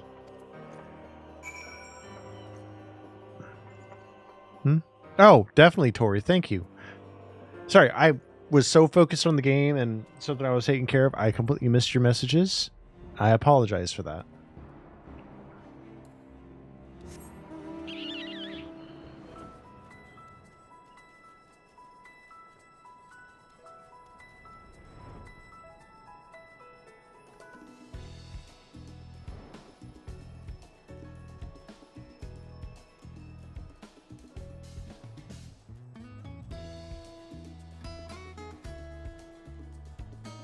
Actually, I haven't come across a single event since I left ARR that allowed for NPCs, actually.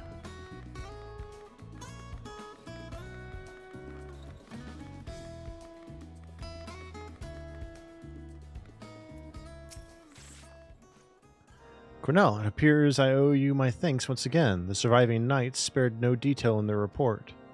The men you found out near Snowcloak were some of my finest. That they should be bested so handily, I fear I have woefully underestimated the threat of these heretics pose. Oh, that's very sweet of both of you. While I understand you might balk at the notion, I must ask that you put aside your mission and consider the stolen provisions lost to us for now. 'Twould be ill-advised to blunder unprepared into what may well be the very well lair of our enemy. Pray return to Dragonhead and inform Lord Housefont of your discoveries. He will wish to plan contingencies of his own. As for Iceheart and her heretics, the freezing heights of Snowcloak will not shield them from our justice for long.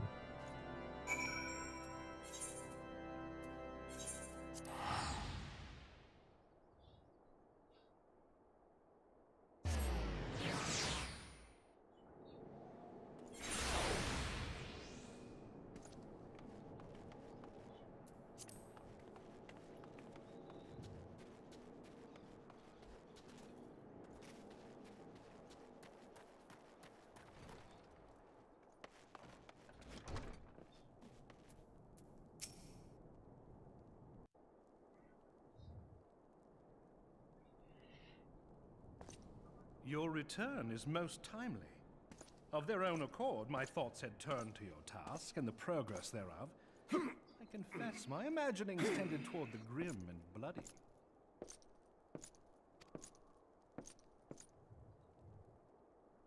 Yes, he is. I could tell. And they gave a hint about... And I suspect such frivolous wonderings do little justice to the reality of your travails. Tell me, what did you learn of Iceheart? Of his shirtless men in the hall doing squats.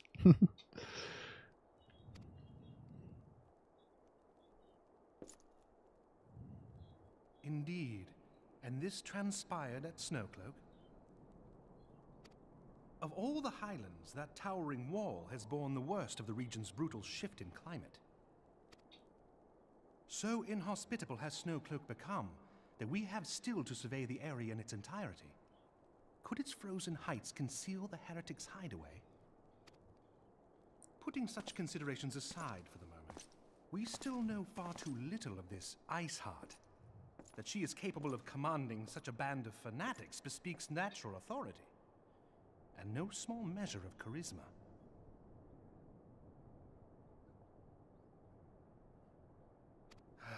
As much as I would like to fathom this mystery with you, the situation has grown beyond my personal purview. I am bound by duty to inform the Temple Knights and request that they bring this matter to its conclusion.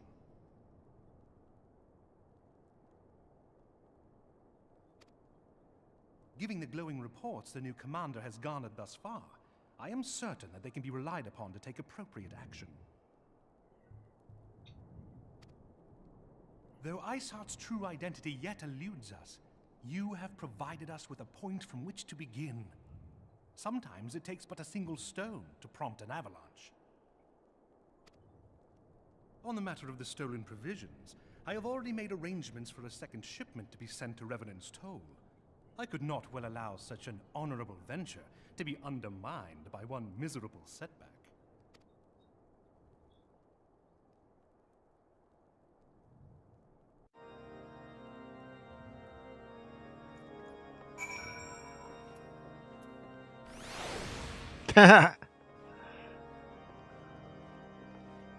Cute, dancing on the table.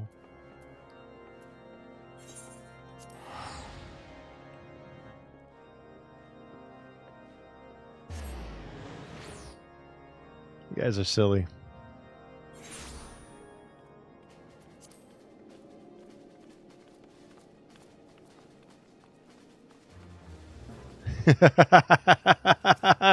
I'm sure he appreciates it. Cornell, 'tis good to see you return to the Toll. How fared you in the frozen wastes of Korthus? How's Fortome is to send us a second shipment? I must send thanks to Lord Halsafon for his continued generosity. Yet even as our town grows in prosperity, I fear it will attract ever greater numbers of those who would do us harm in the name of greed and power. All of us, Alphinode's new recruits included, must remain vigilant against such threats. Bleh, tongue twister.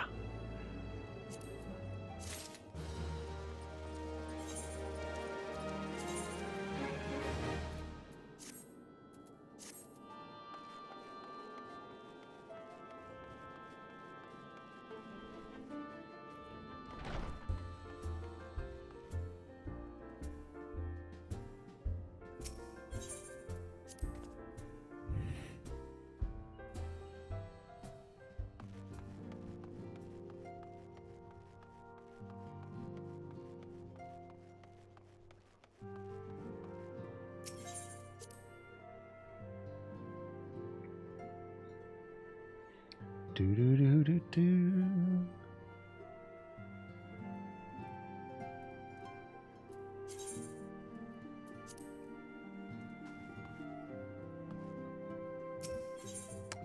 I went on autopilot and he was right outside and I was supposed to talk to him.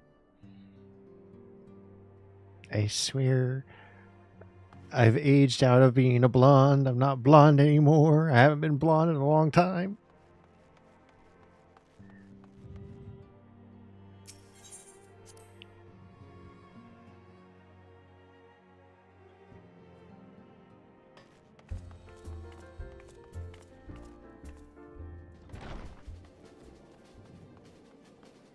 Hey, Mini-Me.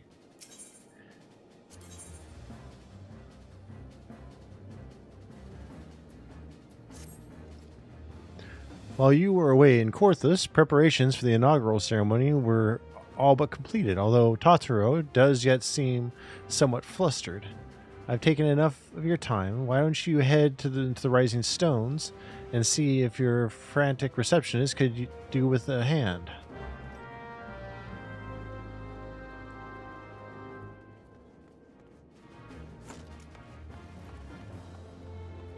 Huh?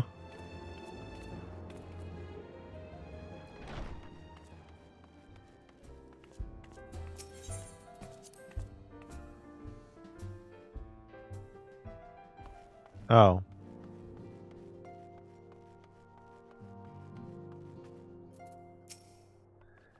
These parchments need to be sorted, and these documents, why are they even here? Oh, I am sorely tempted to file the lot in my waste paper basket. Ah, Cornell, you startled me. You wish to lend a hand? Splendid. Would you be a dear and hand these uniforms over to the new recruits? They're scattered about Revenant's Toll, and I haven't the time to track them all down. The recruits know to don their garb immediately and assemble here in the Rising Stones. You'll want to report directly back to Alphano if you don't wish to miss the ceremony. I wonder if the Scions will ever have matching uniforms. A well-funded organization is a well-dressed organization, I suppose.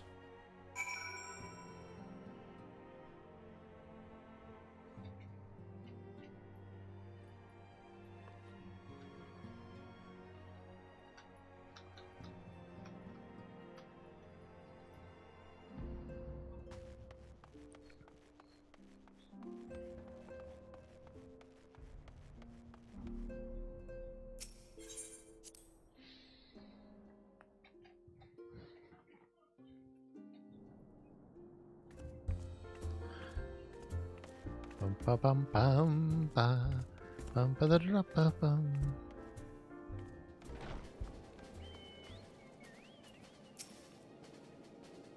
Those who believe this company will see no riches are short-sighted fools. The giving of oneself is an investment in the future.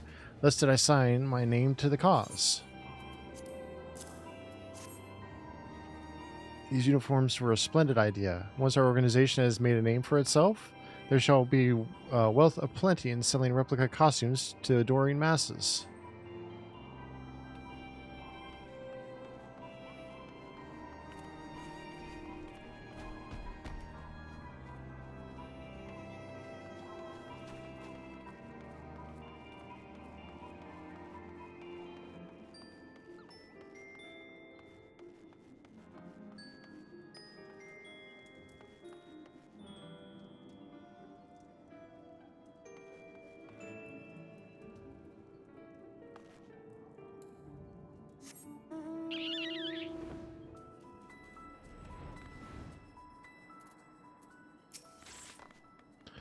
I thought I'd best mimic my fellows here, but I admit that I have no idea what we're supposed to be doing.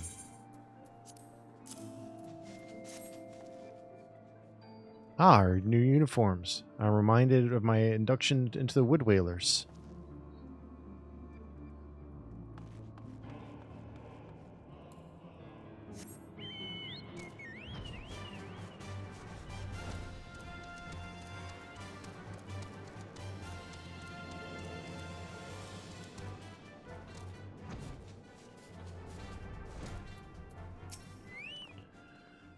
Isildur has at last rested from the adventurer's life. Retired from the adventurer's life. Though I shall miss his wisdom and irrepressible spirit, I am excited to forge my own path forwards. Ah, yes, the uniform. Thank you. Truth be told, the thought of pledging myself to such a lofty organization is somewhat intimidating.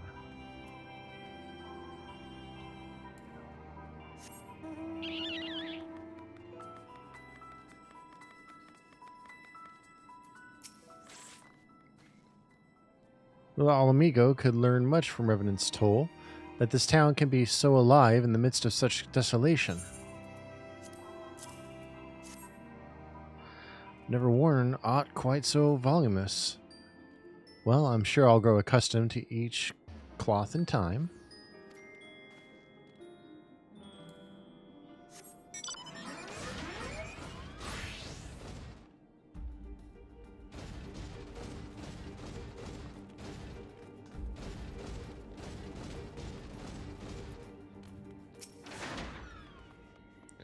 The Scarlet Garb makes me a proud member of the Maelstrom, and a hardier defender of Limsa Luminsa. Yet in truth, I stand for the betterment of the realm, and thought this new company a fine opportunity to contribute on a grander scale. Oh, now that's a striking shade of blue. Put alongside my Maelstrom uniform, my wardrobe will certainly not lack for color.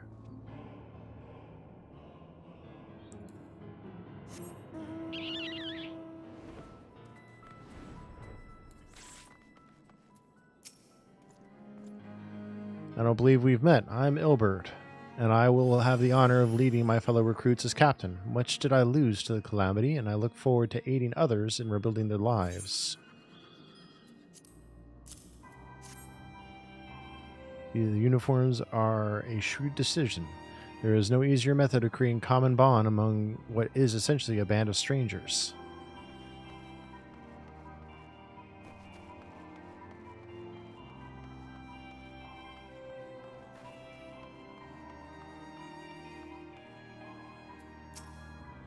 Hello there, lad. Looking for me, was you?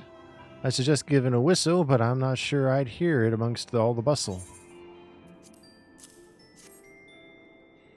Oh, proper uniforms and all. This thing will cut off the blood in me head. Not to worry, though. I'm sure she'll be fine after making a few adjustments.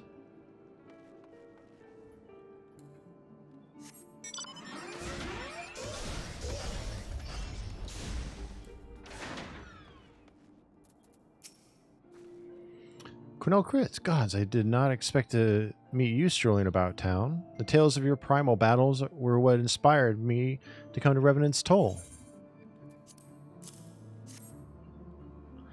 'Tis an honor to receive this uniform from your hands. I shall wear it with pride.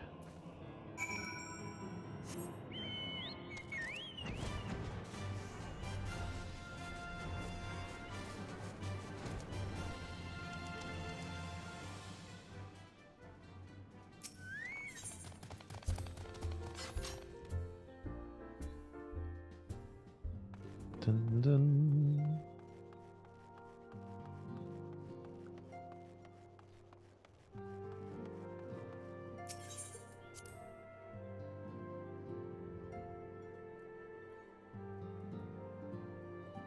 Okay.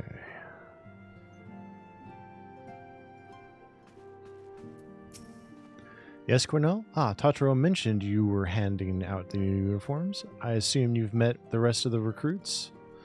Some few answered the call to arms, that I put forth through the established grand companies and such.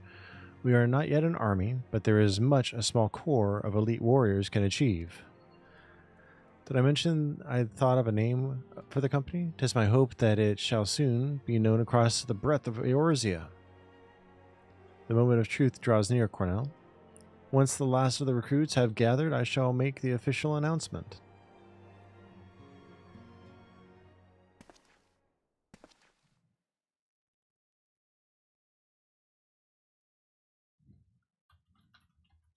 Comrades, your presence here this day signifies the momentous choice that each of you has made.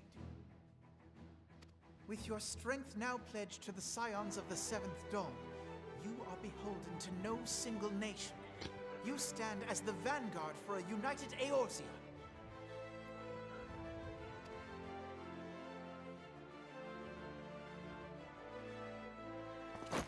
From this moment forth, I declare you Crystal Braves. Let us mend this fractured realm and face our enemies as one. I see a lot of problems coming out of that. Whether it be the Beastmen and their primals, or the conflict in Carteneau, it is plain that the nations of Eorzea cannot solve the problems which plague the realm. Thus does it fall to some few heroic souls to succeed where they have failed. Come, take your place at the Scion's side as guardians of Eorzea, and together we shall fight for the freedom of all! For the freedom of all!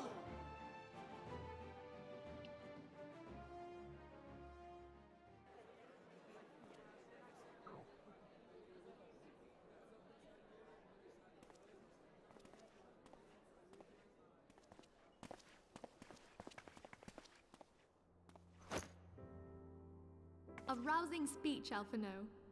Or should I say, Crystal Brave Commander Leveilleur? Please, Antecedent. The title is honorary.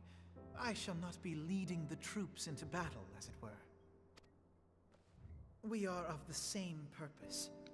Let us join hands and do what must be done to save this land.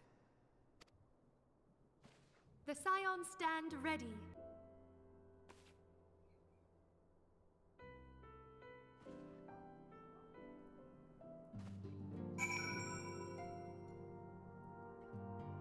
Alright, I'll be right back. I need to feed the doggy.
All right, I'm back.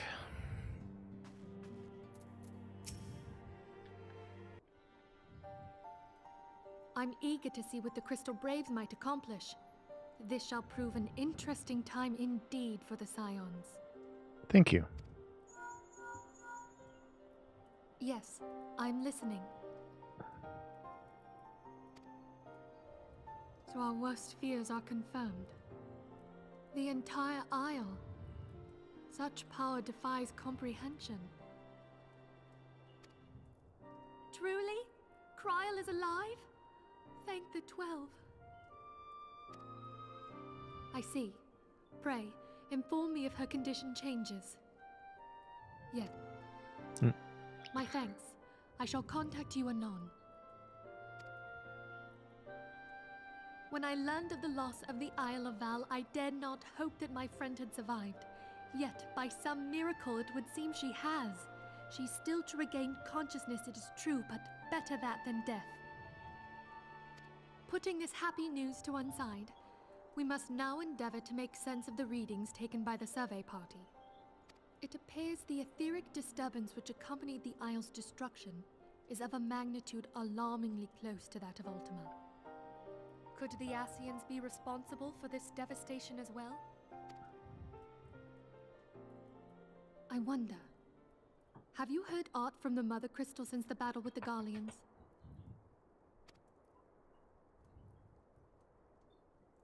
Then she speaks to neither one of us.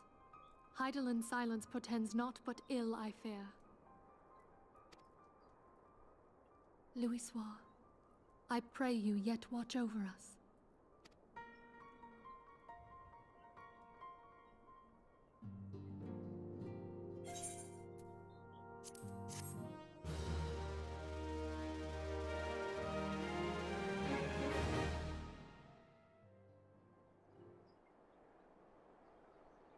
Are we finally going to be called up here?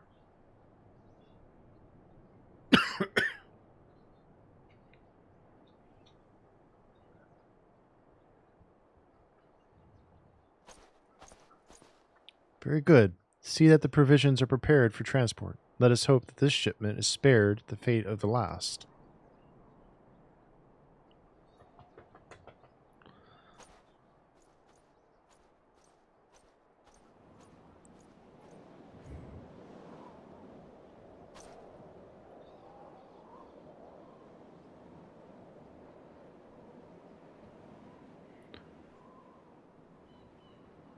The winds are uncommon fierce this day.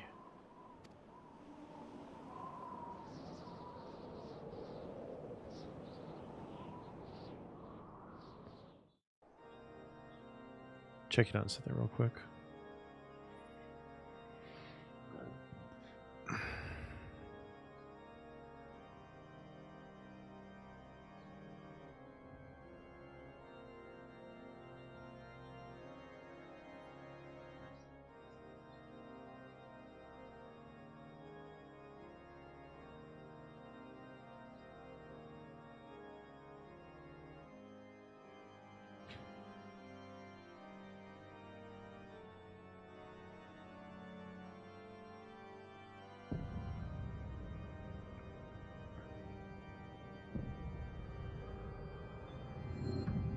Labre and the emissary. That's not good.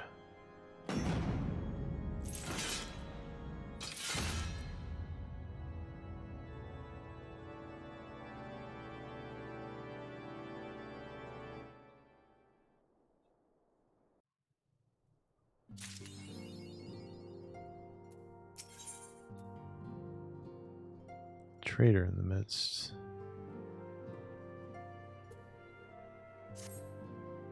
Now, when I put on yeah, it's Elf Pope. So when I put on a new piece of armor that comes in that's better, that will actually show, besides, because I don't have my helmet turned on, will the glamour be lost on it, or will the glamour stay? Try as I might, I cannot shake a creeping sense of dark foreboding, but it avails us not to fret about the unknown. We must concentrate instead on the problems of the present. The primals have been relatively quiet of late, and the beast tribes who summon them are under constant surveillance by the grand companies. Okay, thank you. Should any suspicious activity be afoot, you may be certain that we will hear of it. Ah, that makes perfect sense. And until such time as a permanent solution to the primal problem can be found, we can do little but wait and observe. As for the Ascians, Arrangir is wholly dedicated to finding the means by which we may defeat the dark beings. Let us pray for good tidings on that front. But all this you know already. Let us speak then of more current matters, in particular the state of the Crystal Braves. Alphino did well to found the organization, but ensuring its smooth operation is another matter entirely. Though I doubt not that he is doing his best, I feel that a helping hand or two would not go astray. To this end, I offered to send one of the Archons to assist him, but he declined. You know how he can be, independent and to a fault, and secretly loath to accept help. Save, of course, when that help comes from you. Alphino has entrusted countless matters of import to your care in the past, and I believe he would not hesitate to do so again were you to offer. I should be most grateful to you if you would go to him and support him in whatever manner you are able.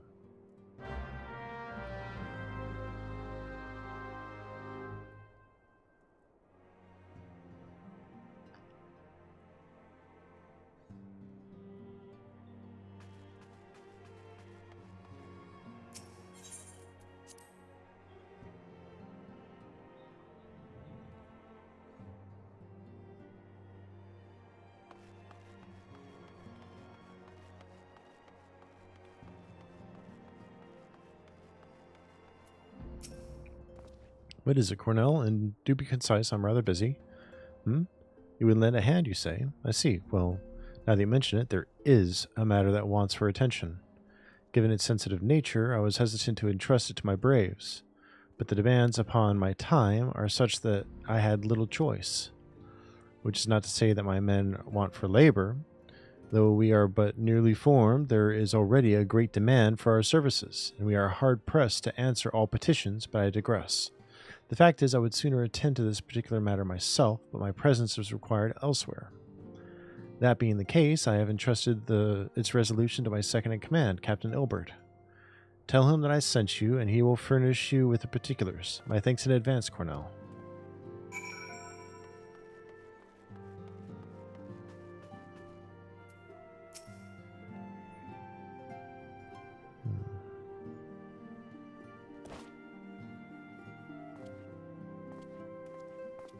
Hail to you, sire.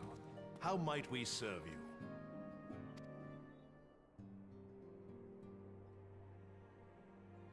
Commander Leveilleur bade you serve us? These are welcome tidings indeed. Given the sensitive nature of the task, I could not rely on one of my own.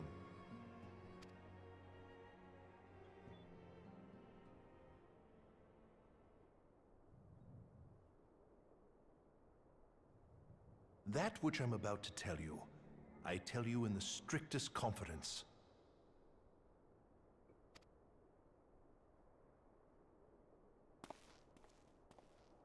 Some days ago, we received certain documents from an anonymous source. They notified us of the presence of a Garlean agent within the ranks of one of the Grand Companies. Following some discreet inquiries, we identified a suspect among the Immortal Flames, whom we detained for questioning.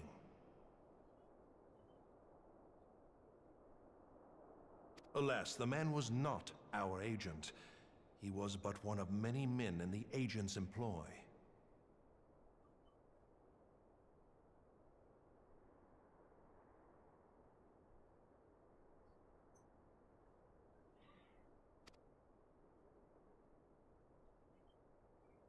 We pressed the traitor for a name, but he had none to give. He claims never to have met his master, whom he knows only as the Ivy.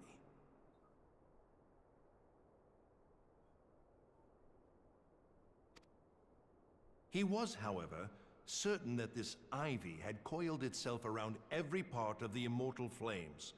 It would seem our quarry joined the company some time ago, and gradually recruited others to his cause. These conspirators are the vines by which he learns our secrets, all without exposing himself. It won't be easy to identify the Ivy amidst this tangled mass of subterfuge, but we have a tendril in our hands, and we shall follow it all the way to the gnarled root.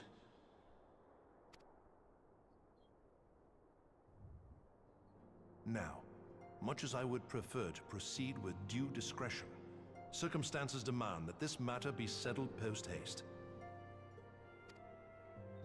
Garlemald's War of Succession nears its end, and it is feared that the Empire will soon resume its march on Eorzea. When it does, we can ill afford to have traitors in our midst. The ivy must be rooted out now.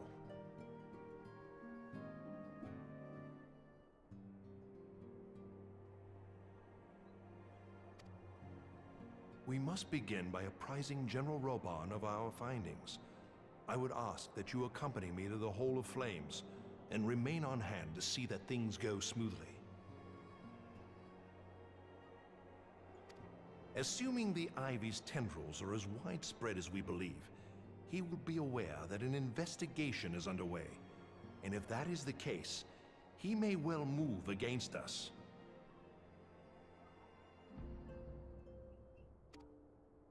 We must be prepared for anything, while taking care not to betray our purpose by seeming prepared. A simple enough task for a one-man army like you.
Yeah, sorry.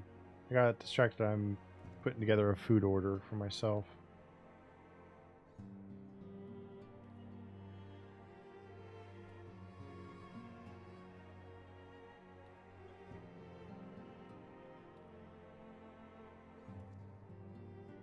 Or never mind, my Dash Pass expired, so I'd have to pay delivery fee.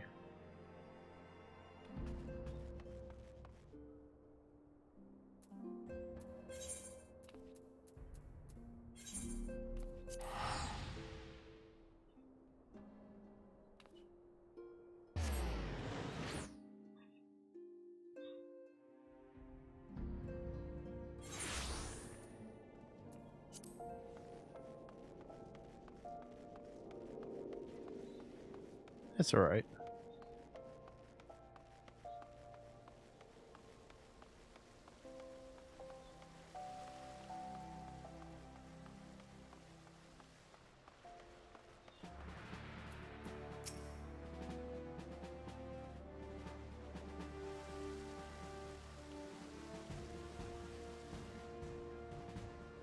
Well, well.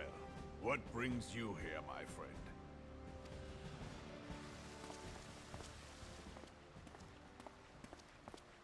He is here at my behest. Greetings, Roban. It has been a while. Hilbert, you old scoundrel. When they told me you'd be visiting, I scarce believed my ears.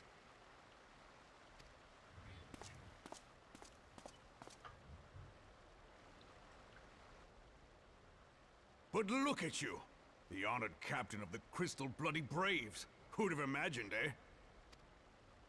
Not many, but fewer still would have imagined your destiny lay in politics, old friend. Aye. We've both come far, have we not?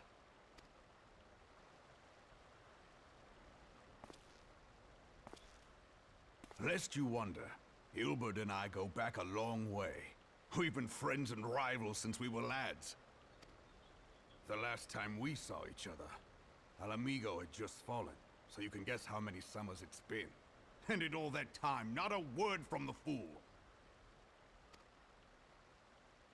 Ah, well, my dealings tended toward the modest and mundane, unlike some I could mention. As I hear it, no sooner did you reach Thanaland than the brass blades clapped you in irons and dragged you off to die on the blood sands. Being a stubborn sort, you won 1,000 matches and earned yourself a place in the people's hearts while you were about it. Then, with your mountain of prize money, you bought the Colosseum and secured a seat on the Syndicate. Those balls, brother! Rags to riches does not do it justice. You're a hero to the common man.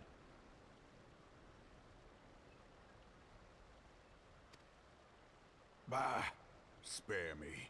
I am no hero. If anyone is worthy of that title, it's our friend here. Next to him, I'm little more than a glorified butcher. But you, Wilbert, you sell yourself short. By all accounts, you are an adventurer of some standing. I like to think that I did my part for the greater good. But if you're no hero, then I'm no adventurer, not in this company. Anyway.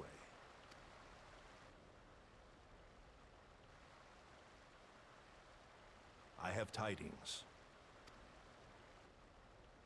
So there has been progress. I've let it be known that this meeting is a reunion between old friends. None will give your visit a second thought. To convene elsewhere would only attract attention. Let us speak here, in plain view of all.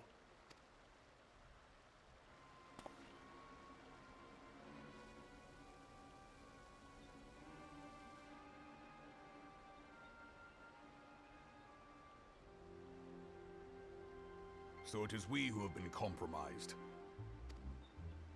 Teleji Adeleji's machinations have shaken Ul'dah to her foundations. In such uncertain times, a man's loyalty may be bought for a fistful of gil. But if this snake has truly been in our midst for as long as you say, we must needs consider a far graver possibility. Conspiracy. Could it be that the Monetarists have been in league with the Empire from the first? Very well. I will have my most trusted men investigate the matter. Continue your inquiries in the meantime.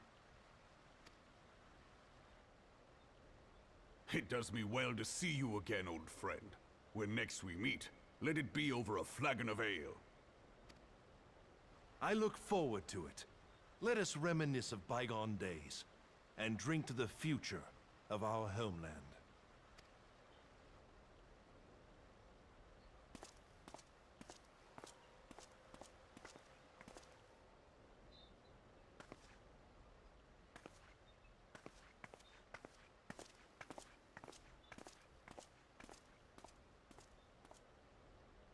Flame General, you wear the mantle well, old friend. I must work hard if I'm to keep up. Well, it would seem your services were not required after all. I dare say we have Roban's prudence to thank for that. Still, I was glad of your presence. My thanks, Scion.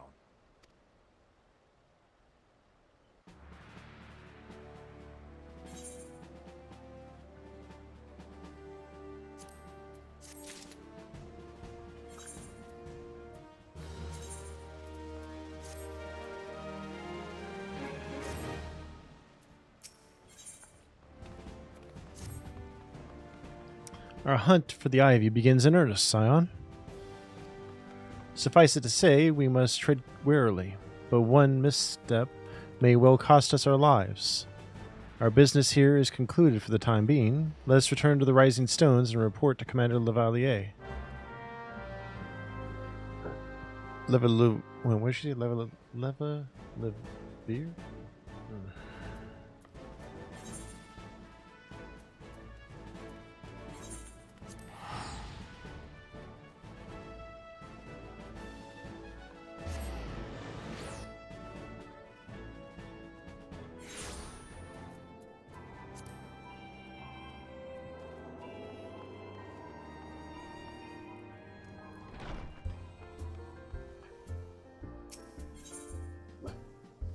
Livier.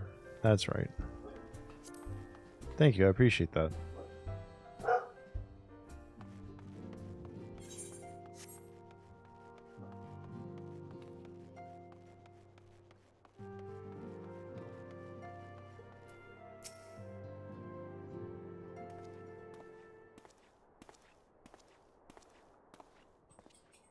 We are returned from Ul'dah, Commander. Not a moment too soon. Something has happened. Trouble? You recall that the Fourth was tasked with reconnoitering the rendezvous site used by the IV's minions and his Imperial contacts. Soon after you left, we received word that the unit was ambushed en route to the destination. Gods damn it. According to the report, one of ours has been taken captive. The Garleans are not wont to treat their foemen with dignity, and I have grave fears for her safety. We must dispatch a rescue party at once. Recall those braves who are afield. Begging your pardons, Commander, but we have not the time. I'm afraid I must ask for your aid once more, Scion. An ill-prepared rescue party will only serve to provide the Garleans with more captives. Yet time is of the essence. Simply put, you are the best chance we have. Captain Ilbard has the right of it. I trust you are willing. But of course you are. Now Lane of the Fourth lies in wait in the Tangle, near the entrance to Castrum Sentry. Seek her out, and she will apprise you of the situation. You know what, I'm going to go ahead and just make myself a tortilla wrap real quick. I'll be right back.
Alright, I'm back.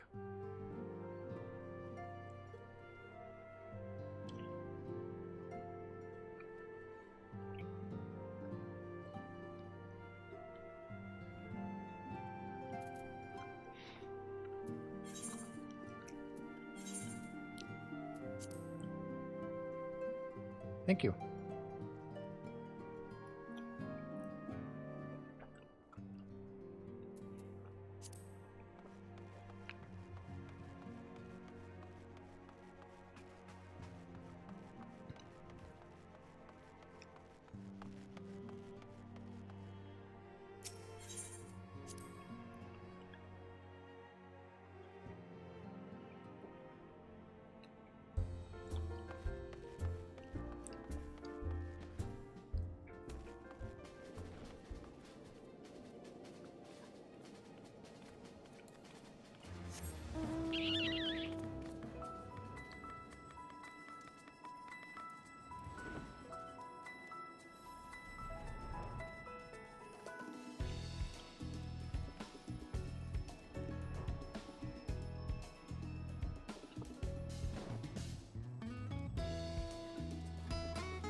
Would you aid us in this rescue mission? We are in your debt, Warrior of Light. Now time is against us, so allow me to brief you on the situation. The Garleans fell upon us without warning, wounding poor Resh and hauling her away to the castrum yonder. Outnumbered as we were, it was all we could do to flee and regroup. Even as we speak, the Garleans may be interrogating Resh, or worse.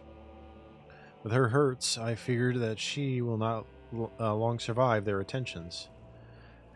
We must rescue her without delay.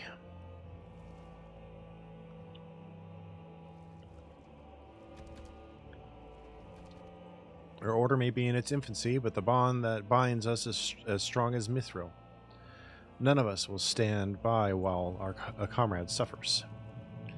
We, the remnants of the Fourth, will infiltrate Castrum Sentry. Please help us find Resh before it's too late.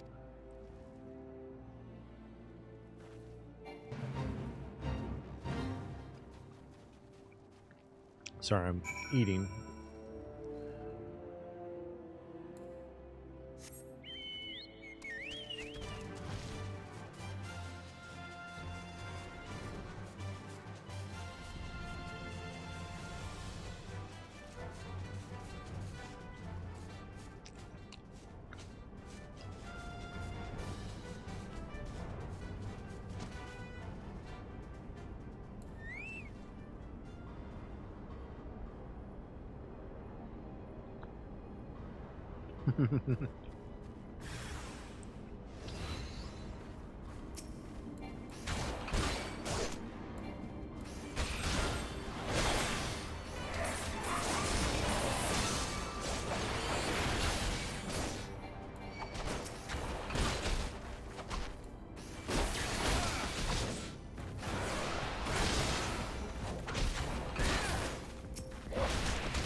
Where am I?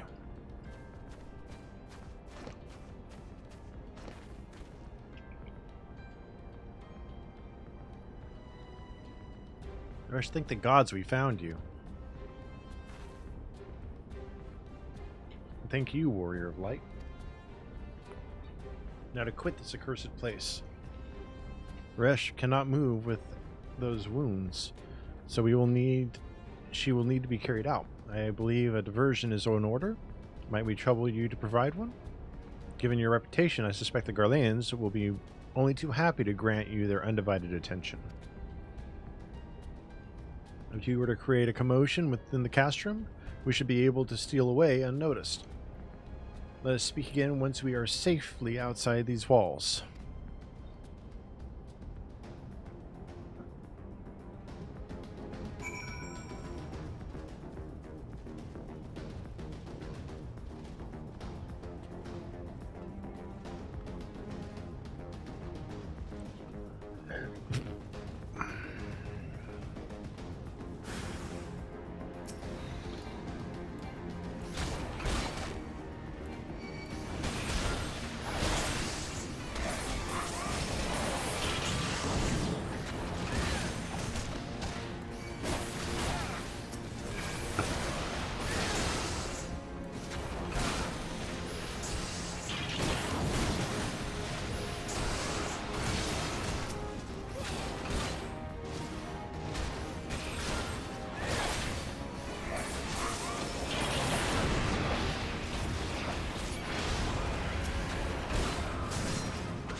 Guess what I forgot to do while I was up making food?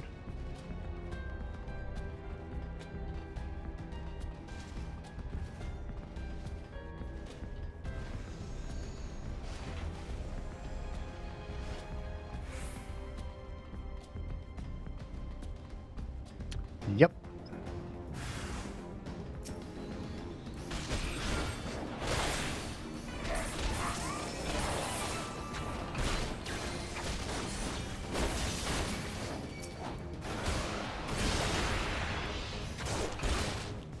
I will once I complete this.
I've awaited your return most anxiously, my friend. You have done us a great service indeed. Thanks to your aid, our comrade Resh is safe, and we suffered no further casualties.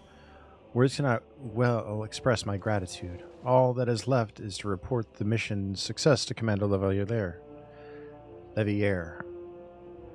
I shall go on ahead to the Rising Stones.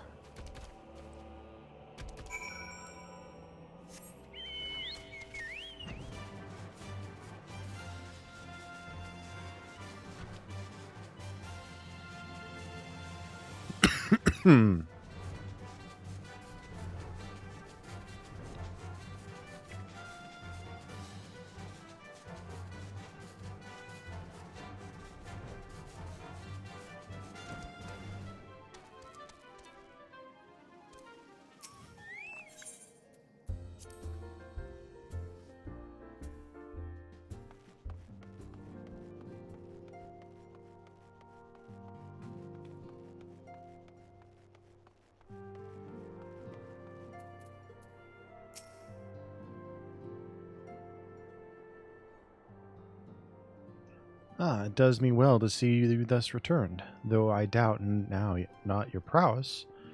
Entering an enemy stronghold is generally considered to be a risky venture, and I must confess to having been a trifle anxious. But here you are, hale and whole, having succeeded in your mission as is your wont. Lest you wonder, the woman you rescued is being cared for by the Domans. Thanks to their expert administration, the danger is past. You have my gratitude, Cornell.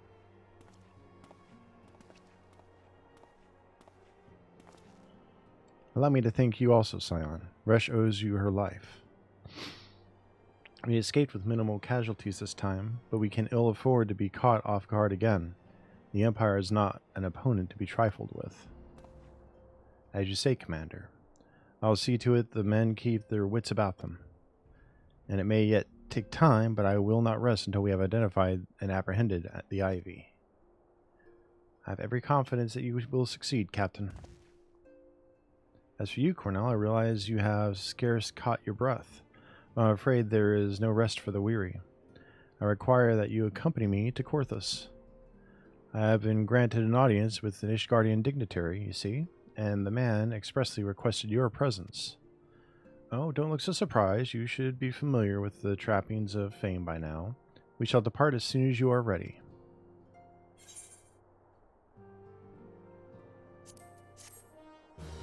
Alright, and with that, I will go fill my drink. I'm not going to go on Be Right Back screen, though. I'll just leave you guys hanging there until I get back.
Alright, I'm back.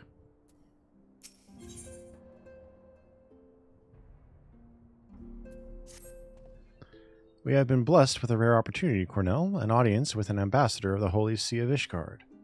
We are to treat with Sir Aymeric, Lord Commander of the Temple Knights in Camp Dragonhead.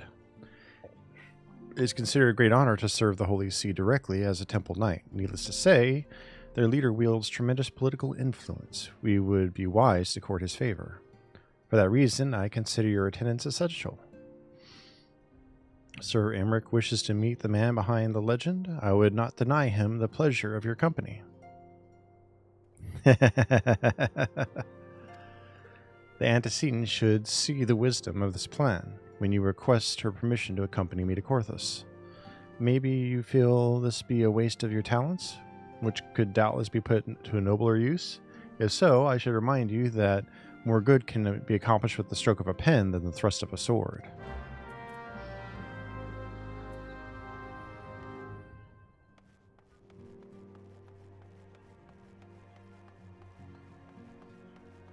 I will admit, Y'shtola and Minfilia are my two favorites right now, in that regard.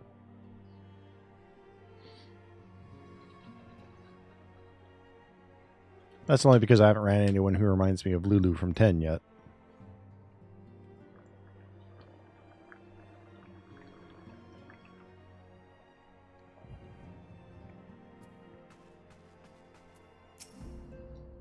A meeting with an Ishgardian ambassador? By all means, I think it a wonderful idea. We have received no reports of etheric disturbances or unusual beast tribe activity of late. If Alphino believes your presence may help him to secure more favorable terms, I see no reason to deny him.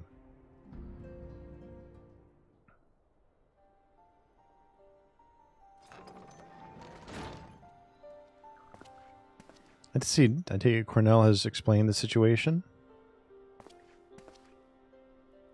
He has. Yet, welcome though these overtures are, I cannot help but wonder what prompted them. The Ishgardians have spurned all contact with the other city-states for decades. Why reach out now? Ah, okay. Can't wait till I do. Would that I knew. The question of their motivations is one to which I have given no small amount of thought. Alas, I know no more than is generally known.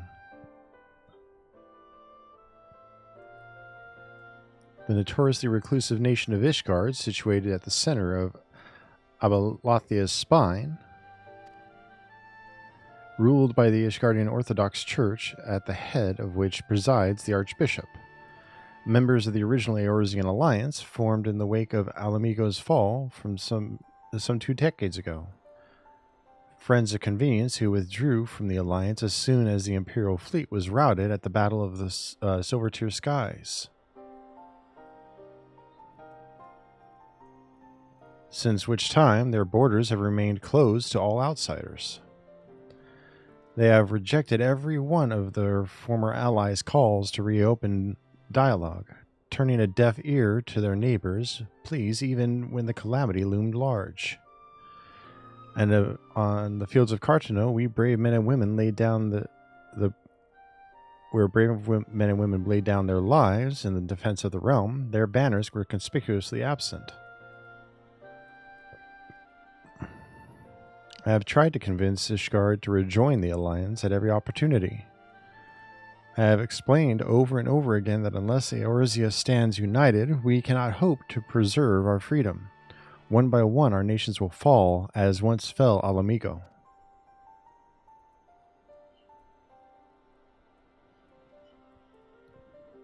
And what have mine efforts yielded? Why not? Surely this can be considered a step in the right direction. I should hope so, rather than the lowly messengers we have been fobbed off within the past. This time we shall meet with a man of genuine influence. Of course, I am not so naive to think that they come to us out of the goodness of their hearts. We have something they desire, though I have yet to find out what. But since is the nature of diplomacy, they will bring their agendas to the negotiating table, and so will I. along with a handful of incontrovertible truths.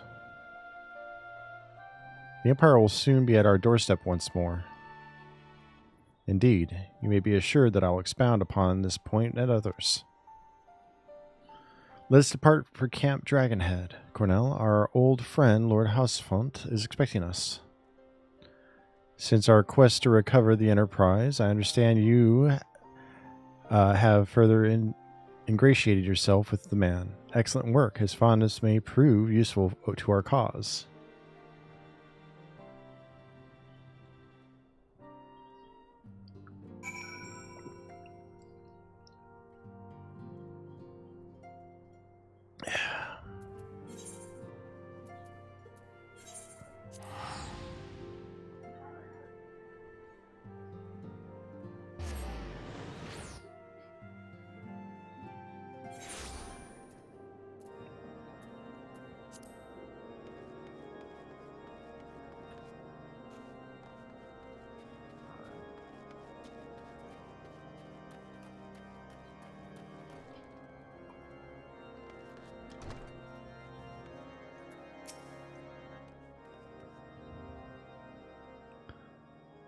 Ah, Cornell, ever a welcome sight. Our hearths have been stoked to blazing in preparation for your arrival. It would not do for such a distinguished personage to catch cold whilst enjoying our hospitality. The gesture is much appreciated. I fear I shall ever struggle in cold climes. Ah, good. Master Alphinaud is an honor as well. Likewise, Lord Housefont. Forgive us yet another imposition. I fear we have relied overmuch on your aid since you so generously assisted us in the locating of the Enterprise. Blah. Nonsense. Any debts incurred have long since been repaid. Besides, who can say what the future may bring? House Fortune may have even seek the aid of the newly formed Crystal Braves. In any case, I am simply delighted that the Holy See is at last willing to grant you an audience. No doubt your discoveries at Snowcloak helped to justify the decision. This recent resurgence in heretical activity is of grave concern to all of us. Ah.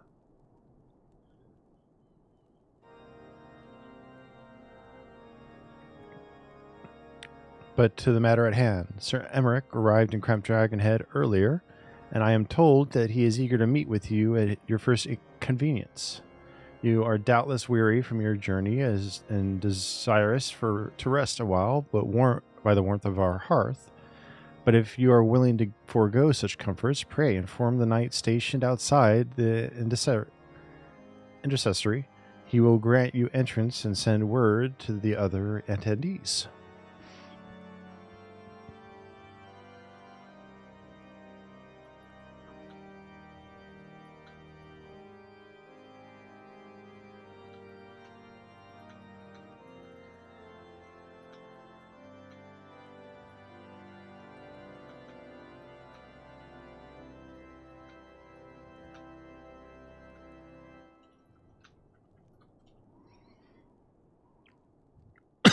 As inviting as your hearth sounds, I think it best we proceed to the intercessory forthwith.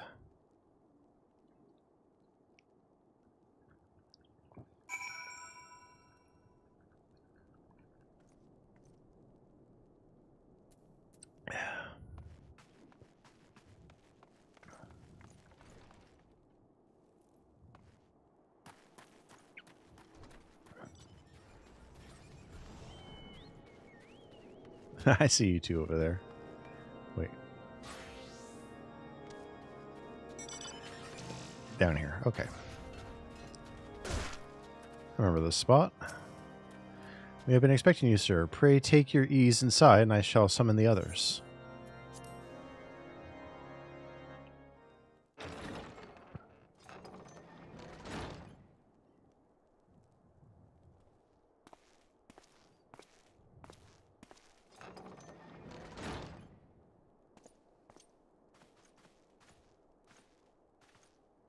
Have faith, my friend. You need only state your case with confidence and clarity.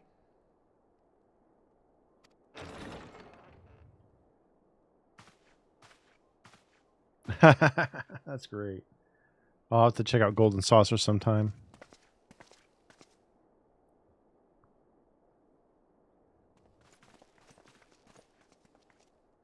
There's your handsome man. It is both an honor and a pleasure to meet you. I am Emmerich, Lord Commander of the Temple Knights. Alphino Leveilleur, at your service. Your reputation precedes you, Sir Emmerich. I think we will find that we have much in common.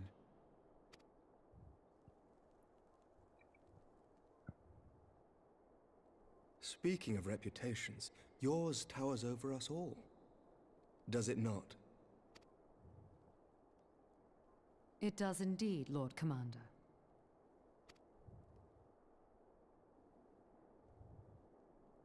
I am not too proud to admit that I have followed your activities with an interest bordering on fascination. Full glad was I to learn that you would be joining us. Now then, shall we begin?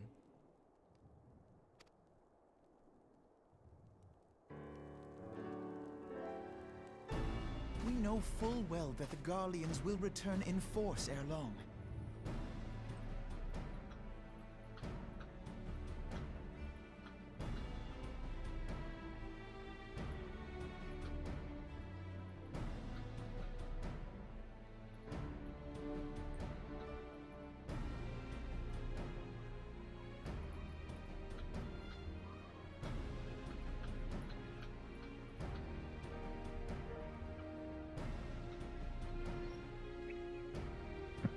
What is more, we have yet to achieve a lasting victory over the primal menace. The beast tribes continue. I was just thinking that. I've got a fanboy. Each incarnation is stronger than the last.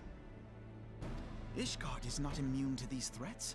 I must reiterate that it would behoove your nation to rejoin the Eorzean Alliance. Once again, I must respectfully disagree. On what grounds? Despite their presence in Kurthus, the Ixal do not concern us. Their territorial claims pertain to Gridanian lands, and it is the people of Gridania whom they harry. Consequently, the Holy See judges this to be a Gridanian affair. Even were that not the case, our forces are wholly committed to the Dravanian conflict. We have not the knights to spare. As for the Garleans, we are not ignorant of history.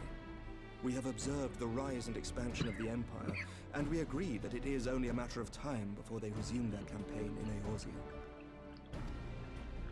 Then surely it would be in our best interests to present a united front. Mayhap one day, but not yet. Gaius van Belsar is dead, and the legion of conscripts he left behind lacks the will to fight. We think it highly unlikely that they will emerge from behind the walls of their castra for some time.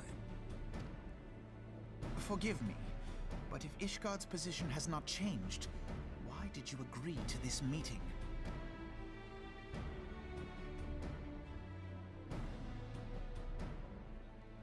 It was not only as a representative of Ishgard that I came here. Pardon? It is not within my power to change Ishgardian policy, regardless of my personal feelings. There is, however, one area in which I may exert a measure of influence. Concerns have been raised over the supplies House Fortin has offered to Revenant's Toll. These have led to calls for restrictions on the provision of aid to foreign powers. I can ensure that the shipments continue unabated. Sir Emmerich, we would be in your debt. No, you would not, for I require something in exchange.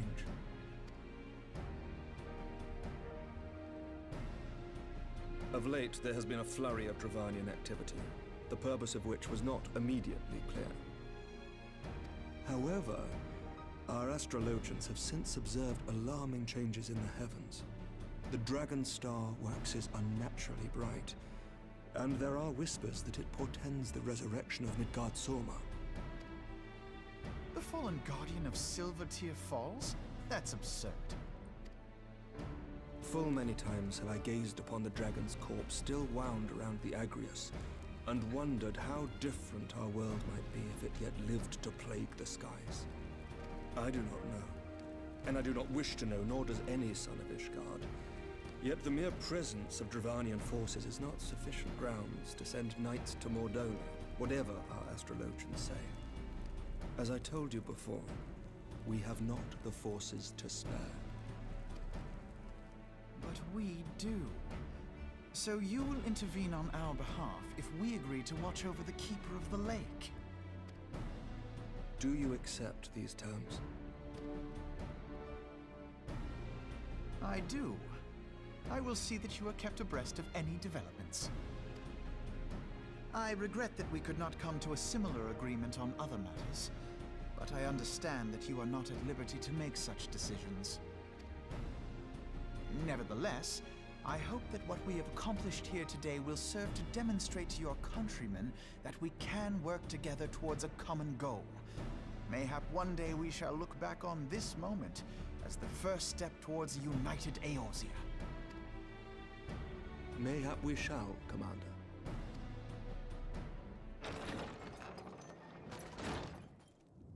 What is the meaning of this? The caravan, my lord. It's been attacked. It was Iceheart, my lord. What? By the Fury? All our precautions were for naught?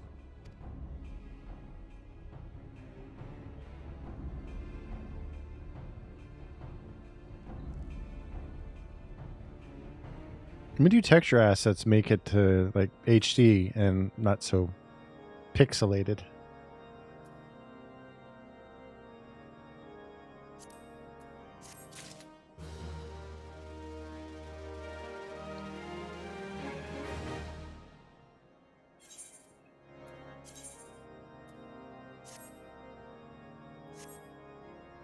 I know I'm patchwork right now. I'm waiting until I replace everything and then I can just go and glamour all at once. Just when we were starting to make progress. And to make matters worse, the caravan they spoke of was bound for Revenant's Toll of all places. Honestly, were I so inclined, I should think the gods were conspiring against us.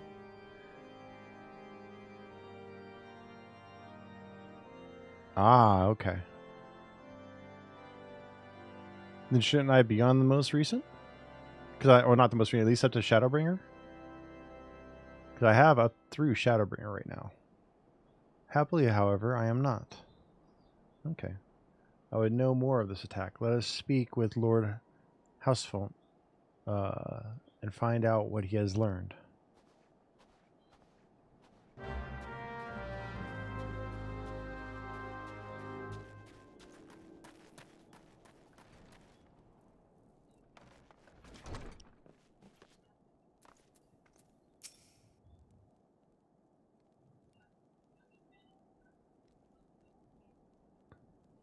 Ah, damn. And that's the one I don't have yet. Though I did, like I mentioned at the start of the stream, for those who weren't here, I added Endwalker, the expansion that we're speaking of that has those updates, to my throne list. My sincerest apologies for the interruption, my friends, but the situation is such that we must act swiftly. If you would be so kind as to elaborate. Iceheart's heretics fell upon the caravan and bound for Revenant's Toll as it was passing through Boulder Downs.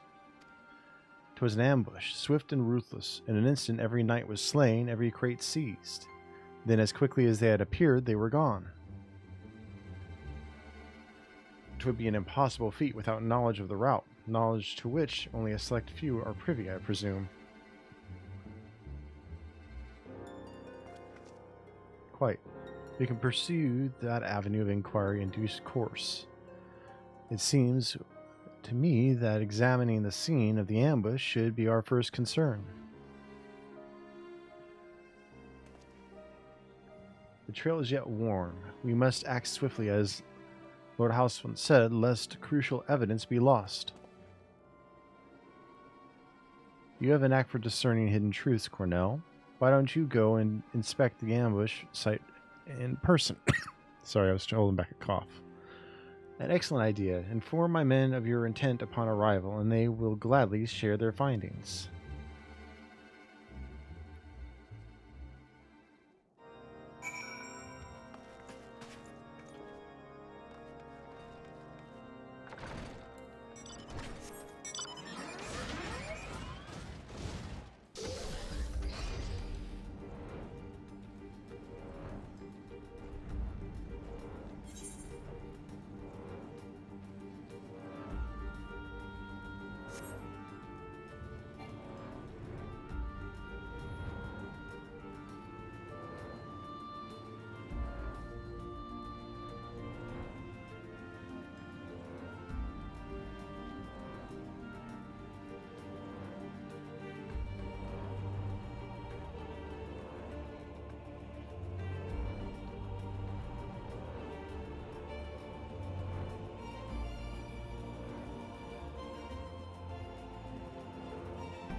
Move along, adventurer. There's nothing... Huh? Lord Hotspun bid you speak with us? You must be... Beg pardon, Scion. As you can see, they left nary a crate behind. Tipped the wagon for good measure, even. Whole thing's a bit odd, if you ask me. Would have been easier just to steal it. Though a damn sight harder to conceal it, I'll allow. Reckon they came prepared. Probably with wagons of their own hidden away off. But...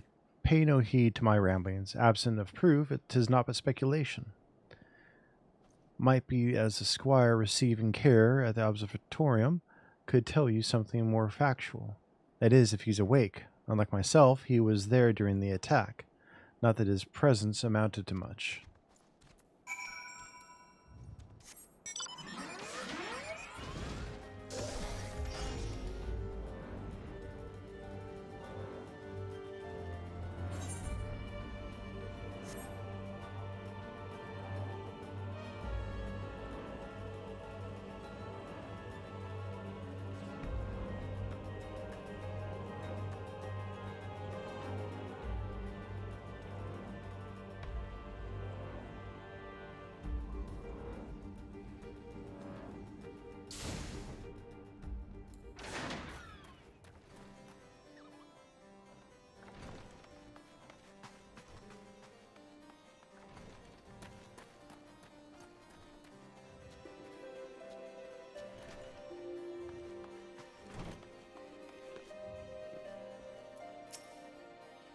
You've come to ask about the attack, haven't you?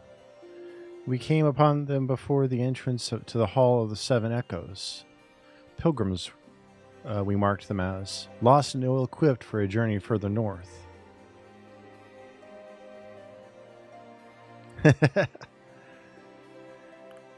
Our leader called out to them, and one stepped forward to answer. Slowly she approached, her silver hair flowing in the wind like melting snow, just a young girl. I thought some poor lost lamb in search of salvation. Our leader must have thought the same, else why would he let her draw so close? They exchanged some words I couldn't hear, and she leaned forward as if to kiss his cheek, and then he sighed and crumpled to the ground. I didn't know what had happened at all, till I saw the snow turn red. And then there was red everywhere I looked. I tried to fight, but took a blow to the head, and by that time I came to, the others were dead and the heretics were unloading the wagon. I mean, they'd have killed me. So I just lay still and listened. Isar's people spoke of deliverance and resurrection, and they spoke of Shiva.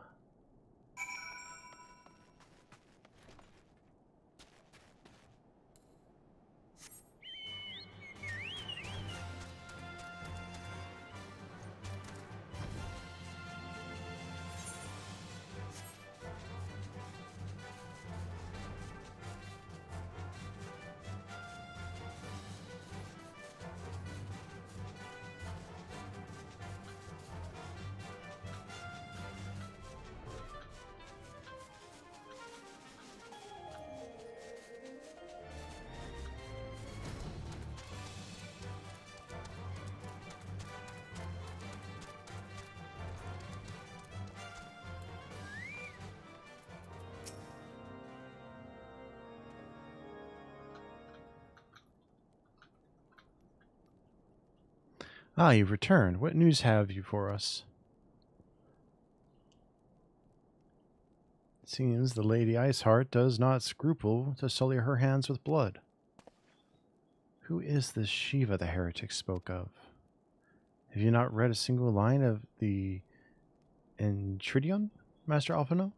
Shiva was a traitor to kith and kin, an apostate who lay down with dragons. Now, we cannot expect all foreigners to know Ishgardian scripture so well, particularly when it concerns the patron saints of heretics. Wait, you say she is their patron saint? Oh no. It all makes sense now. But Hassan, what was the caravan's cargo?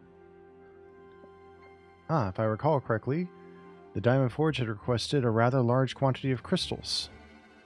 Do you not see Iceheart and her followers intend to summon Shiva, as a beast tribe would a primal?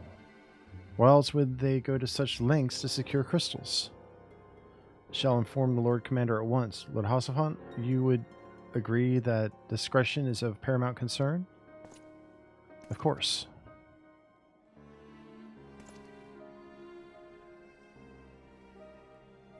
I trust we can count on your continued support, Master Alphino? The Scions of the Seventh Dawn are sworn to combat the primal threat. Our support is a given. I will need to send word to my brethren in Reverence Toll. Our entire order must turn its efforts to the prevention of this summoning. Naturally, that includes you, though I'm sure you would not miss this for the world.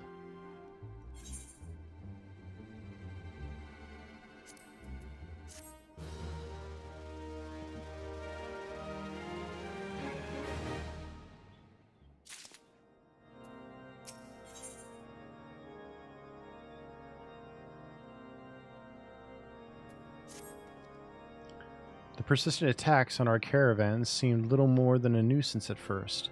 The heretics were a problem, to be sure, but a relatively minor one. That was before I discerned the purpose behind their attacks, of course. Now they have my undivided attention. After apprising Minfilia of the situation, I shall summon a unit of Crystal Braves to assist us. As for you, Cornell, pray join me in Whitebrim Front. Since the incident at Snowcloak, the Knights of House Durandir have redoubled their reconnaissance efforts in the region. It is my hope that they have information which may help us determine precisely where the heretics are hiding. Given our mutual enemy, Lord Drillmont should be eager to oblige us. I shall see you there, then. Good?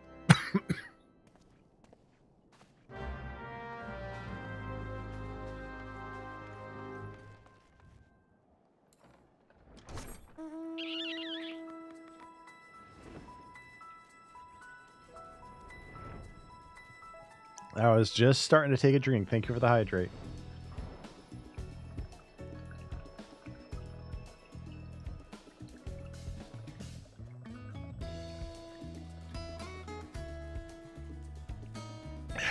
I took a drink that entire time.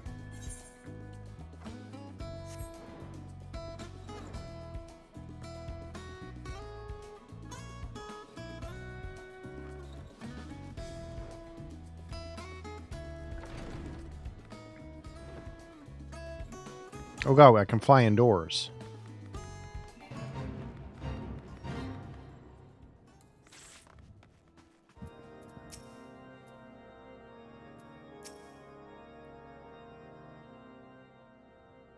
The Scions of the Seventh Dawn wish to join in the hunt for Iceheart.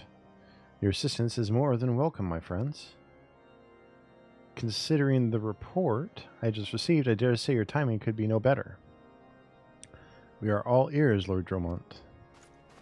A band of pilgrims was seen transporting a large number of crates to the west. Their garb appears to match the description provided by the squire who survived the attack. Alas, our scouts lost track of them at Snowcloak. The selfsame frozen wall which we speculated might conceal the heretics' hideaway. Suffice it to say, the disappearance of these pilgrims and their provisions all but confirms our suspicions. I have heard enough. My knights will join you in the hunt. I took the liberty of summoning a unit of Crystal Braves to Whitebrim Front. Given the gravity of the situation, I trust you will agree that we must use every resource available to us. These are extraordinary circumstances, Commander. 'Twould be in our best interest to coordinate our efforts. Such was my intent from the start, Sir Amric. And so it begins, my friend, though I dare say it will prove an all too brief collaboration. Iceheart will not elude the combined forces of the Crystal Braves and the Temple Knights for long. Nevertheless, a wise man does not wager all upon the success of a single solution. There may yet be subtler means by which we can locate the heretics. Mayhap Lord Dromont has one in mind?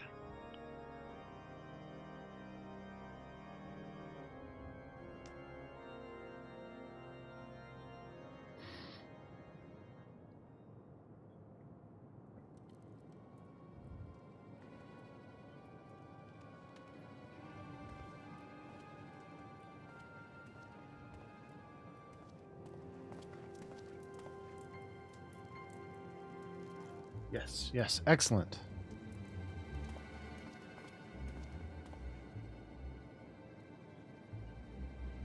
Milady, everything has been accounted for. If there is aught else you would have us do, pray speak, and it shall be done.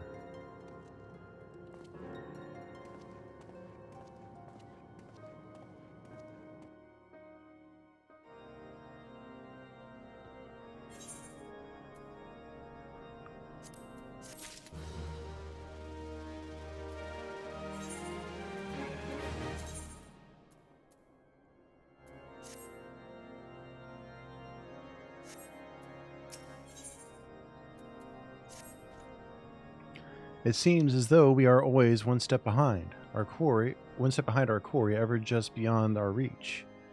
Though I would like to believe that the tables are about to turn, I must confess to having certain doubts. A joint effort may succeed where others have failed, but it would yet yield the self-same result. Fortunate we are not without other options. I trust you haven't forgotten Inquisitor Gulaim? We have not. The mystery of how the heretic remained undiscovered for so long has been much in our thoughts, as has the question of what steps might be taken to prevent a similar breach of security in the future. Accordingly, we conducted an exhaustive and covert evaluation of everyone in Whitebrim Front. Though some were found to have committed certain minor transgressions, we identified only one possible heretic. This man has pledged himself to Iceheart's cause. He will have taken note of the movements of the Temple Knights and the Crystal Braves, and upon recognizing their intent, he may attempt to warn the heretics. The man's watch is to end soon, at which point he must report to Sir Jontremont in the yard. I would have you keep an eye on him. If he ventures beyond the walls, follow him discreetly. Should he meet with a heretic, do not interfere, simply watch and listen. I have seen to it that the suspect knows nothing which could endanger our plans.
The suspected heretic leaves through the southwest gate.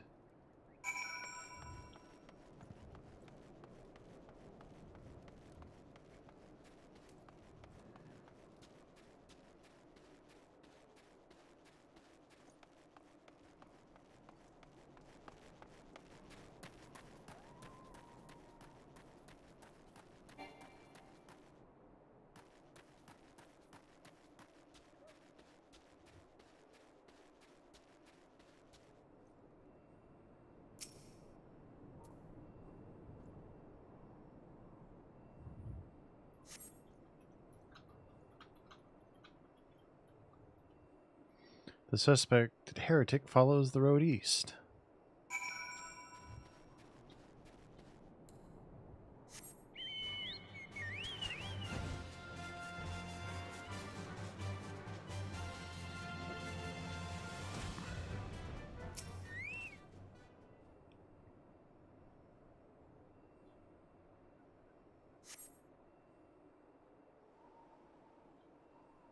The suspected heretic heads south.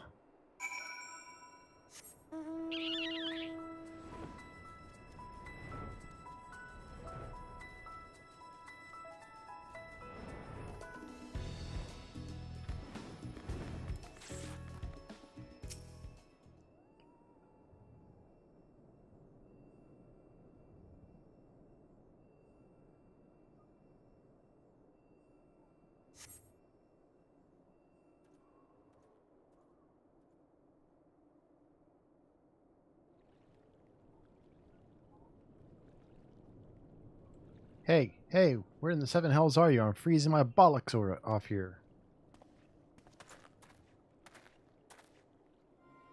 I'm here, you blundering oaf. Why are you late? Staying on the wall, why else? I have duties to fulfill, you know? Your sole duty is to... Bloody echo. Lower your voice, they'll hear us and wipe in front. Yes, of course, the Temple Knights in Snowcloak. This is what you bring to me? We already knew about our comrades in Boulder Downs will use the tunnels dead before they know what's happening. Nevertheless, if you waste my time again, is that clear?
Well, did your investigation bear fruit?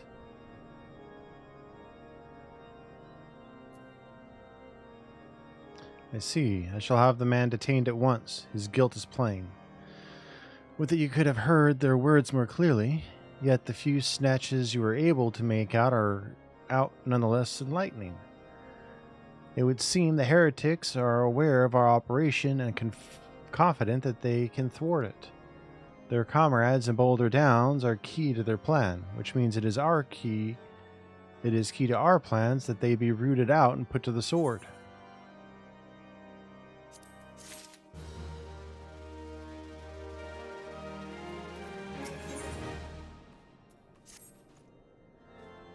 We have long suspected that the heretics use a network of secret tunnels to traverse the highlands undetected. Given what you overheard, I fear that Snowcloak may be riddled with such passages, and that the heretics in Boulder Downs are planning to use them to take our forces unawares. Needless to say, we cannot allow that to happen. A contingent of House Thurandir knights are on patrol in the area, and I shall order them to begin searching for the heretics at once. But knowing nothing of our enemy's numbers and our readiness, I could say for sure that they will be sufficient. It would put my mind at ease if you would consent to assist my knights with the search. I know they would take courage from the presence of so storied a warrior. Pray, rendezvous with them at Boulder Downs. If Halone is kind, we may catch these heretics before their plans come to fruition. Show them no mercy, Cornell. The lives of our allies are at stake.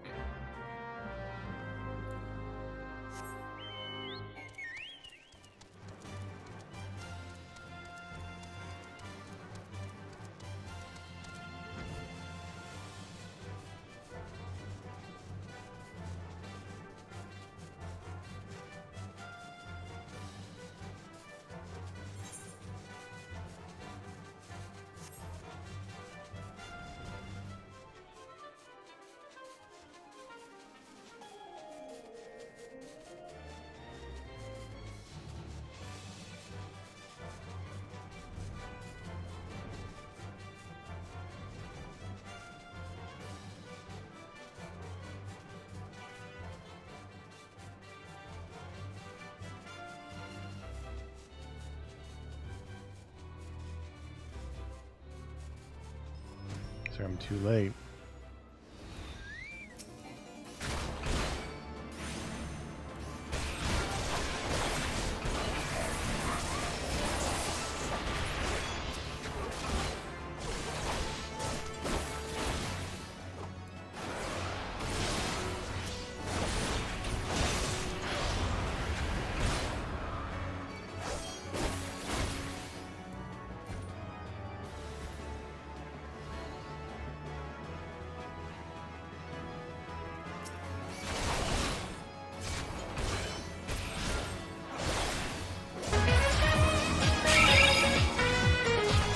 Hey, Sunder, welcome in. Welcome in, Raiders. How is your stream? Let me get you a shout out here in just a second. It's the Ace of Spades. Ha. Hi, hi. Hey, Lomkey.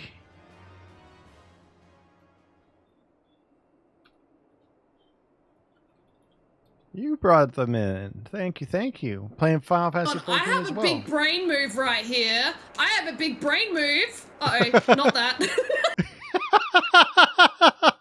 Love the clip. That's awesome. Thank you so much. I really appreciate that. And if you have to go and take care of something, I understand. I appreciate you sharing your community with me. For those who are new here and just seeing me for the first time, I am Cornell Critz, friendly and little lusty Incubus VTuber who plays a variety of different games and creates content across YouTube, Twitch, Kick, and TikTok.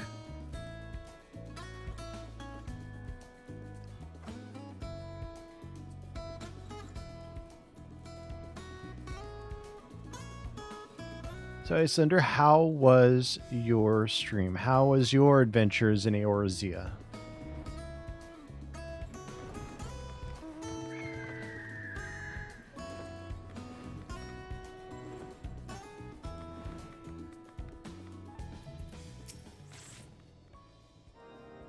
It is a lot of reading. It is, but it's fun. My knight sent no word of your coming, Cornell. What has happened? What is that in your hand?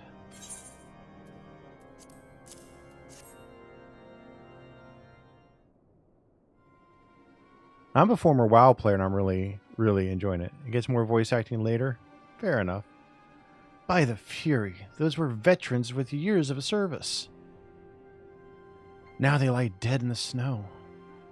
Their bodies must be recovered, and... No. We have not the men to spare. Not now. Not while Iceheart prepares to summon an abomination. The heretics you dispatched were not of sufficient number to contend with the combined strength of the Temple Knights and the Crystal Braves.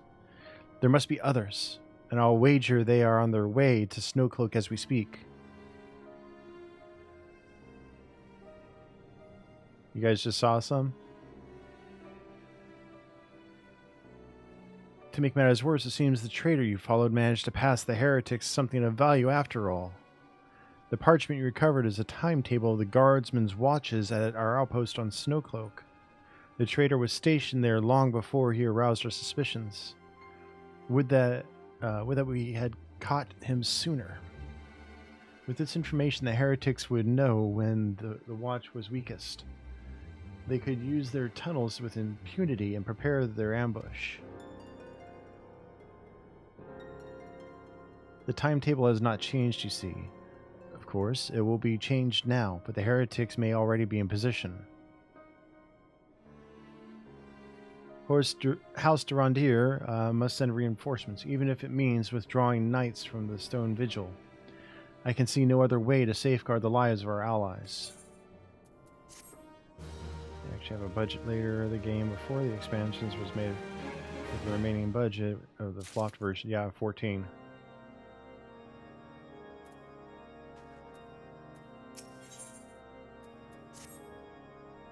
Time is of the essence, Cornell. While my knights make ready to depart, the heretics may take our allies in Snowcloak unawares. Superior training and equipment will avail them not if they are cut down ere their swords are drawn. But all is not yet lost. If you leave now, there may still be time to warn them. Make haste, I beseech you. Fly to Snowcloak and tell Sir Emmerich everything we have discovered.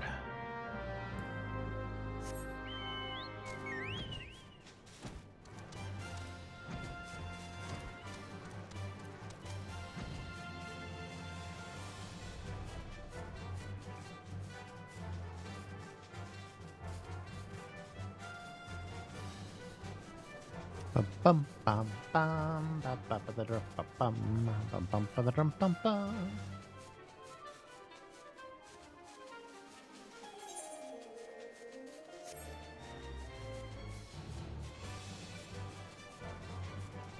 I remember when it flopped too. You guys are waiting here for me. Cornell, this is a welcome surprise, perhaps the only one thus far, as you can see, we have yet to uncover any hidden.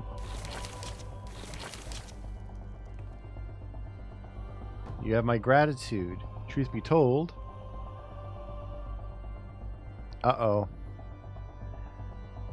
Truth be told, we suspected the heretics might be plotting such an attack. Now that we have confirmation, I shall place my knights on high alert. Has Commander Levier been informed? The Braves must be... Damn it. Must be made aware.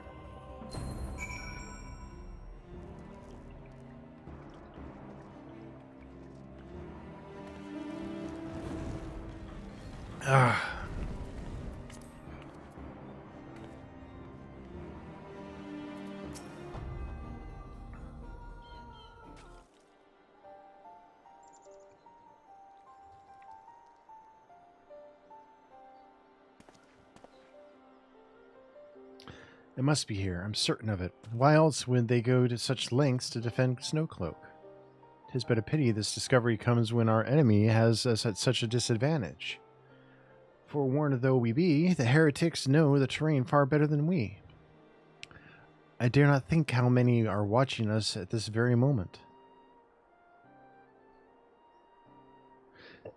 Yeah, it's amazing how well they turned the whole production around. I think we're officially at the largest number of viewers I've had for Final Fantasy XIV yet, currently on Twitch.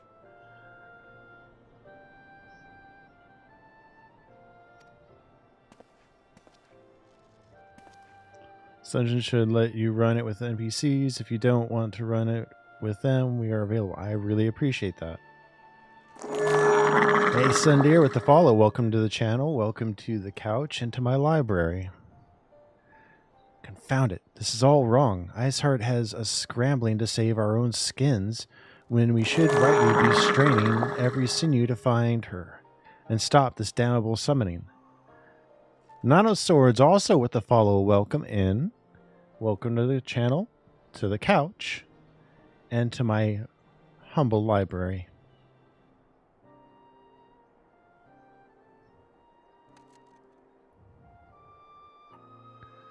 Confound it. Oh, I already said that. There she is. Come here, girl. What? They think Alphino is a girl? Or thinks it's his sister. That was close. They didn't hurt you, did they? Only my pride, Yida. There will be others nearby. We must see that they are given a similarly warm welcome. Commander Levier.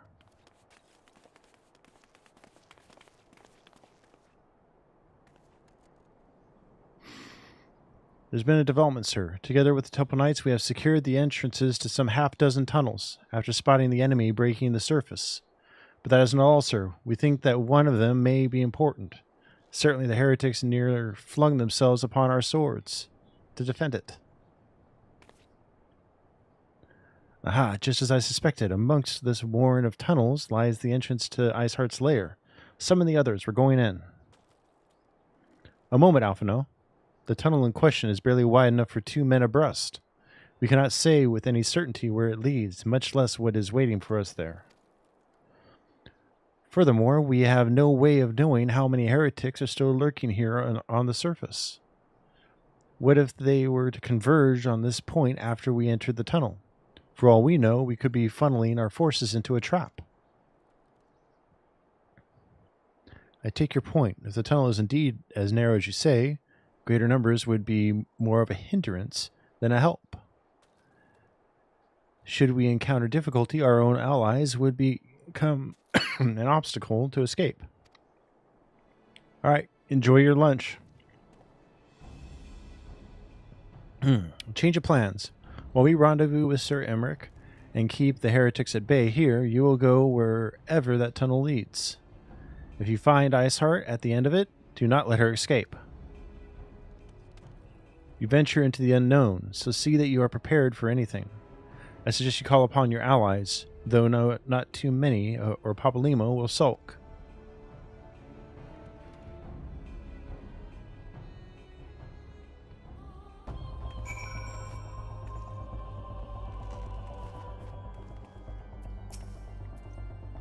The entrance to the tunnel, sir? It's just over here.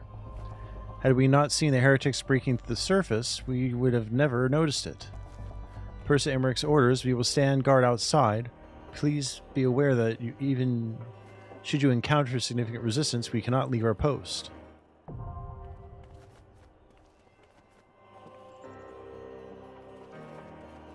Alright, let's see. It does let me do it with NPCs. I'm going to do this one with NPCs. And then I will see which one I have next. I think the next one will be the fight with Shiva, I'm guessing.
All right, let's continue on.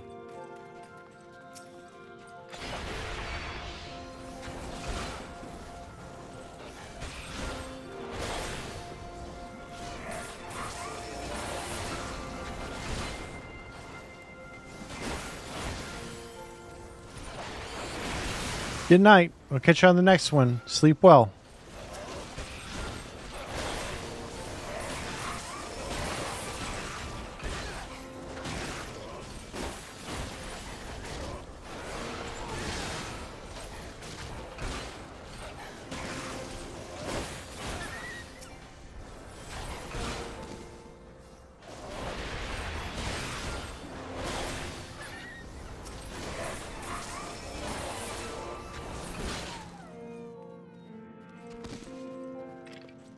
All right, I want to look at something real quick. Okay.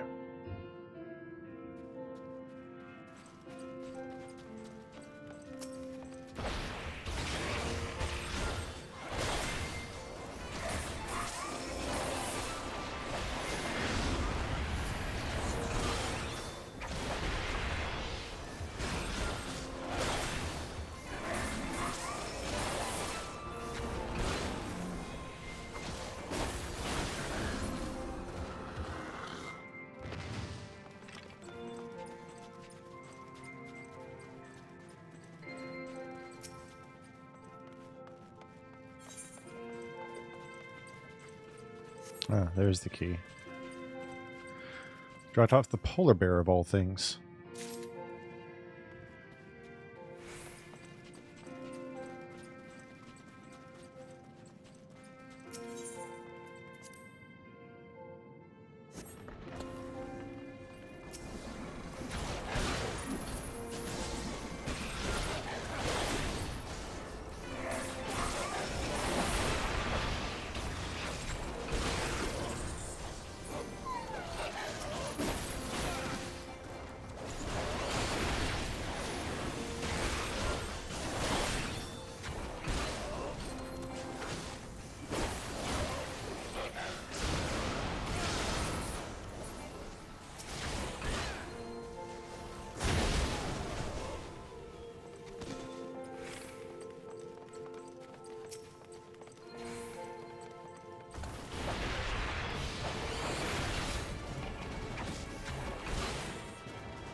Nice.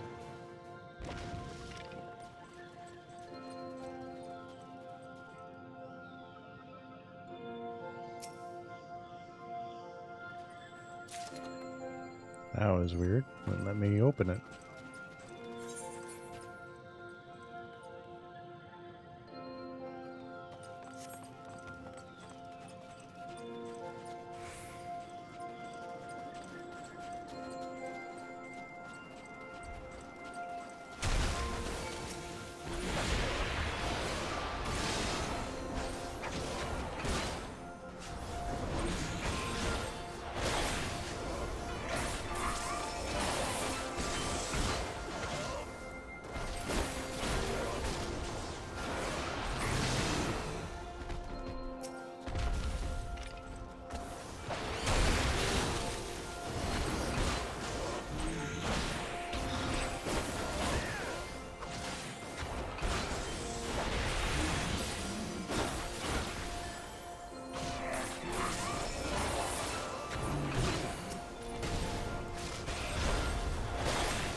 There we go.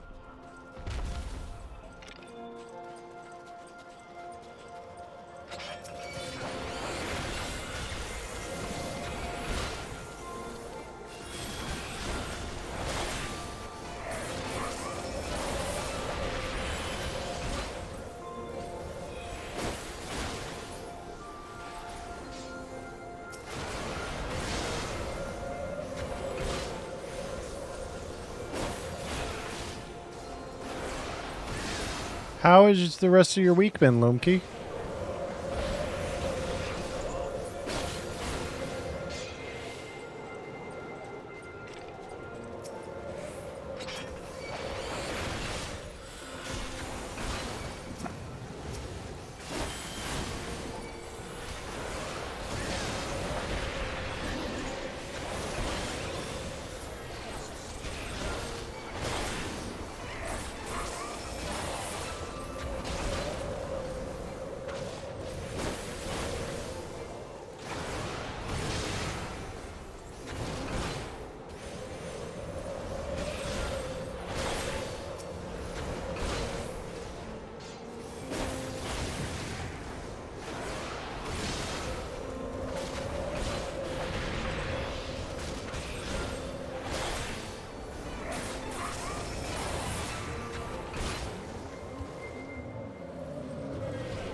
I was gonna say that looks like a Yeti.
Come on.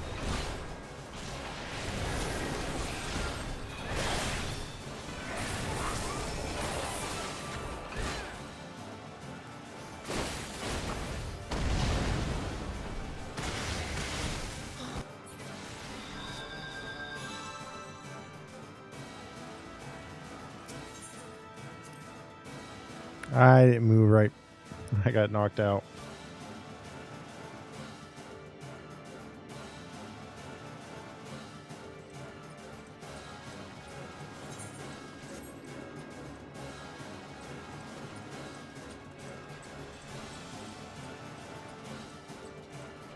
Hey Hasu, how you doing?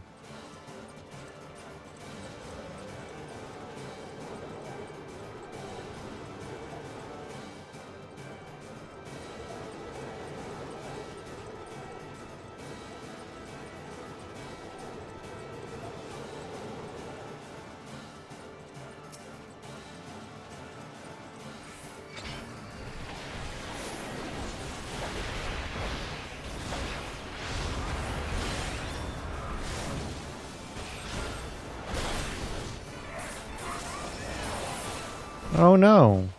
I'm doing okay. What's wrong, bud?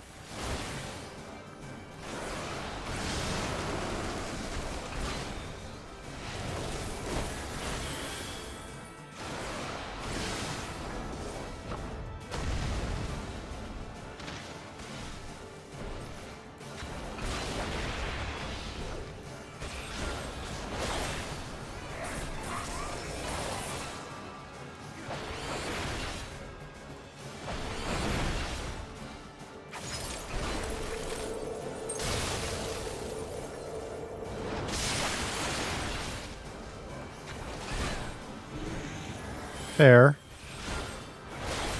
Well, I hope things get better very soon.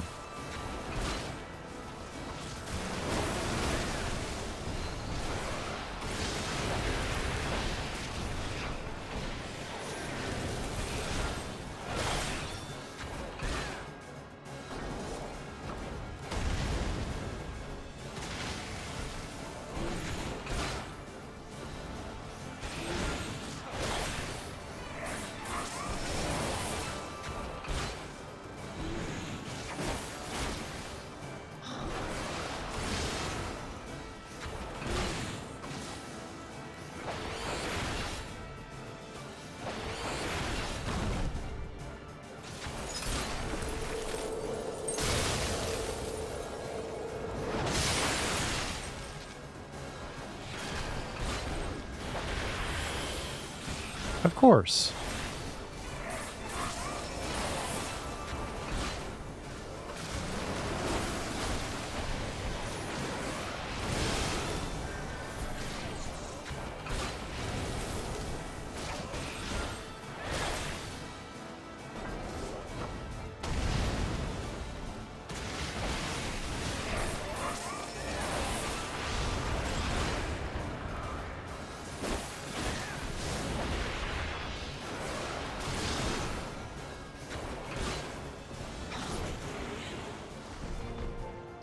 All right, we beat him.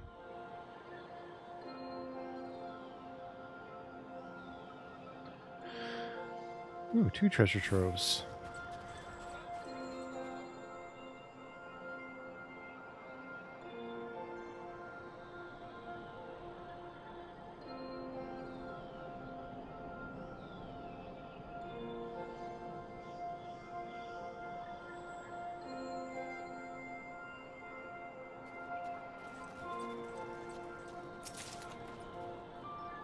Antique gauntlets.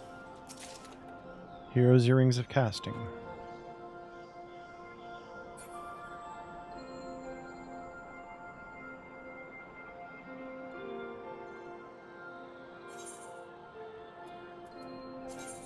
Nothing better.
Oh my.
Alright, let's open this up.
Got frozen mid-move.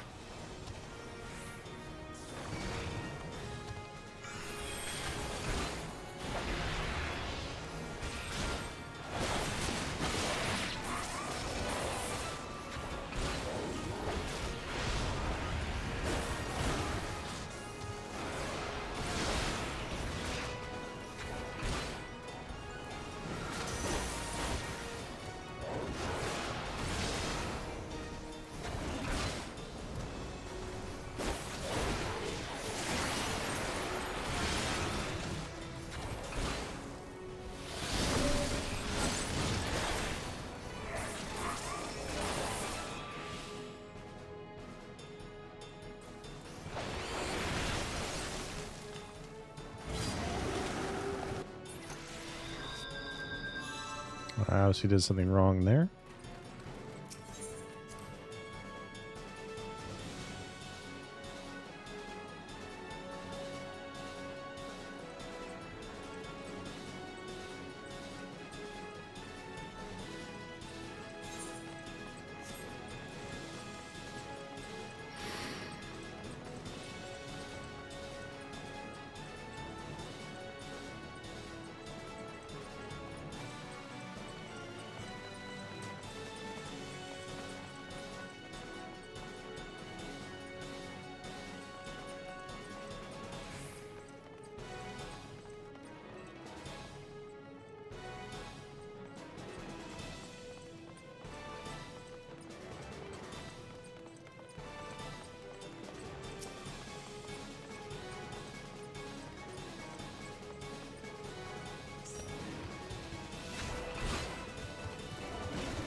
I didn't think I got hit because I was right there with the others.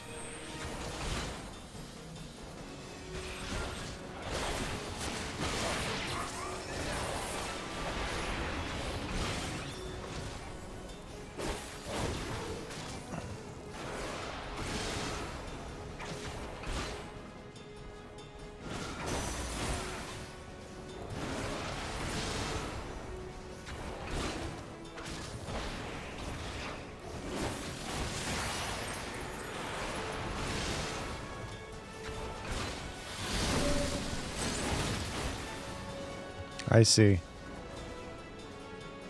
Only one of them became safe.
Nice.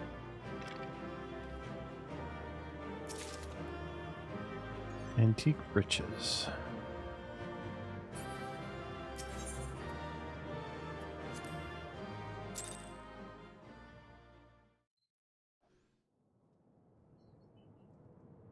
The tales do not do you justice, warrior of light.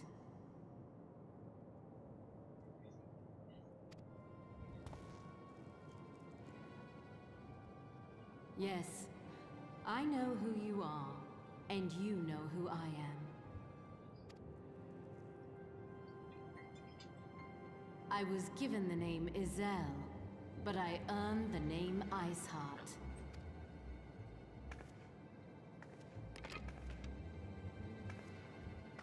This endless cycle of hatred, of bloodshed, of sorrow.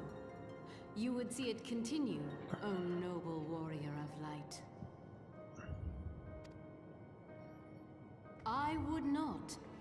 I will not. I will bring an end to this war between dragon and man, no matter the cost. In time, you will come to understand that what we do for the greater good. For Eorzea, for Hydaelyn.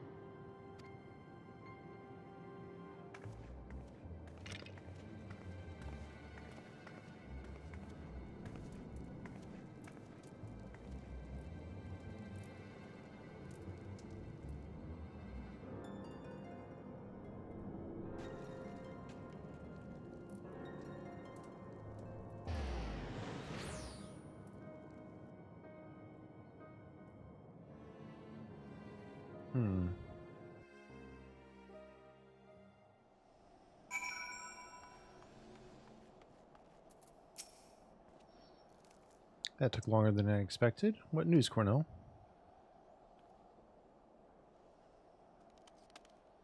So Iceheart is but a pseudonym. Not that it matters.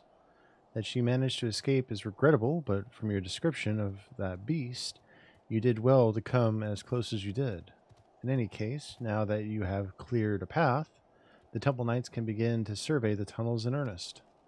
Mayhap they will even find a route past the ice wall. Wouldn't that do wonders for the fight against the heretics? The Crystal Braves would certainly share the credit for it too. 12 be praised, Cornell. We may yet turn this situation to our advantage. Assuming we stop Iceheart before she summons Shiva, of course. Needless to say, our fellow Scions have not been idle. Benfilia and Arangir have been busy pursuing the archives of House Fortune, gathering what information they can on Shiva. Which reminds me, if you are intending to trudge back to Camp Dragonhead to report on the day's events, don't. The antecedents should be here any minute.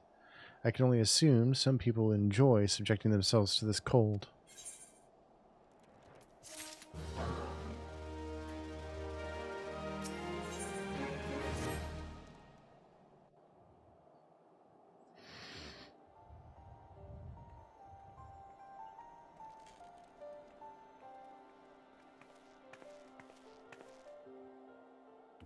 I hadn't seen it. You come straight to us from the archives of House Fortune. I trust your time there proved fruitful. Would that it had. Rangier and I scoured countless texts, but what we found was of questionable veracity. Accounts of Shiva's life and deeds are sparse and contradictory, only agreeing upon one point. She lay down with the dragon, the gravest of all sins, according to Ishgardian faith. Yet in the eyes of Iceheart's followers, that was a holy act, the blessed union of man and dragon. How such a thing could even be possible is quite another question. Suffice it to say, I very much doubt they will find a useful answer in the archives of House Fortune. Much knowledge has been lost over the centuries, though in this case one wonders if it is by circumstance or design. You said Iceheart took a moment to plead her case prior to escaping, did you not? Viewed without prejudice, most would agree that bringing an end to an endless war serves the greater good. I think Sir Emmerich might take issue with her methods.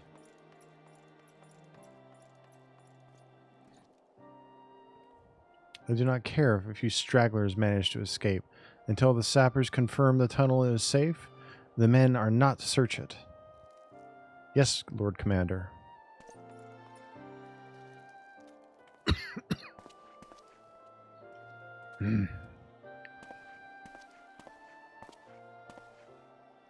You pursue your foes with less zeal than I expected, Sir Emmerich. Lest you misunderstand, I do not deny that our enemy has given us good reason to be prudent. I merely meant, you being a man of faith, that I had expected a certain single-mindedness. After all, was it not by the will of Halone that your ancestors came to this land, and why they took up arms against the Dravanians? What would they have done in your position, I wonder?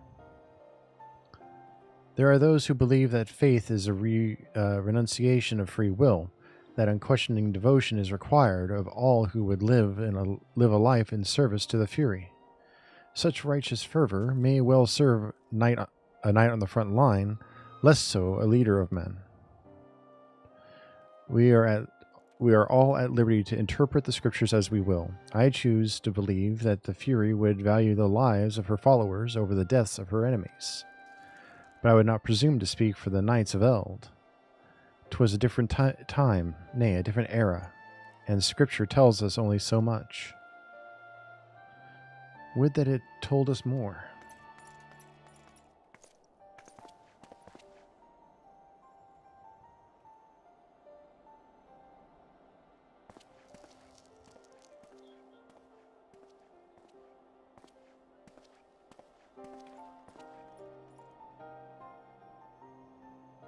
That man is awfully pragmatic for a servant of the Holy See. A welcome trait at the negotiating table, to be sure, less so when one's enemies are making ready to harness the power of a god. Mayhap he does not truly believe that Iceheart's plan can succeed. Truth be told, I too remain somewhat skeptical. Okay, I'm probably reaching my end here. My words are getting hard. Shiva is real, a living, breathing woman. Of that there can be no doubt. In this respect, she differs from every other figure to have been summoned, each of whom was worshipped as a god. The sole exception being good King Mughal XII, the myth made manifest, in response to the fervent supplications of the Mughals Guard. Saint Shiva may differ, but what of the heretics? They are a tribe of outcasts at war with a mighty nation, who yearn for the resurrection of the one who embodies their beliefs. If that is not placing one's faith in a higher power, then what is? Crystals and conviction, Minfilia, they have them both in abundance.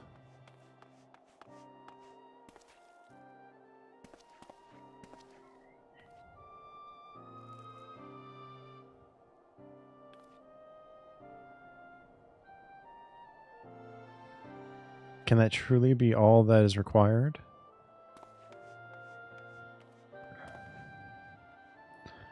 My survey team has concluded a preliminary analysis of the Aetheryte Iceheart used to escape. They believe that she teleported to another Aetheryte somewhere not far to the west. Despite the apparent proximity of this second Aetheryte, however, they have been wholly unable to detect its presence directly. Unless Iceheart has some means to mask its signal, can only presume she had it destroyed to prevent us from following her. Without the means to teleport, as she did, we have no choice but to search for an alternate route, most likely a tunnel, assuming one exists. Let us not give up on teleportation just yet. One of our colleagues in Charleron may be able to assist us. I pray that you are right. I dare not think how long it will take us to survey the entire tunnel system.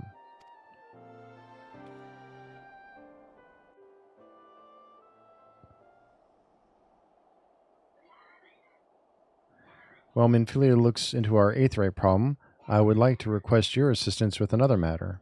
The third unit is currently tracking the remnants of the heretic force which attacked us. However, the search goes poorly despite our numbers.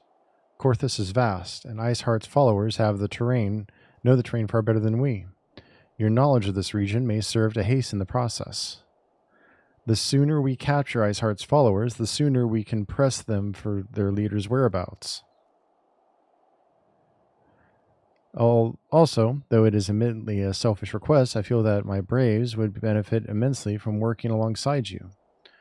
While we have our share of veterans, we also have more than a few less experienced recruits, many of whom look up to you, in case you were not aware.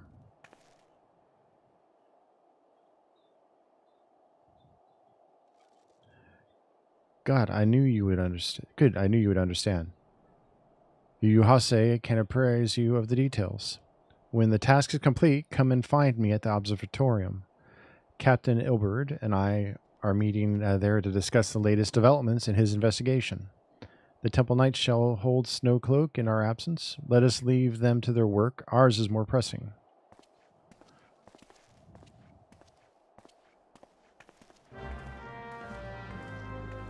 All right, and that's where we're going to stop for tonight. I'm going to send you on a raid to the lovely Jinx Bubblegum, who is playing Baldur's Gate 3 with a couple friends. So I will see you guys on Monday. All right, take care of yourselves.